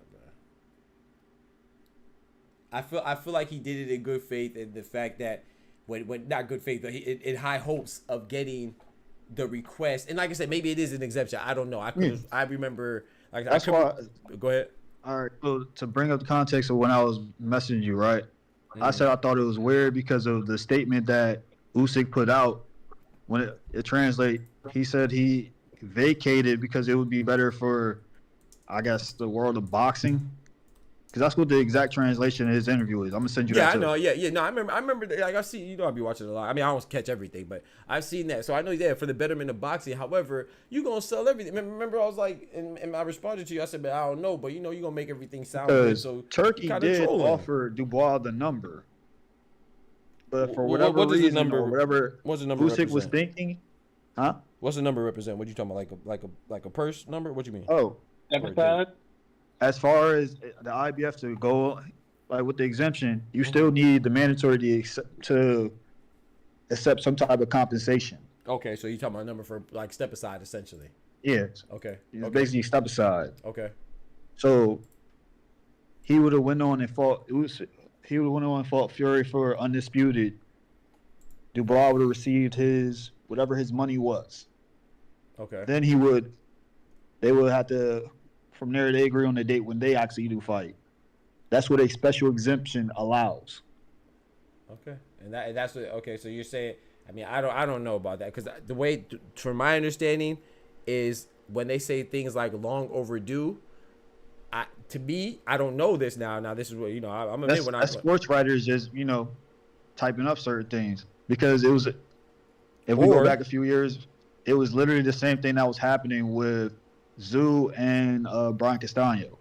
Right, but long overdue could also mean that maybe somebody was already paid step aside money once before, and they're like, no, now you have to fight. Now you have to satisfy the mandatory.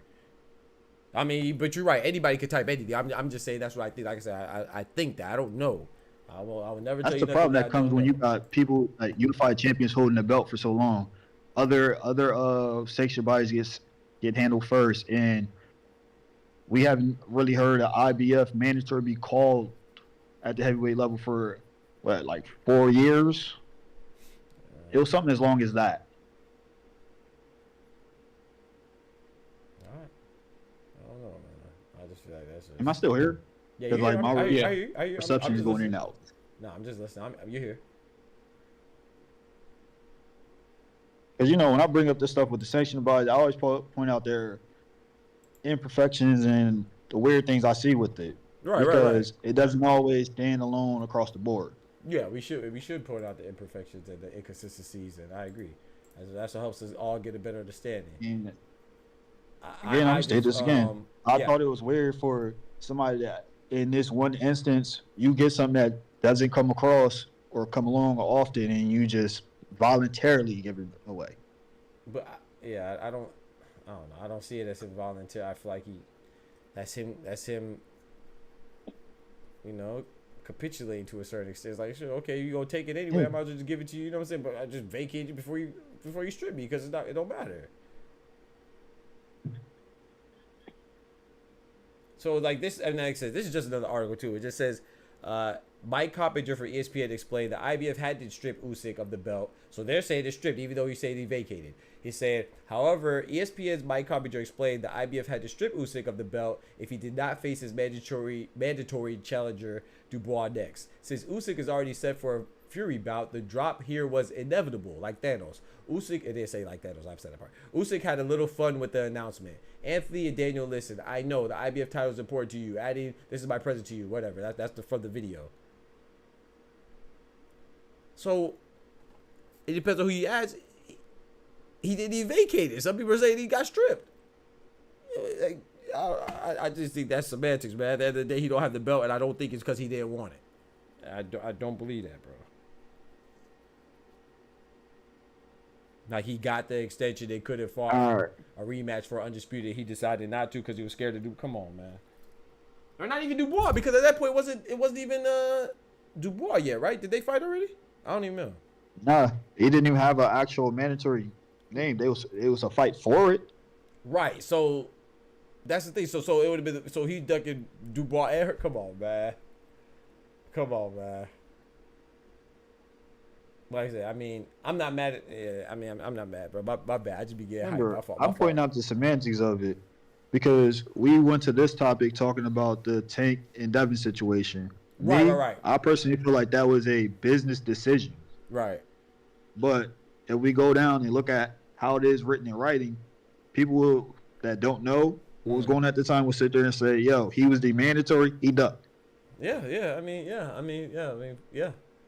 there's nothing to rebuttal there. I was going to, but yeah. But my point, the reason why I jumped in is because I don't think that's a duck, and that was the example that you gave to reinforce the Tank one. I don't think neither one of them are ducks. That's what I'm saying. But as much as I like Tank, I think that's a better example of ducking than the Usyk one, in my opinion. But I don't think neither one of them are. But I definitely don't think the Usyk one is. And look right here. See? It says Usyk was... This is another article now. It says Usyk was forced to vacate his IBF belt instead of face his mandatory. I was going to say, we look at it as him vacated it. I feel like this is just him making a video on Twitter, getting ahead of it, and making a joke. Like, hey, Dubois, Joshua, you're both my sons. I'm going to give you a present. I don't really look at it him... I never looked at it as him vacating it, man. I looked at it as him... When you want to say strip or vacated, it still results in him not having it. But I do agree that if you are saying he ducked, then vacating would look like a duck more than being stripped. But, I mean, at the end of the day, it's still... You ain't fight the motherfucker because you got another fight. Yeah. But yeah, but my bad. You know, I be getting passionate. I don't mean But nothing Doc, bad. I don't want you to make. Kendrick I don't want you to and think. I actually believe Usyk ducked. No, I know. That's just something I pointed out. I thought was weird. Right. Because right. as you look across the board, you see there's 3 different narratives that end up going to the same result. Yep. Him giving up the belt, regardless. No, but yeah, and we have to be consistent too. I'm not mad at you for that because, like I said, you consistent. So I don't. I might disagree, but I understand why you say it. I ain't saying I don't understand. I just think that's a bad place to pledge a flag for ducking. I don't think that's a. If anything, if he was to blame somebody for a reason why he was stripped, if you really look at it, it's because of how AJ was moved with the belts. Yeah, I mean maybe. Yeah, I don't know. Who getting that? Because how often did he defend the IBF, like against their mandatory? I mean, like I said, man, you would y'all got it. We just understand it differently, bro. But yeah, I mean, yeah, maybe you can go back that far too. I don't know. In regards to the AJ one, but shit, I'm about to go ahead and call it though, man. That's interesting, man. Shout out to Kendrick, shout out to Ty. All right. I appreciate y'all joining. My man. next King deep Ty, dive King or Kendrick, and random Brandon. question for you. Huh? Look into the Tim Tszyu and the Charlo situation. The Castagna? You said Castagna? No, the Tim Tszyu and the Charlo situation. Jamel or Jamel Charlo? Jamel, yeah. Okay. Something going on right now or in the past? No, as far as how the sanctioning bodies played that. Okay. Yeah, I know because that's the situation I feel like he rightfully got stripped. And people sit there and ask why or how all these other sanctioned bodies dropped off of him. Right. I mean, I know a lot of people say that he ducked too, you know, as far as Jamel Charlo in regards to Tim Tszyu. But I don't know, man. Like I say, that's stripping. I'm gonna look into it though, if I remember. I don't like to give somebody my because word. with that one, I think it's subjective. Because some people will say, well, Canelo is the big payday. We only postponed this fight because you had the hand injury. Yeah, I mean, same thing they say about people making excuses with injuries. They said Trevor McCumbee wasn't really injured, Tyson Fury wasn't really injured, Matias wasn't really injured in regards to Teofimo. I think that one thing I do agree with you. I mean, I agree with you a lot of things, but one thing that I would emphasize is that what you said is subjective. That's the thing. That's why boxing is so terrible and so much confusion, because there's too many things that are subjective in boxing. And that was episode 1 of Doc's Did He Really Duck series. That's crazy. we should do like a YouTube series on this, man. Did he really duck for sure? Because people be wildin', man. People be interested. Yeah. Because when you sit there and really look at it, it just brings different perspectives to it. It's like, all right, well, in this situation, he really couldn't do anything. For some. Yeah, I'm one of them some. I'm one of the some that don't think Usyk could have did anything. In other situations, it could be for money or they just didn't have the infrastructure to facilitate a fight. Yeah. And I never forget, boxing, sports is their businesses too. So I can't knock somebody for, you know, like it's like I was telling somebody the other day. This is before you joined the stream, Ty. I think this was even before Kendrick was rocking like that. Not before I knew him, of course, but you know, when I first started the boxing stream, Kendrick went in there first. And I was talking with this one guy, and it was about Triple G and Canelo, and I was like, bro, I said, man, he fought. He was like, oh, he should have fought him a year or two ahead. I said, bro, you know who he fought before he fought Triple G the first time? He was like, who? I said, bro, he fought Julio Cesar Chavez Jr. I said, you can't. There's no way you could tell me economically that you don't understand that fight. That fight generates way more revenue than Triple G. So it's not like he didn't fight Triple G right after. He fought him immediately after he fought Chavez. So I was like, bro, like, I don't know, man. You gotta understand that's just a business too. Like, so, but he was trying to tell me that he ducked Triple G until he got old and all this stuff. Bro, Triple G was old when he started boxing, man. I think the moral of the story is people need to understand it's a little bit of nuance before you label a guy as a duck. Bro, everybody's a duck, bro. Everybody's a duck, bro. Only real duck is Lomachenko. Facts. I mean, it's only not a duck when it's your favorite fighter. Facts too. That too. That too. Well, I'll be fair though. outside of us, though, I mean, we talk about general public, of course. It's only not a duck when it's your favorite fighter. But if you talk about this community, we pretty good at not calling people duck. I know sometimes we do, you know, whatever. Everybody does sometimes, but when I go to other channels, like the few times I do, everybody's a duck, bro. We don't be on that type of stuff. So, granted, we don't be having as much people as, you know, some of the channels I frequent either, but we don't be on that. We might call somebody duck. I might say somebody ducking, but everybody ducking, bro. Brian Norman ducking, Boots ducking, Bud ducking, Canelo ducking, Tank ducking, Shakur ducking. This man's hurt and he ducking, bro. That's crazy, bro. The man hurt his hand, bro. He ducking, bro. Shout out for Oscar for making me force Doc to extend the show. Facts.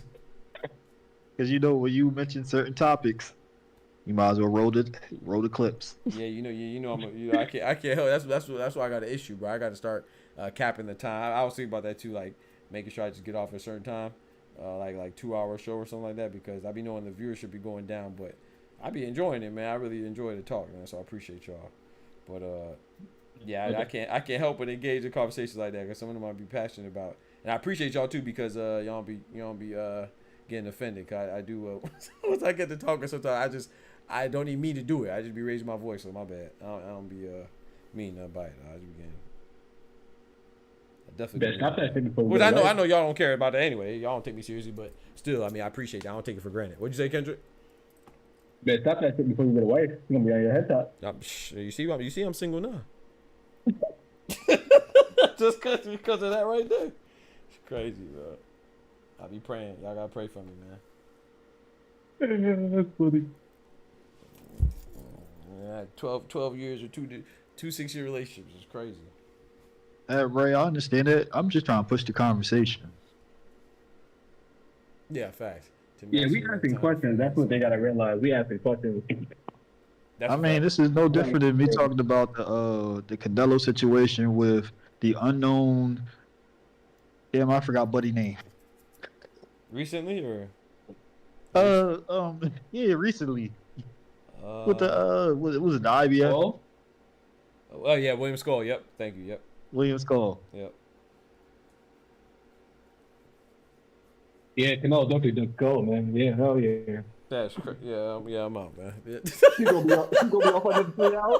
Yeah, I'm out, bro. No, bro, I'm out, bro. Yeah, y'all got it, bro. Yeah. No, y'all got it, bro. That's crazy, bro.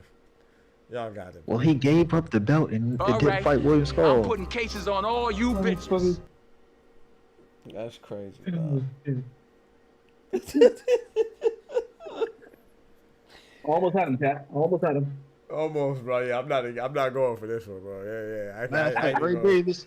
I there was somebody in the chat that was yelling at. Yeah. I remember somebody was saying that. I said, yeah, bro. I ain't even. I can't, bro. But shoot, Kendrick, appreciate you coming through, man. And no doubt, bro.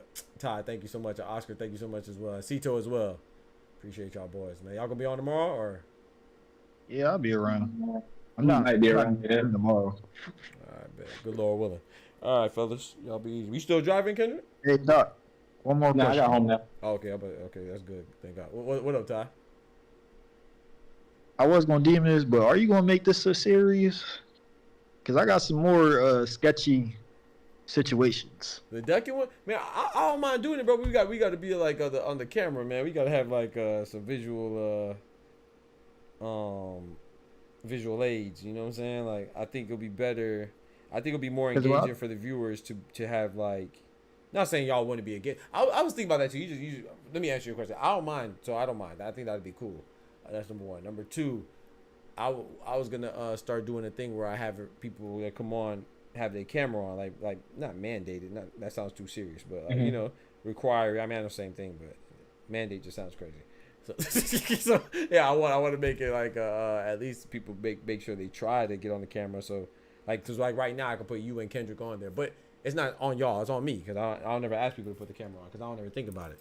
But I think that'll help with the engagement. You know, when I do have people on, or maybe I was thinking about either doing that or having one person on at a time or two people on time and they have like a timer or something like that, and then to keep it going like that where people can say what they want and I can respond. And so because sometimes I do get caught up and maybe it's too long of a back and forth. I don't know, but yeah, I wouldn't mind doing that ducking What'd you call it? I think you said it good. You said next time on the first episode of Duck and something.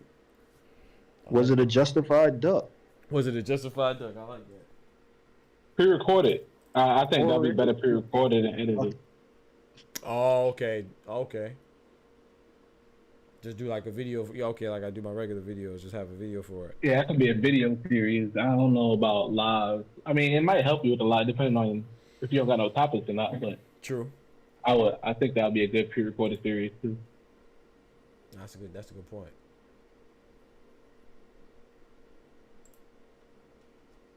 Yeah, bro. Right, I'm gonna holler at that boys. Yes, sir, man. Yes, sir, man. Appreciate y'all boys, man. Y'all be easy. All right, Doc. I'll see you in the direct messages. Yes, sir. Yeah, hit me up, bro. God bless. Chat, I'm about to go ahead and call it, man. I appreciate y'all rocking. I know some of y'all left, but don't forget to like the video. Shout out to all the love I got today, man. Shout out to Kendrick, Ty, Cito, and Oscar coming through. Shout out to Ty with the big $10 donation. Shout out to Smoochie for the $10 donation. Shout out to Carolyn for pump faking with the donation. Shout out to all y'all, man. Y'all be easy. Take care of yourselves. Remember, with God, we can do anything. Without God, we're nothing. The doctor's out. Peace.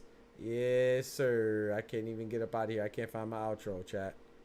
That's why I need me a stream deck. There you go. We out. From the hood to college, both worlds they had to meet. 6 degrees between us, so cold we're about to freeze. But we're Florida boys, hot takes, we bring the heat.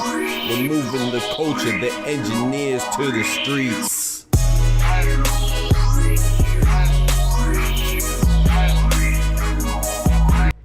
Oh Lord, I forgot to cut my camera off. I'm out though.